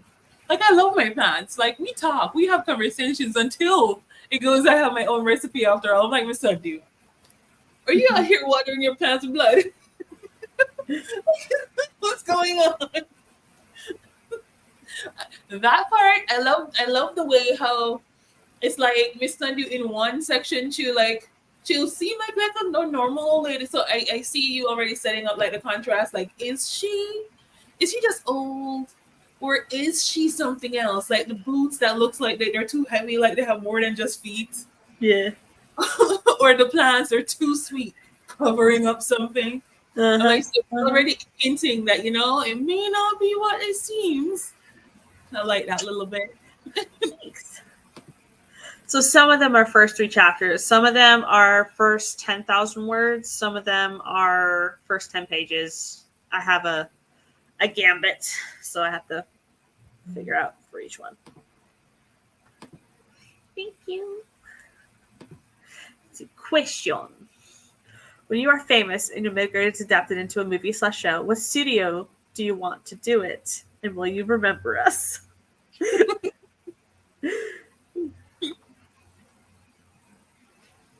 Yes, I'll remember you. Studio-wise, I don't know. Mm-hmm. And will you do your own lighting? No.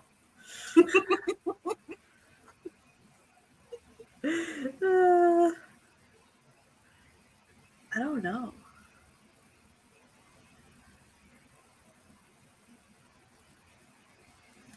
Would I want it animated or live action? Ooh. How about both? Maybe start it animated. And but when it starts animated and then go live action, they tend to mess it up. That is true. I mean, I can cut like if you're like legit, if your audience is like legitimate kids, I go animated first because I mostly see the kids sitting down and binging, and I would go series instead of movie. Because I can see kids sitting down and binging this whole animated series and getting so invested that if a live action were to come out, then they would convince their parents to go watch it, and then the parents could get into it. Mm-hmm. But I don't know. I'm iffy though, because as I said, the live action tends to get messed up when it starts as an animated series. But really, I didn't find it scary yet. It drew me in so much that I was like, "Ooh, what's going?" It's sort of like it's deceptive in a way. Hello. Oh, I feel bad. We were just reading, and I was like, "Should we wait a little bit longer to see?" I'm so sorry it took me so long, you guys. This place is huge. We had to go through 2 buildings and down a tram to get to our building. And Ricky, let me see if I can figure out how to turn this around. Ooh, there's that Caribbean sweat. Right? I know. Look at my hair. Looks great. I'm trying to figure out how to turn my camera around. Surely there's a way. Usually it's settings, camera, and then there's a drop down. I know, Ricky. Why? Here. Ta-da. Back, dual, triple camera. Nope, that's not right. Wait. Bear with. Oh, for. Are you just supposed to turn your phone, maybe? I guess. Why is this so hard? Wait, now I can't come back? Oh, jeez. No, you're back. You're back. Oh, I am. Okay. Yeah. So anyway, no, it was huge. Like we walked in, we were like, this might be bigger than our house. Whoa. Yeah, it's quite large. And then look at this. We have a little balcony with music down below. Oh, I miss the Caribbean. We need to go to Puerto Rico. I'm like, I don't want to go home. How do I say? Well, Laura, happy 666. Thank you. How's the devil? God. Good. Okay, hold on. Let me transition out so that you too can have your well, whatever's left of your R. I was gonna say. So long. And let Barrett take over his rightful seats in the driver's seat. Oh, I'm sorry I'm late. Travels. It's all good. Bye, guys. Bye. Here.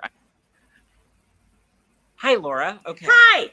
Tell me all the things. Did you tell everybody already about Michelle doing your query in her Substack and share the link? So, I told them that she did my query letter. So Michelle has this thing on Substack now where she's doing paid posts, like a paid version of Substack for specific things where you can submit your work, and she'll add it to the list of things that she will critique. Yes. And so she did my first 2 pages. So the ones that we just read have her critique notes applied. Yay! Yeah. So wait, the one I read in the newsletter, do I pay for that? Maybe I do. Am I paying for that? I guess I am. If you read my pages. Don't listen, Ricky. Apparently I'm paying for it. Nice. You're frozen. No. Come back, Barrett. It's there me. you are. It's the Wi-Fi. Esther told me to stay off the Wi-Fi. She's right. Ah. That is why I'm on my cell phone. Because it is real slow. Because we are about 1 million miles from the actual resort. Okay. So what's going on, Laura? What are we doing to sell it at Selly? Well, I've had pizza. I've had mocktails. I've had chocolate cake. It's been great.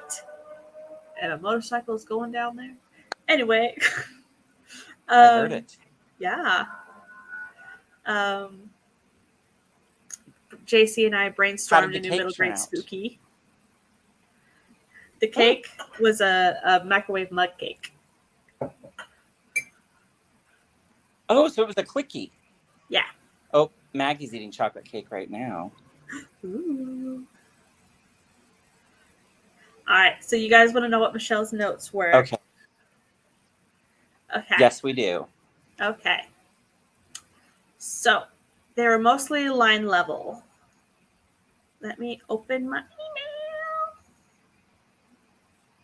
Yes, I know my library card's expiring again soon. Here it is. Okay. So I don't think I can show it because I'm paying for it. But let's see. So here's the first part she did for my opening line.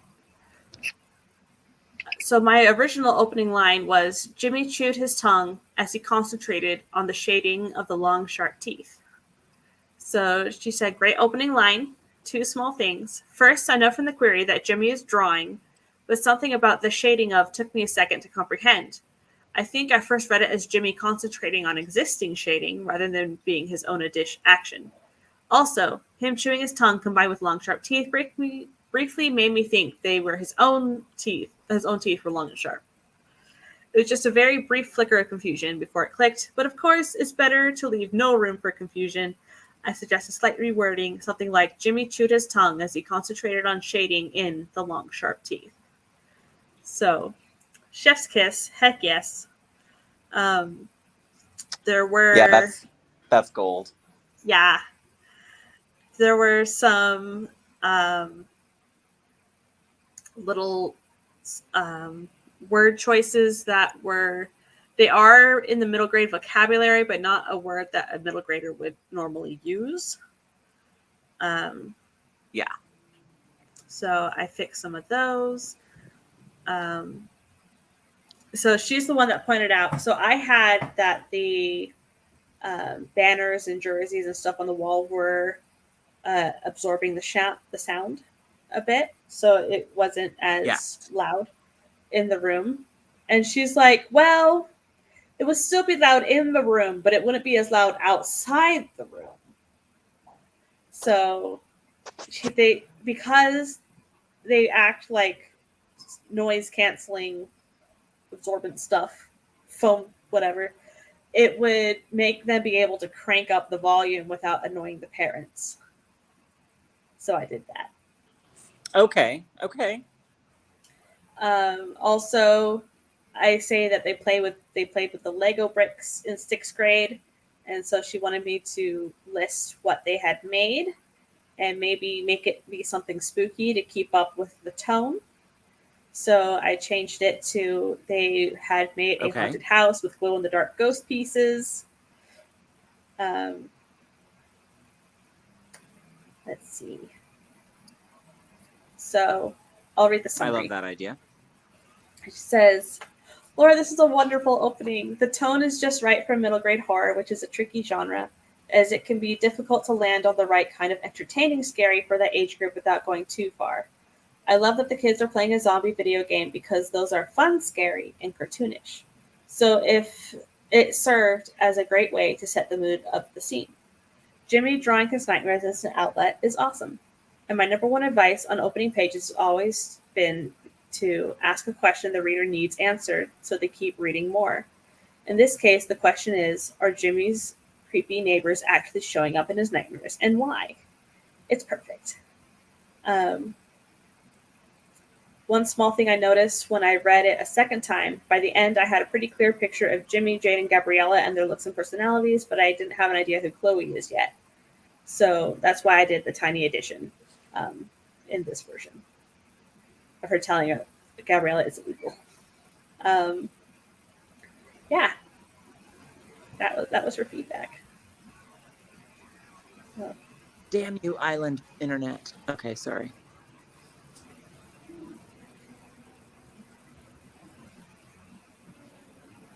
Let's see. Do, do, do.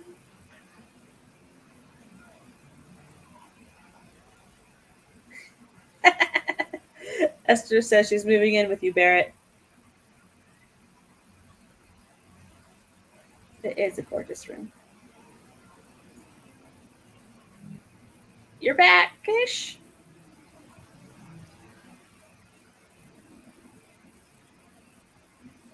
Hi, Barrett. Oh no. Stroke the chin. But yeah, Gwenna says developmentally your book was wonderful, so I'd be surprised if she had too many notes on that. Oh, thanks, Gwenna. Eva says, I'm stoked to read it again. It's been years at this point since my first read. It has been. It's changed a lot. The problem of knowing words at a very young age means writing above normal grade level. I can't wait to get Laura's book to read to my grandchildren. Oh, thank you. Hey, Sako. Barrett is having issues. Oh, okay. Hi.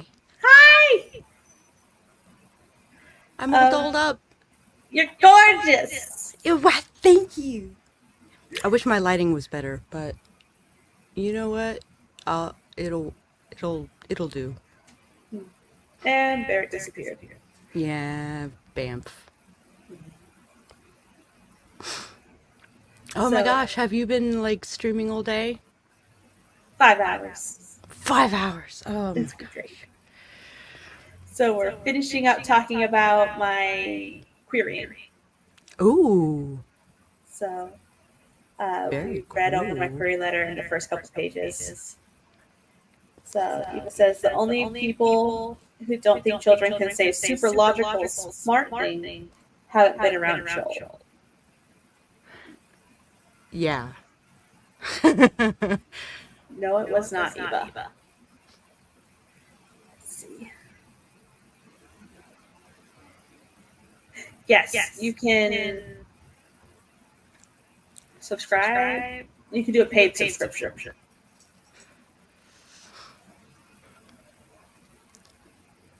There are so happy. He does freeze with the best shots. Also, please excuse this kitty and this kitty. I had a nest built that they had made a home out of, and I just put it away so that I could have like a stage in my living room, and they have made themselves comfortable. Wow. They look very fluffy and soft. And this one is a year and 3 months, 6 months. I can't remember which. Oh, Barrett, are you there?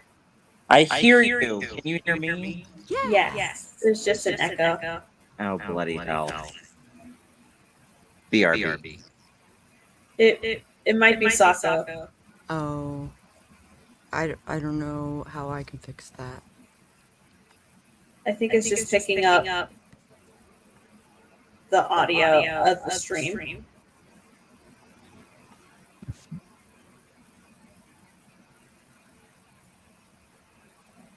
So if you just turn down the volume. I didn't hear an echo then, so it might be good now. Barrett! We did it. Let's see how long Hallelujah! I have to sit right by the window and not move. I see. Hi. I haven't seen you in Hi. a long time. How are you? It Sako? has. It's been a minute. It's been a minute. Yeah. It's good to see you. You as well. Happy 666. Oh, yes. Our Laura's all grown up. Oh, thank you. Yes, agree.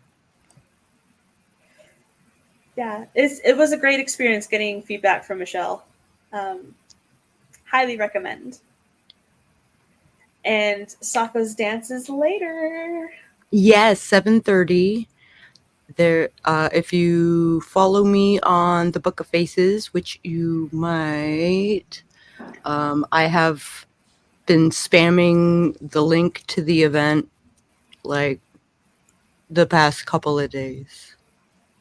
So if you go to my profile, you should be able to find the event. And yes, Sako looks delicious.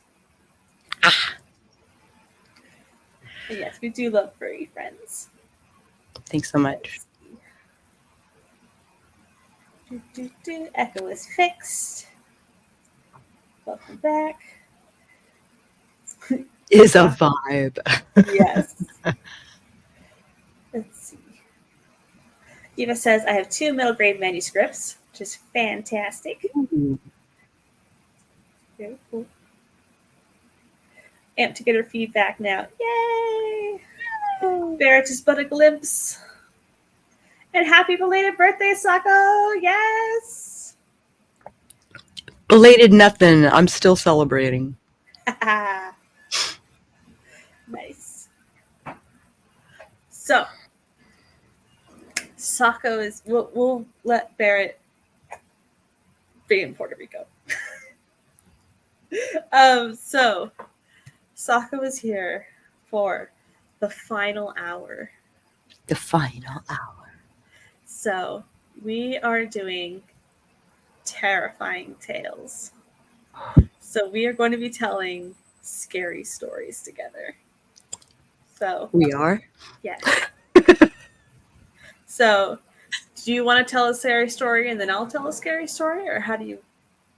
I have to think of one that maybe I have some flash I can read, maybe? Yeah. And Gwenna says, Sako, where did you get that hairpiece? Oh, geez, I don't even remember. Maybe Spirit Halloween? Looks super awesome. Thank you. This is the final hour, Dolores. Putting me on the spot for a scary story is a scary story. It is. It is. So, I have my book of scary tales. Oh, I can read. Or I can read ones that aren't in here. So, I can start as soon as I find my flash. Cool. Yeah, I have a couple of scary stories. I think I can, if they're finished. I think they're finished. All right, let's start. And some of this I've tried to submit to like anthologies, but I haven't had any work be accepted just yet. Mm-hmm. Yeah, I just got like 6 rejections. Yeah. Read Nevermore as a backup. Oh, read Nevermore as a backup. Mm-hmm. I was like, past tense? Present tense? English is hard. Oh, cool gamer. So good to see you. Thanks for dropping in. Holy crap. So, All right, should I go first? sure. Okay. Donna breathed in fresh summer air. She coughed a little, having inhaled the pollen pumped into the air by the trees. It mattered little to the girl. She wanted to climb the trees anyway, as any 10-year-old would run. The run from the house to the tree was a relatively short one. The towering maple tree in full bloom offered plenty of shade to guard against the blazing sun and plenty of low branches to get a good climb started. Ignoring the swing hung from the crooked branches, she stepped into the joint where the branch met the trunk as her starting point. The dark brown bark flaked and scraped against her hands, but easy-to-reach branches were all the more inviting. The first 10 feet were a cinch. The view from where she stood, she could see her father breaking out the lawnmower. It would not be a welcome addition to the ambiance of the tree, which was teeming with life. Chirping birds stopped their song, and chittering squirrels skittered into the tree as the lawnmower tried to start up. Father pulled the cord with gusto, trying to get the engine started. 3rd time's a charm, and he proceeded to trim the yard. He was already rubbing his eyes, either from the sweat running into them or the pollen already stinging them. Watching him move his hat so that he could wipe his eyes with the back of his wrist prompted Donna to rub her own itchy eyes. She chose to ignore the itch and continue climbing up. 17 feet up, she found another resting spot with an excellent vantage point. She looked down at her neighbors jogging alongside each other. The male of the couple stopped to catch his breath and rub his red eyes. The female of the couple looked impatient. Next thing she knew, Donna witnessed as the man suddenly attacked his mate. The woman screamed as she fell underneath him, and he tore at her face and her throat with his bare hands. Donna covered her mouth in shock. Was he sick before, or did his allergies make him violent? A squirrel came out of his hole. A squirrel came out of his hole in the tree and stood on a nearby branch, staring with black eyes at Donna with a stillness that was disturbing. The girl reached for the squirrel, which made the squirrel twitch and turn away from her, ready to bolt. The branch itself raised, causing the squirrel to grip tighter with its claws. Smaller limbs reached for it, yearning for the small animal, and wrapped around the squirrel's tail. Donna watched in horror as the branches pulled the squirrel's tail, dragging it toward the trunk. She leapt forward and tried to help the squirrel, but the animal did not recognize her motive and bit her.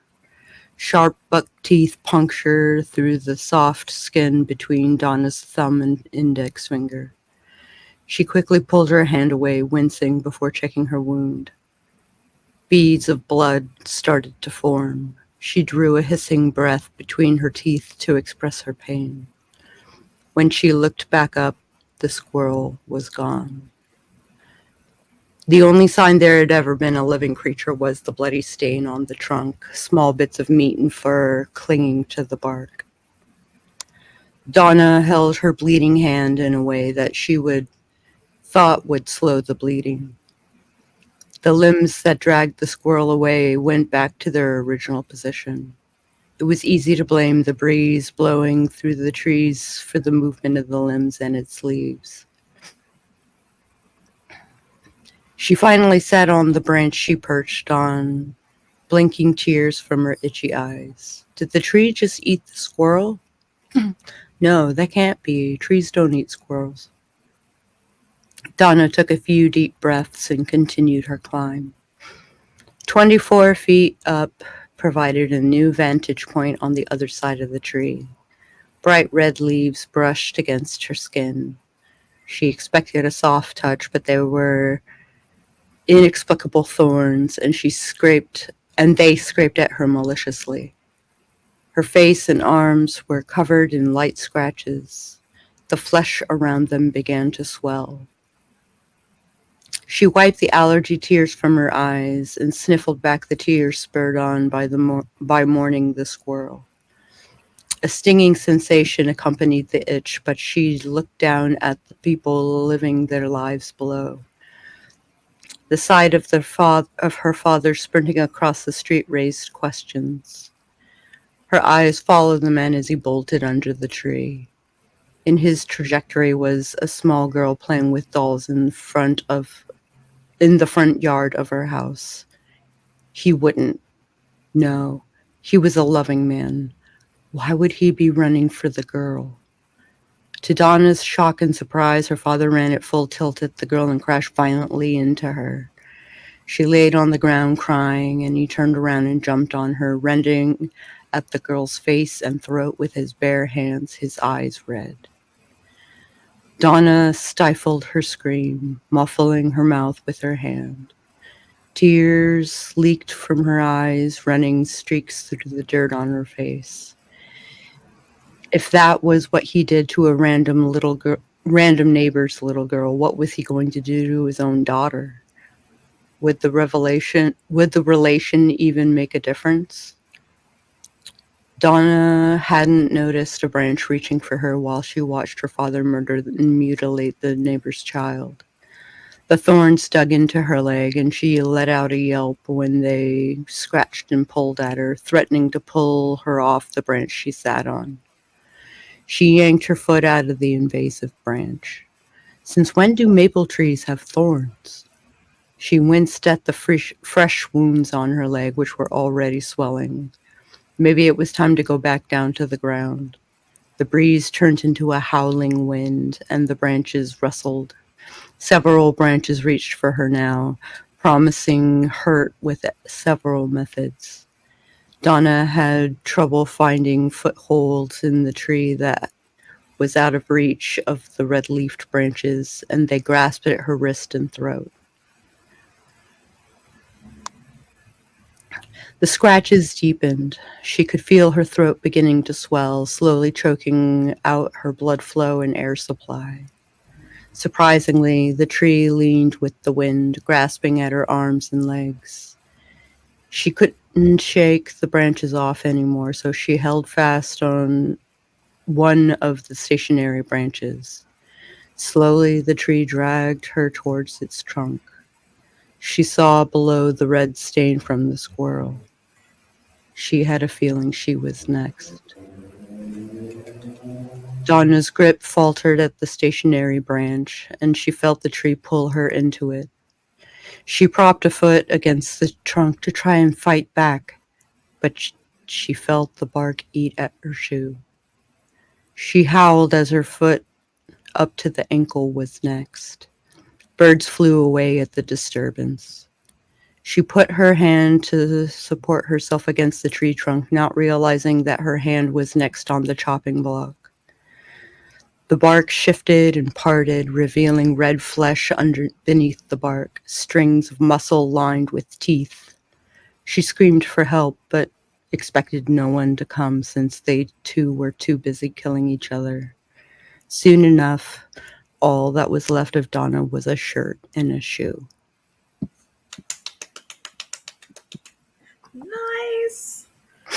That was a hungry tree. That was a hungry tree. Very nice. The prompt was chlorophobia. Uh-huh. So I went with a man-eating tree. A little girl-eating tree. And yes, all the claps from Mama Maggie. All the claps. Thank you so much, guys. Nice. So I also have a flash. Let's do this one.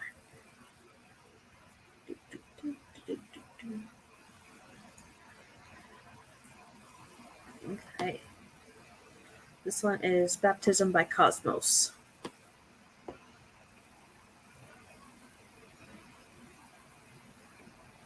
Okay.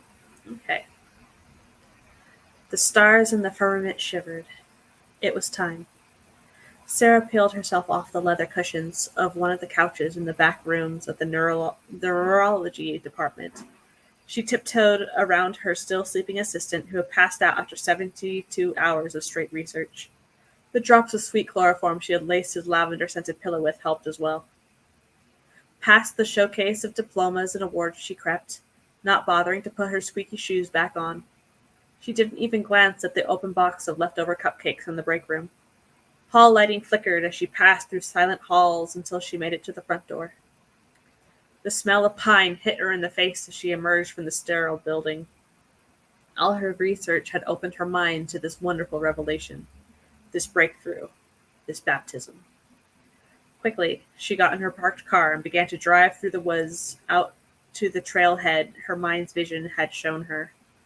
She had sparked when the electrodes on her temple fritzed as the full supermoon rose just enough to shine through the room's windows into her hooded eyes.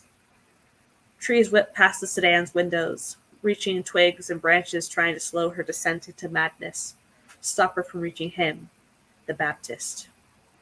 At last she parked the car, slipped her bare feet into the soft dirt trail, and began the final leg of her trek. Cicadas stilled as she passed, their joyous songs cut off with jarring silence in her wake. Small rocks dug at her feet and gripping toes, tiny lacerations marking her, bleeding her. The large orange moon glinted off the lake in mesmerizing patterns. It was just as she had envisioned. The Baptist was there, hovering over the surface.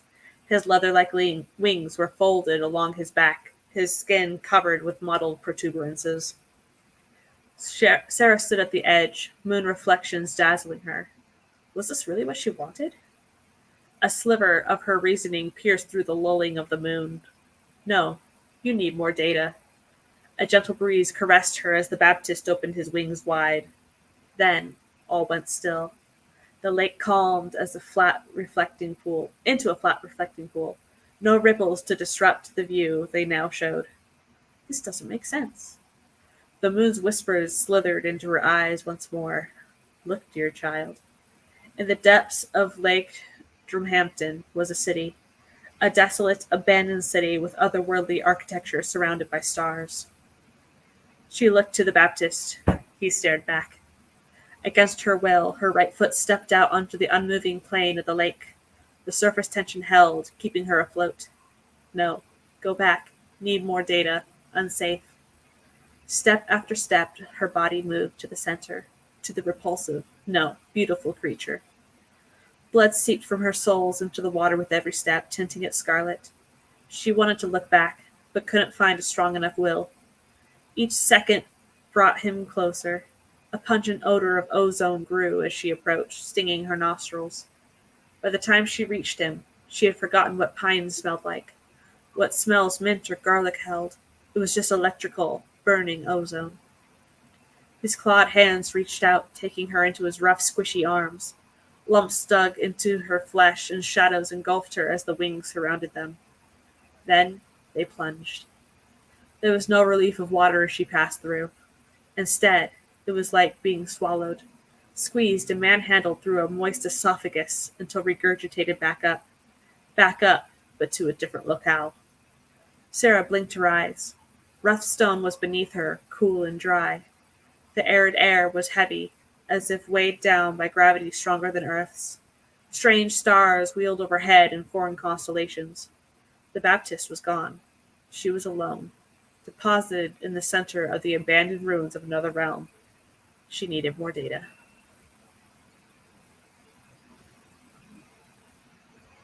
Ah.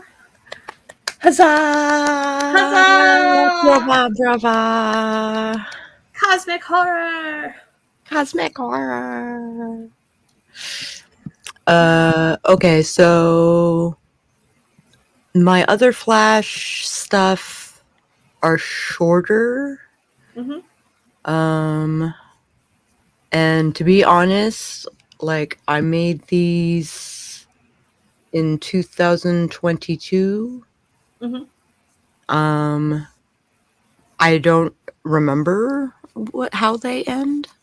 So, we can do the back and forth thing. How do you feel about that? Either way, you can read what you're comfortable with, or I can just keep reading. Whatever's up to you. Okay, I think I got a shorter one here. The door slid open for Magdalene, as though the angels themselves opened the doors for her. The harsh fluorescent lights burned the back of her eyes, and she shrank, shielding her gaze from them as she scanned the grocery store. She wandered by the fruit, the vegetables, the exotic greenery. None of it appealed to her. She was there to watch people, souls she could save. She stayed light on her feet as she glided through the store and found herself in the dairy section. A mother was browsing yogurt, and her young boy was screaming his discomfort. She did what she could to appease the boy, but he wanted something sweet, and she wasn't willing to oblige. The boy's eyes held a red reflection, and that alarmed Magdalene. Was the boy a demon? An inhuman squeal was emitted from the tiny mouth, which was littered with tiny teeth, though some were missing. Surely the sound came from a demon possessing the boy, and he dropped to the floor and pounded his hands and feet out of frustration, continuing to shriek. Heads turned, voices scoffed at the mother, brows creasing out of disapproval. Magdalene did what she could to not show her own disapproval. She didn't blame the mother. It was the demon boy's problem. The poor mother was held responsible. Magdalene continued to glide toward the boy, who laid on the floor screaming. She reached down and snatched the boy by the arm, lifting him off the floor. The sudden jolt of the movement ceased his screaming, and he hiccuped as he sobbed and sniffled. Magdalene hissed at him inches from his face, and the sobbing stopped. You do not behave like that in a public place. Do you hear me? God can hear you cry, and he doesn't help those who don't help themselves. The extra jerk she delivered to his upper arm shook his whole body, revealing that she was losing her temper with the child. Out, demon! She barked loudly, drawing the attention of those disapproving eyes of the mother to herself. The mother took the child's other arm and tried to pull him from Magdalene's grip. Magdalene knew that the child would likely suffer from Nanny's elbow from the altercation. How dare you talk to my child that way? Let go of him this instant. You are plagued with his possession, dear lady, Magdalene responded, abiding by the woman's demands. The child slumped at his mother's feet and began crying again. Magdalene took a step back, realizing she now had the gaze of all those disapproving eyes. Many heads turned back to their own business as she glanced back, but their eyes were still aimed at her. Magdalene's face flushed with embarrassment. She wasn't wrong. The boy was. She leaned into the mother and said in a hushed voice, If you want to purge the wrong from your boy, come to Mother Mary's House of Enlightenment on Sunday, and we will exorcise the foul spirit and bring you solace.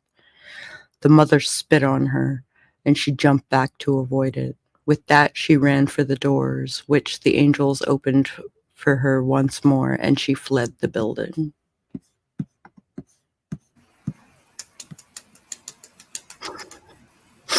Whoa. That was cool. Of course, it's angels opening the door. Yes, of course it's angels opening the door. That's awesome.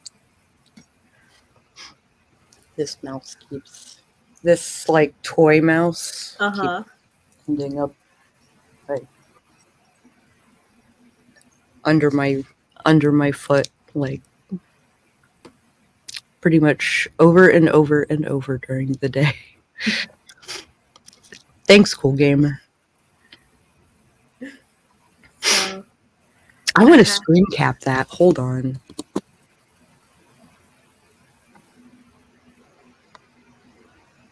There we go. Okay. That was validation for me, was Cool Gamer, like, complimenting my story. Awesome. So, this one's very short. This one was on Horror Tree.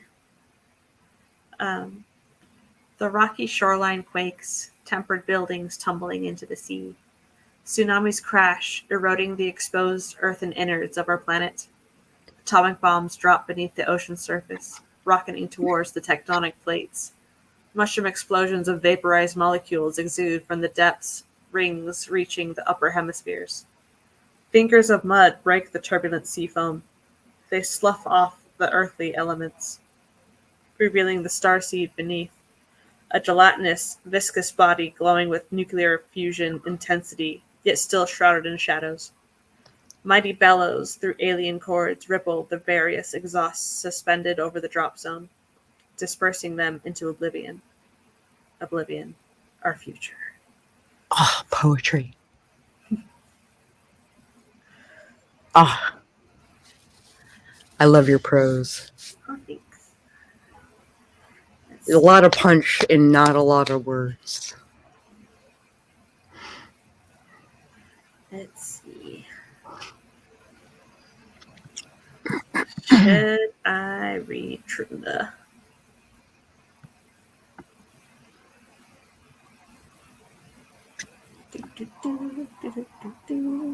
Scrolly.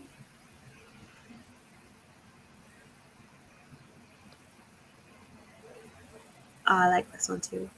This one's not necessarily a horror. Oh.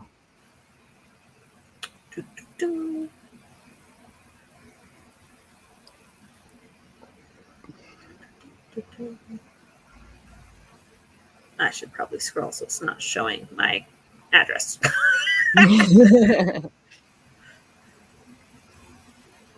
Okay. So this one is Initiation. Dual moons hung low in the twilight sky, dancing smoke rising from the cemetery fire twisted in patterns to be divined.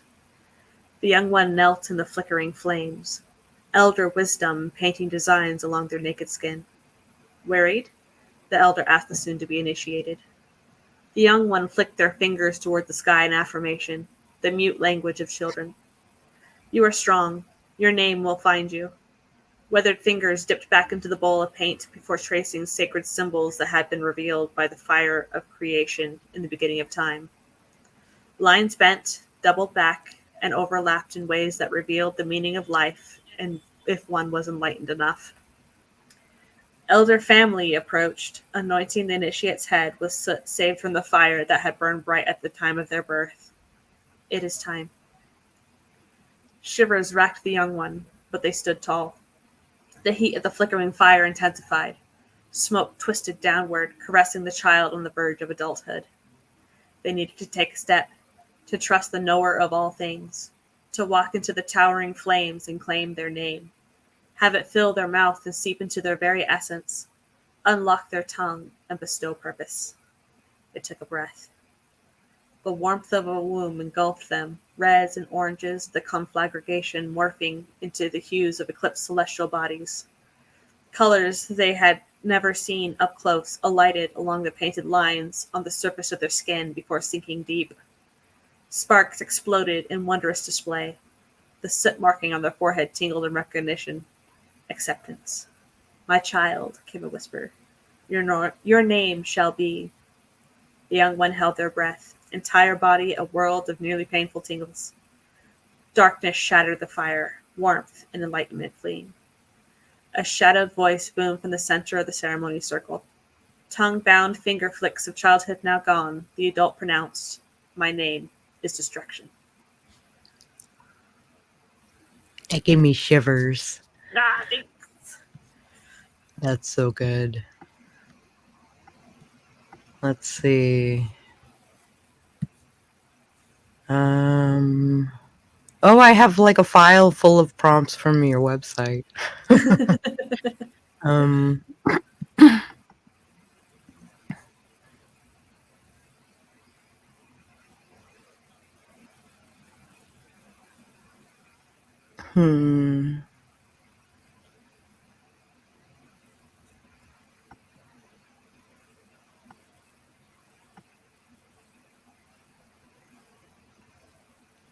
Pustules is a word, isn't it? Mm-hmm.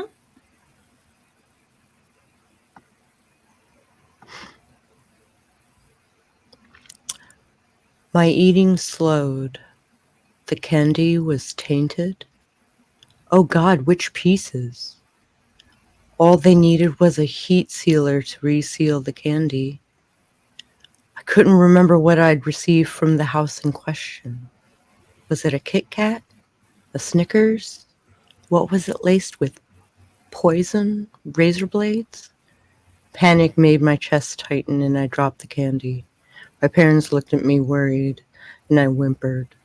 Oh, honey, the mom said sympathetically. Just don't eat the rest of the candy. You haven't had a reaction yet, so I think you're safe. I tried to focus on her face, but the features began to melt. Eyes, nose, and mouth slipped off her face and onto the floor. I shrieked, and the mouth continued to speak from the floor. Are you okay, sweetie? You don't look so good. I looked to my dad for solace, but his face had another problem. Boils sprouted one by one on his face, some bigger than others, and they started to crowd out his features. His eyes, his nose, his mouth, all were covered in giant, pus-filled pustules. I ran back outside, still in my witch's costume. It appeared I wasn't the only one with this idea, as several other children were in the street, evidently scared of something I couldn't see. A child who I had seen previously had black makeup running down his face. The facade that he was a ghost with sunken eyes lifted. His natural human-looking eyes were filled with a panic that rivaled mine. Jason just took an axe to our parents. Jason must have been his brother or someone similar. An axe. End of word. I love the trippy face features falling to the floor and then still moving. So cool. Ah, words. I have a short romance. Here, hold up.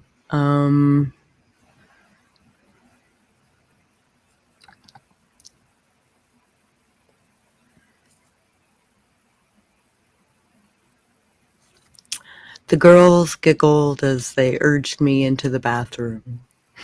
My hand slid against the wall, feeling for the light switch, but one of the girls grabbed my wrist and pulled it away from the wall.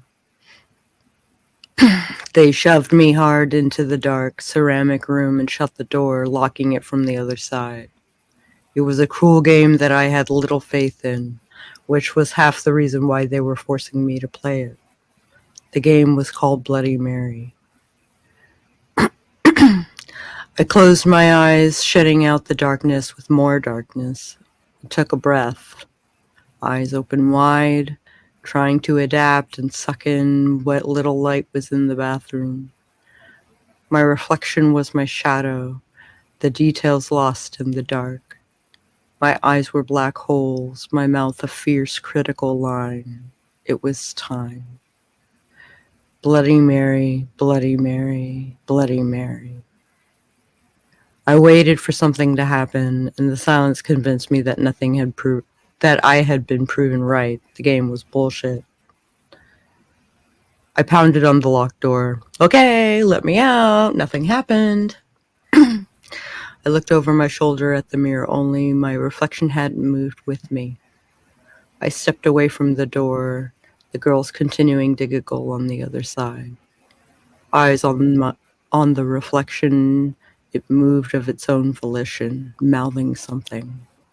Her mouth was a black void when thin lips parted.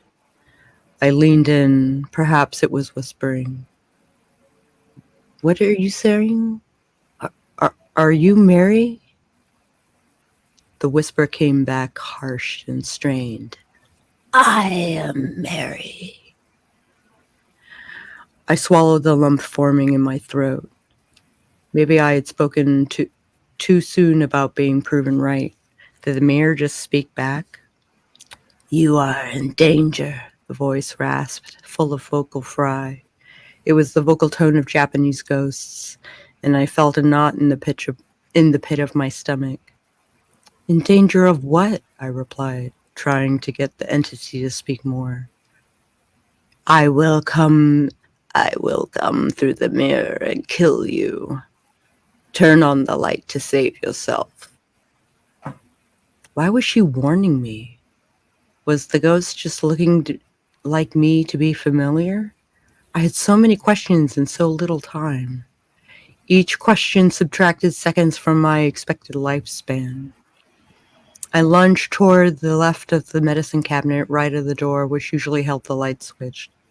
I frantically fumbled as a hand extended from the mirror, coming into the third dimension. The fingers eventually found the switch and flicked it on, revealing my reflection back to normal. The whisper was gone, as was the ghost. The door opened and I stumbled out, still sweating. The girls laughed and asked if I'd seen Bloody Mary. I thought long and hard about whether to reveal the fact that yes, I had seen her, but decided against it.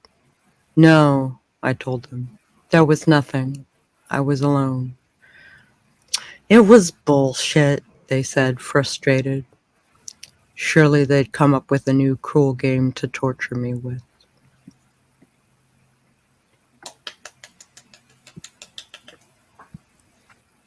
Good old Bloody Mary. Good old Bloody Mary. That's really cool.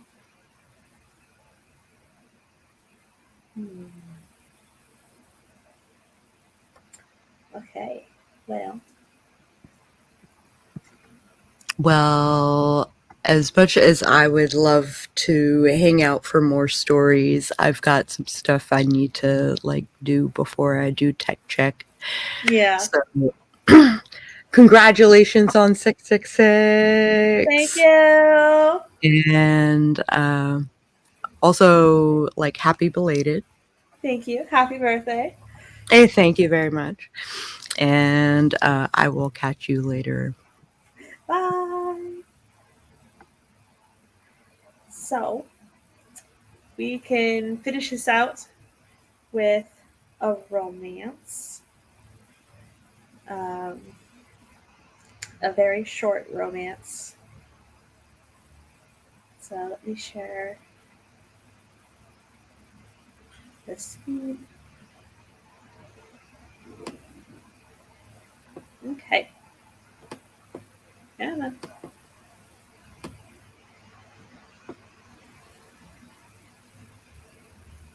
So, here is Blooming at Midnight. I love you. The words fell from Hanataba's lips like dying leaves. I'll always watch over you. With a final tender kiss to his sleeping lover's forehead, Hinataba removed his sleeping yukata. The cotton fabric adorned with an intricate blue pattern slid through his fingers as he folded it reverently, placing next to the shared bed. Let's do this. There we go. He looked back once more before stepping through the sliding door onto the wraparound porch. The hint of warmth in the almost spring breeze caressed his skin, causing goosebumps to rise along his exposed flesh. Human flesh he would lose this night. Taking a step down onto the cool soil compacted by the foot trails of many generations, Hinataba forewent the wooden geta sandals, allowing the dirt to welcome his bare feet, called to them, transformed them. With each step, his human composition frayed. Bones shifted, elongated, tapering into roots that spread from the balls of his feet, grasping for purchase. He needed to move fast to get into his premeditated position. Skin roughened, deep textures forming. Textures of grooves, knots, and spirals Hyuk-Cho would run her fingers over for years to come. With each breath, midnight and the start of spring drew near. With one final step in the center of the courtyard, he turned around to face his beloved Cho's room. The moon peeked out through parting clouds, bathing Hinataba in cool light. A single command ascended, flitting on the moonbeams. Bloom. Tears watered the bark of Hinataba's face, conditionally grifted humanity finally stripped. Arms froze into a rigid arrangement, reaching to the sky for mercy. Just one more night with Cho. Flowers budded, leaves sprouted, Cho slept on.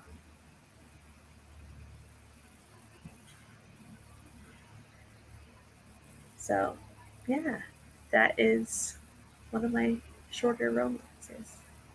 Hello, Nina! Don't forget to say congratulations. Thank you. Yeah. So, a full story in 230 words. Well, I try. Oh,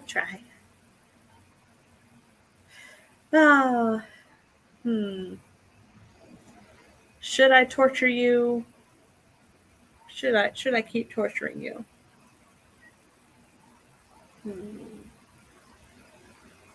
Decisions.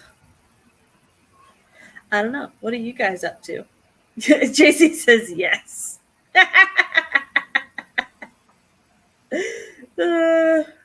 More torture. More torture. It's not torture. Oh, thanks. It's not torture. We consent. Oh gosh. It's dinner time. Foodie torture. Good old food. Okay.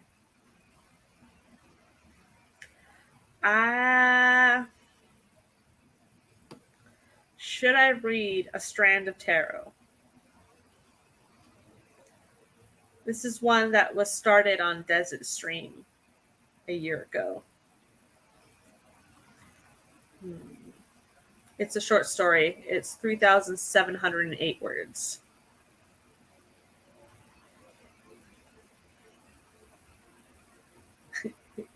Yes, sure. Okay. Okay, okay.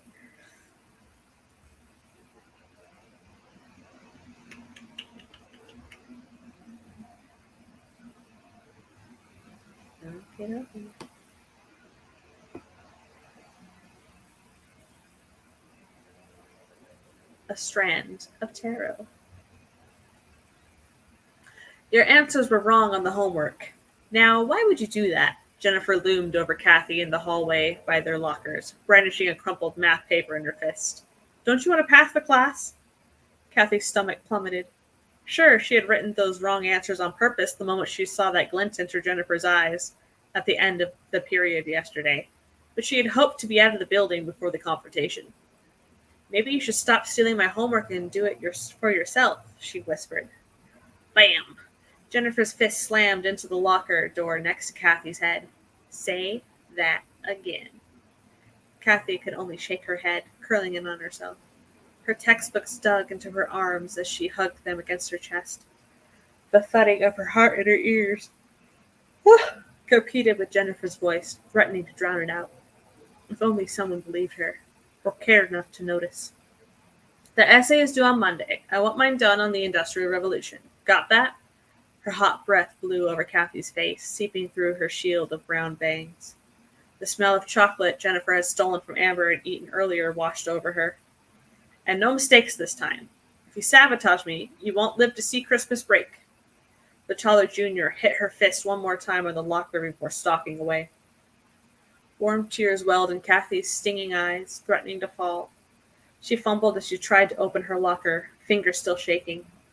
Tears blurred her vision as she grabbed for her binders for the weekend assignments, shoving them into her backpack. The slightly dented door shut with a bang. There was no reason to lock it. Jennifer had access to bolt cutters and would use them. Again. The sound of the school's front door slamming shut behind her were like a death knell as she exited the building. Dead fall leaves swirled along the sidewalk, dancing to tunes Kathy could not hear. Only this time, she could. Off-key carnival music floated on the air, floated over the rolling hills all the way to her home on the outskirts of town, where the view opened up to undeveloped land that surrounded the residential area. Land that apparently now held a pop-up carnival. Why am I yawning? A huge tent pole had been stabbed into the ground, the largest stick Kathy had ever seen. Clowns and others swarmed over the area like an anthill the ringmaster had stoked into a frenzy. Even as she watched, wooden booths were constructed and tents put up, fabrics rustling in the wind like dried flower petals of dusty mauve, burgundy, and charcoal. The out-of-tune organ music fit the gothic colors of the carnival of possible dead things. Kathy, come to the carnival, Kathy. The words floated on the wind, straight into her mind. Something wanted her there, was calling her, knew her name. Nonsense. Who would care enough to call her? Shaking her head, she continued home. Split concrete made up the driveway and sidewalk leading to the front door with peeling paint. She eyed the many scratches on the abused yet recently replaced lock before inserting her key. The door creaked open, revealing the cramped entryway where many of her parents' shoes were piled haphazardly. She shucked hers off next to the mess, not wanting them to be completely devoured by the small mountain that could gain sentience at any moment. No one was home. Again. Alone, she crept up the stairs to her bedroom, pulling the door shut behind her. The latch clicked as it caught. It wouldn't be enough to keep her parents out if they cared enough to nag, but it still gave her a small sense of security. She dumped her heavy backpack onto the shabby bed, then turned on the lamp at her desk and sat at the only chair. Its hard wood dug into her back painfully as she stretched, leaning backwards. She had 2 essays to write if she wanted to still have one to turn in for herself. Oh my gosh. At least this time Jennifer had given warning she wanted the homework.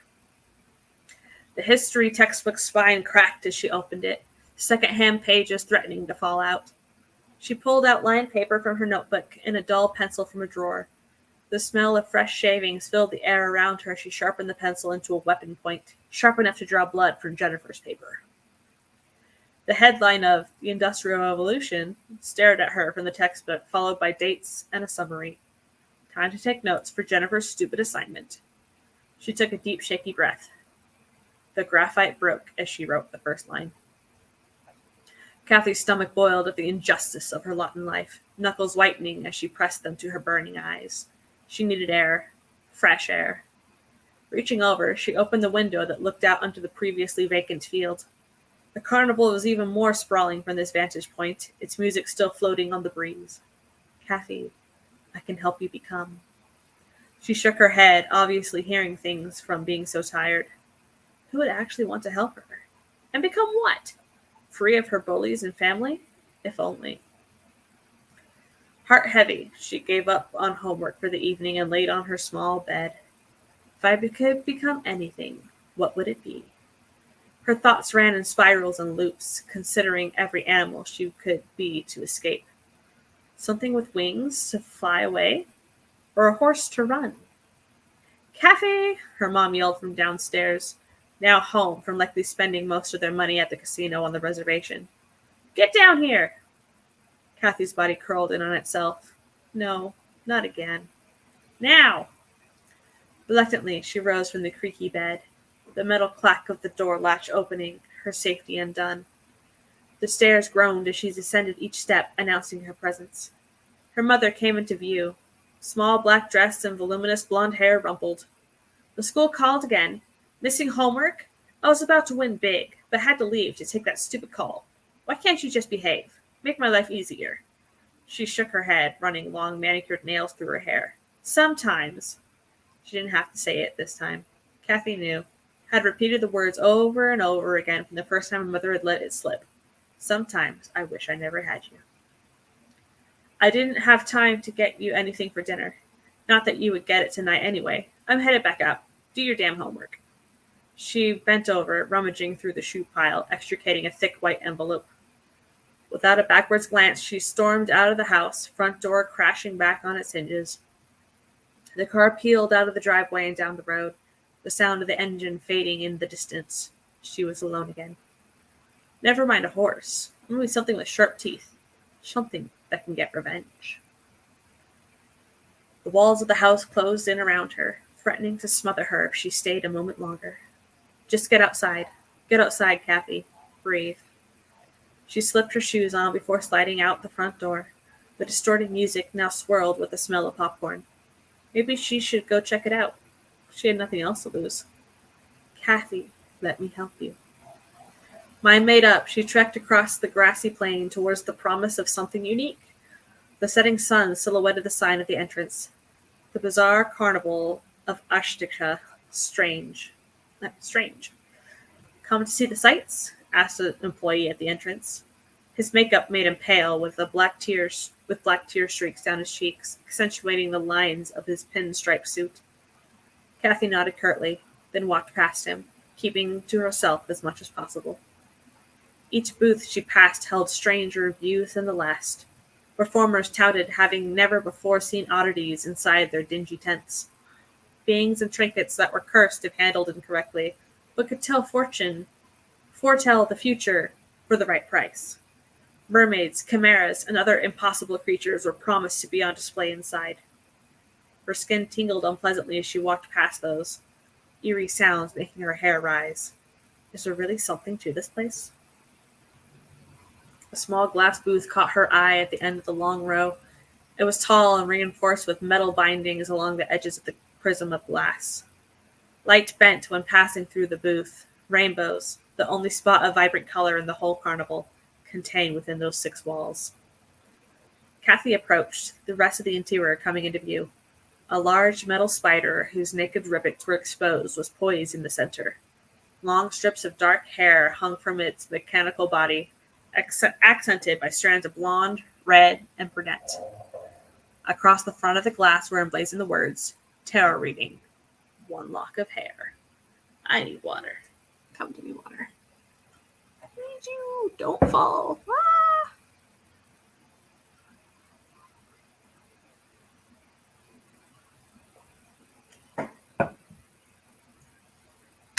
Okay. Hair. What would an animatronic want with human hair? She stared into the 8 reflective eyes of the spider, the only part of it that was polished. Their smooth surfaces glinted with refracted starlight. Something moved deep within. It wanted to read for her, was destined to read for her.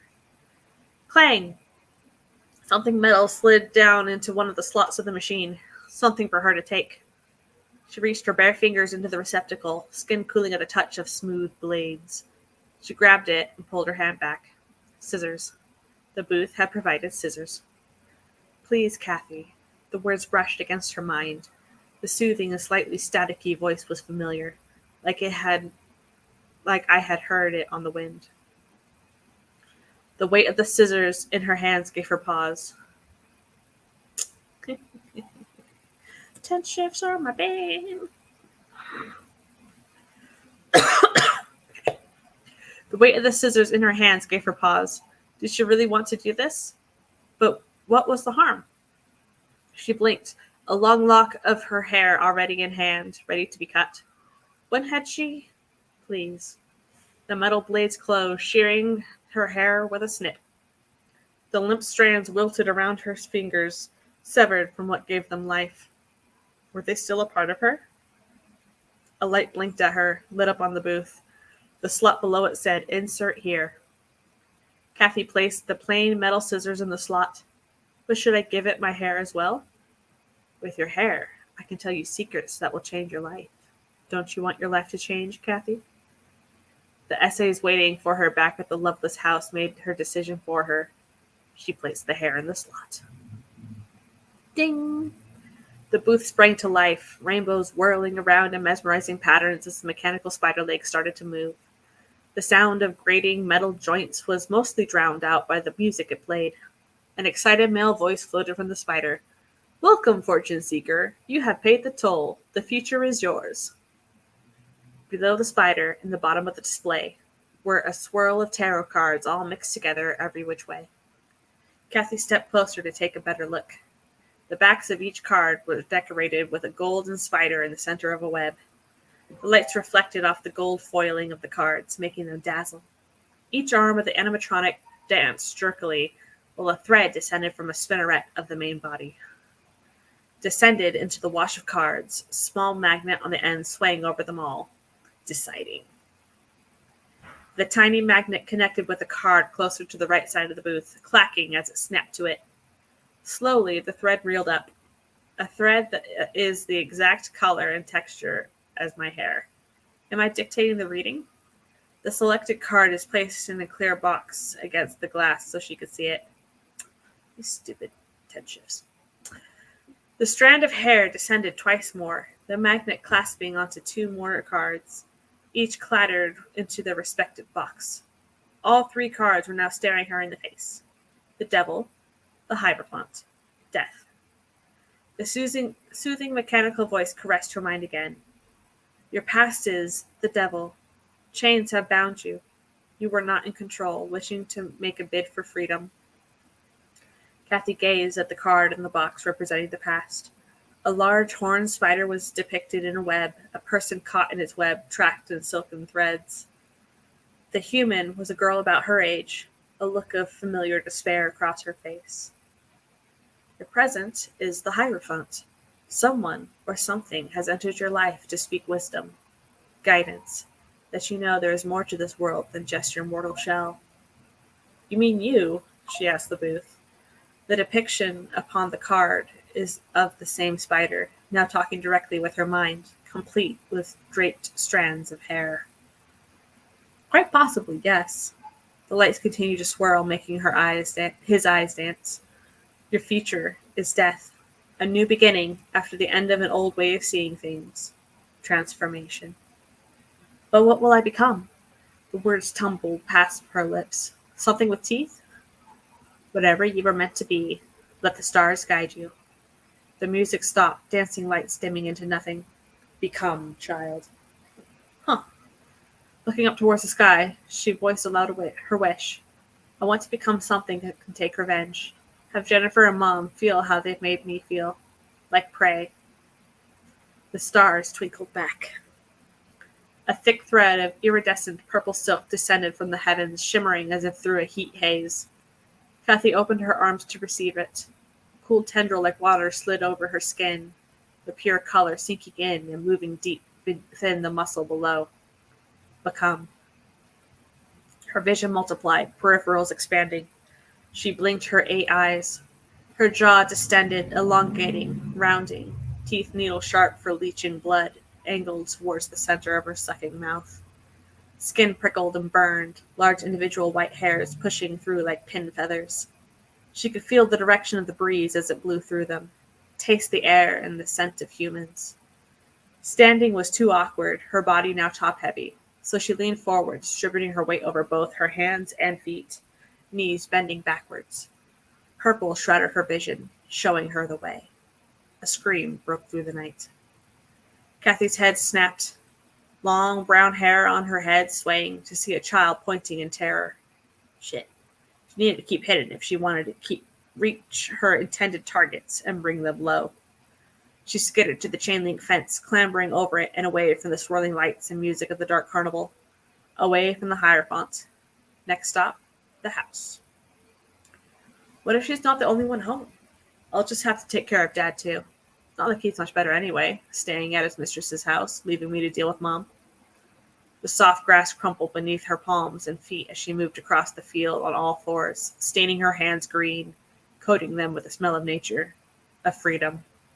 Wait, what am I doing? Do I really want to kill my family? Become. Transcend your humanity. The words caressed her purple mind, their fingers soothing the wrinkled lobes of her fevered brain. You were meant for this. The purple pulsed. They will pay. The rundown 2-story house came into view, both cars in the driveway, both parents home. Kathy's heart sped up along with her appendages. She could do this. She had teeth now. Lots of them. Enough to draw blood. She rounded the house to the back door, human hand grasping the knob, turning it, pushing the door open. She scattered inside the dark kitchen, linoleum cool against her palms. A light was on in the living room, the room her parents were screaming in. You spent my savings! How are we going to pay rent? You were with that whore all night. Their voices pierced Kathy's eardrums even more than usual, her senses heightened. You haven't even noticed I was missing. That stupid daughter of yours. She's yours too. Never turns her homework in. Who gets called? Me. You do nothing to help. Maybe if you... Blood boiled in Kathy's ears as she blinked back tears in all 8 of her eyes. Enough. She burst around the corner of the kitchen into the living room. The air tasted bitter as it blew through her white pin feather hairs. Bitter and poisonous. The timbre of the screams changed, words dying, morphing into primitive sounds of terror. Their blood was delicious, drawn by her leech-like mouth and sliding down her wet throat. Human flesh shredded into ribbons as they struggled to detach her. Pleasure morphed as shooting pain erupted from her sides. 2 more sets of appendages forming.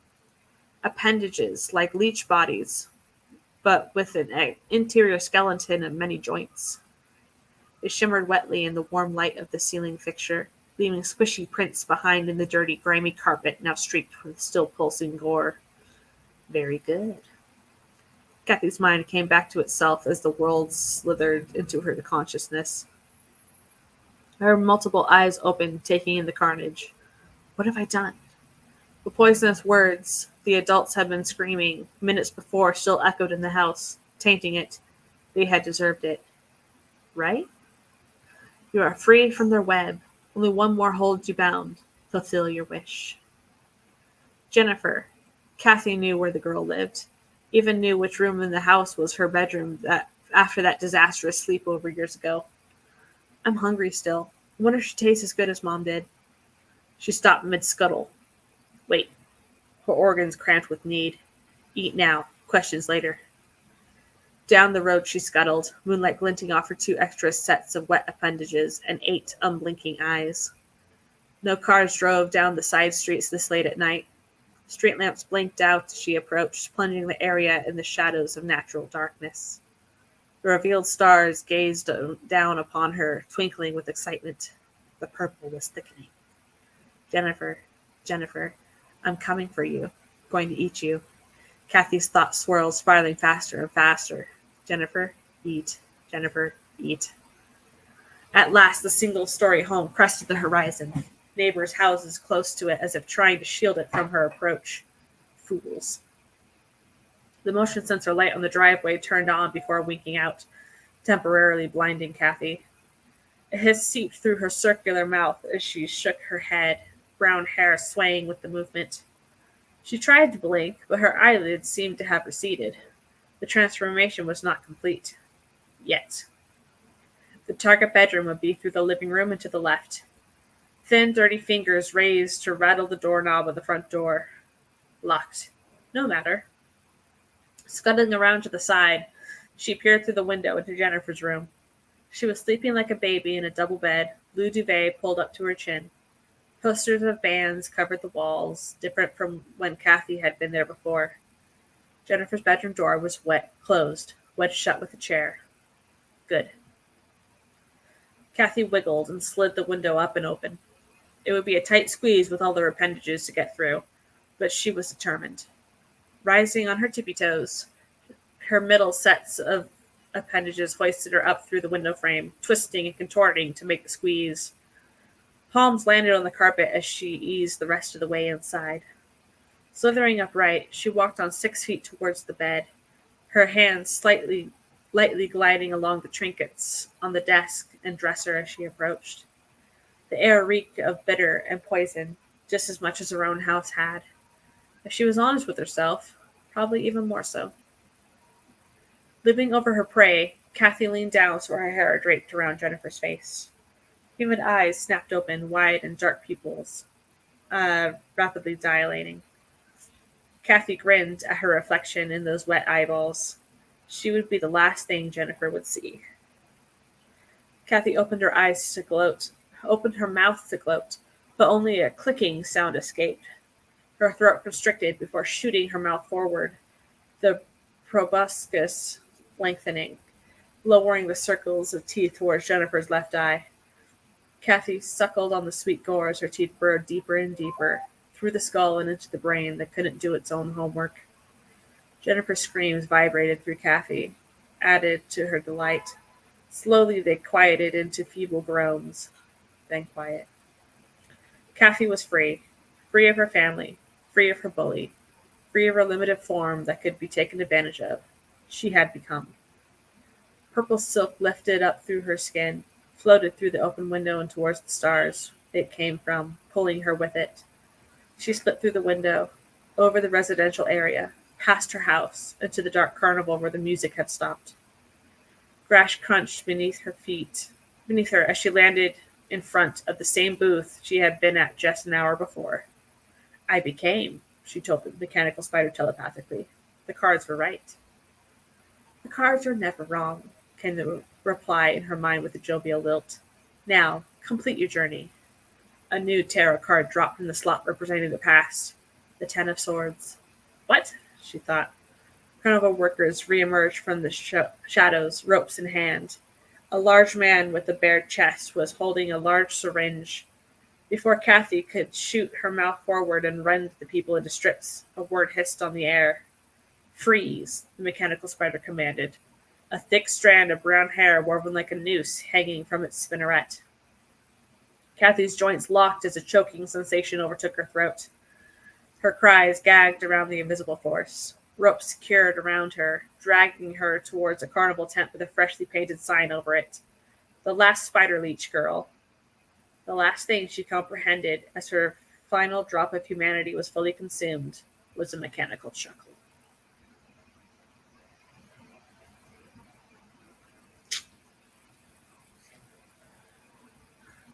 That's it.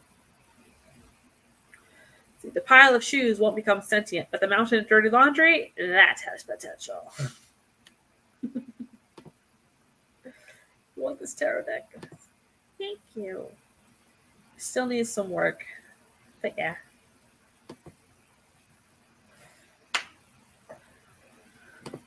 Thanks. Yeah, that's about it for tonight. So, thank you everybody who came on. Thank you, Glory. Thank you, Esther. Thank you, JC. Thank you, Sky. Thank you, Barrett, for your little pop-ups. Thank you, Sako. It's been great. Yeah. So, we've been going for 6 hours and 2 minutes. So, thank you. Thank you. Need more water.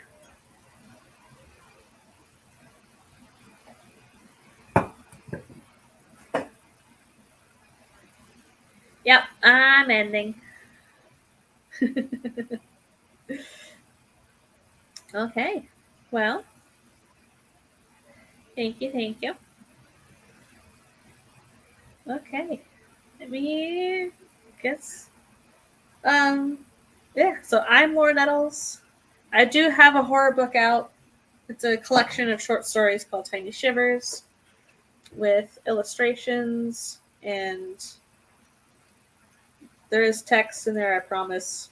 Stupid lighting. But yeah, the audiobook is now live. So yeah.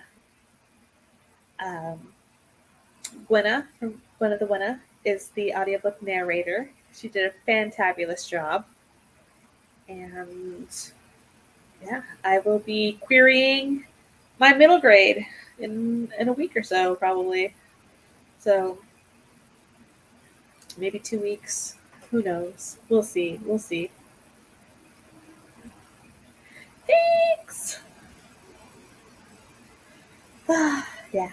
So I shall see you all later. Out and about. And I am hitting end stream now.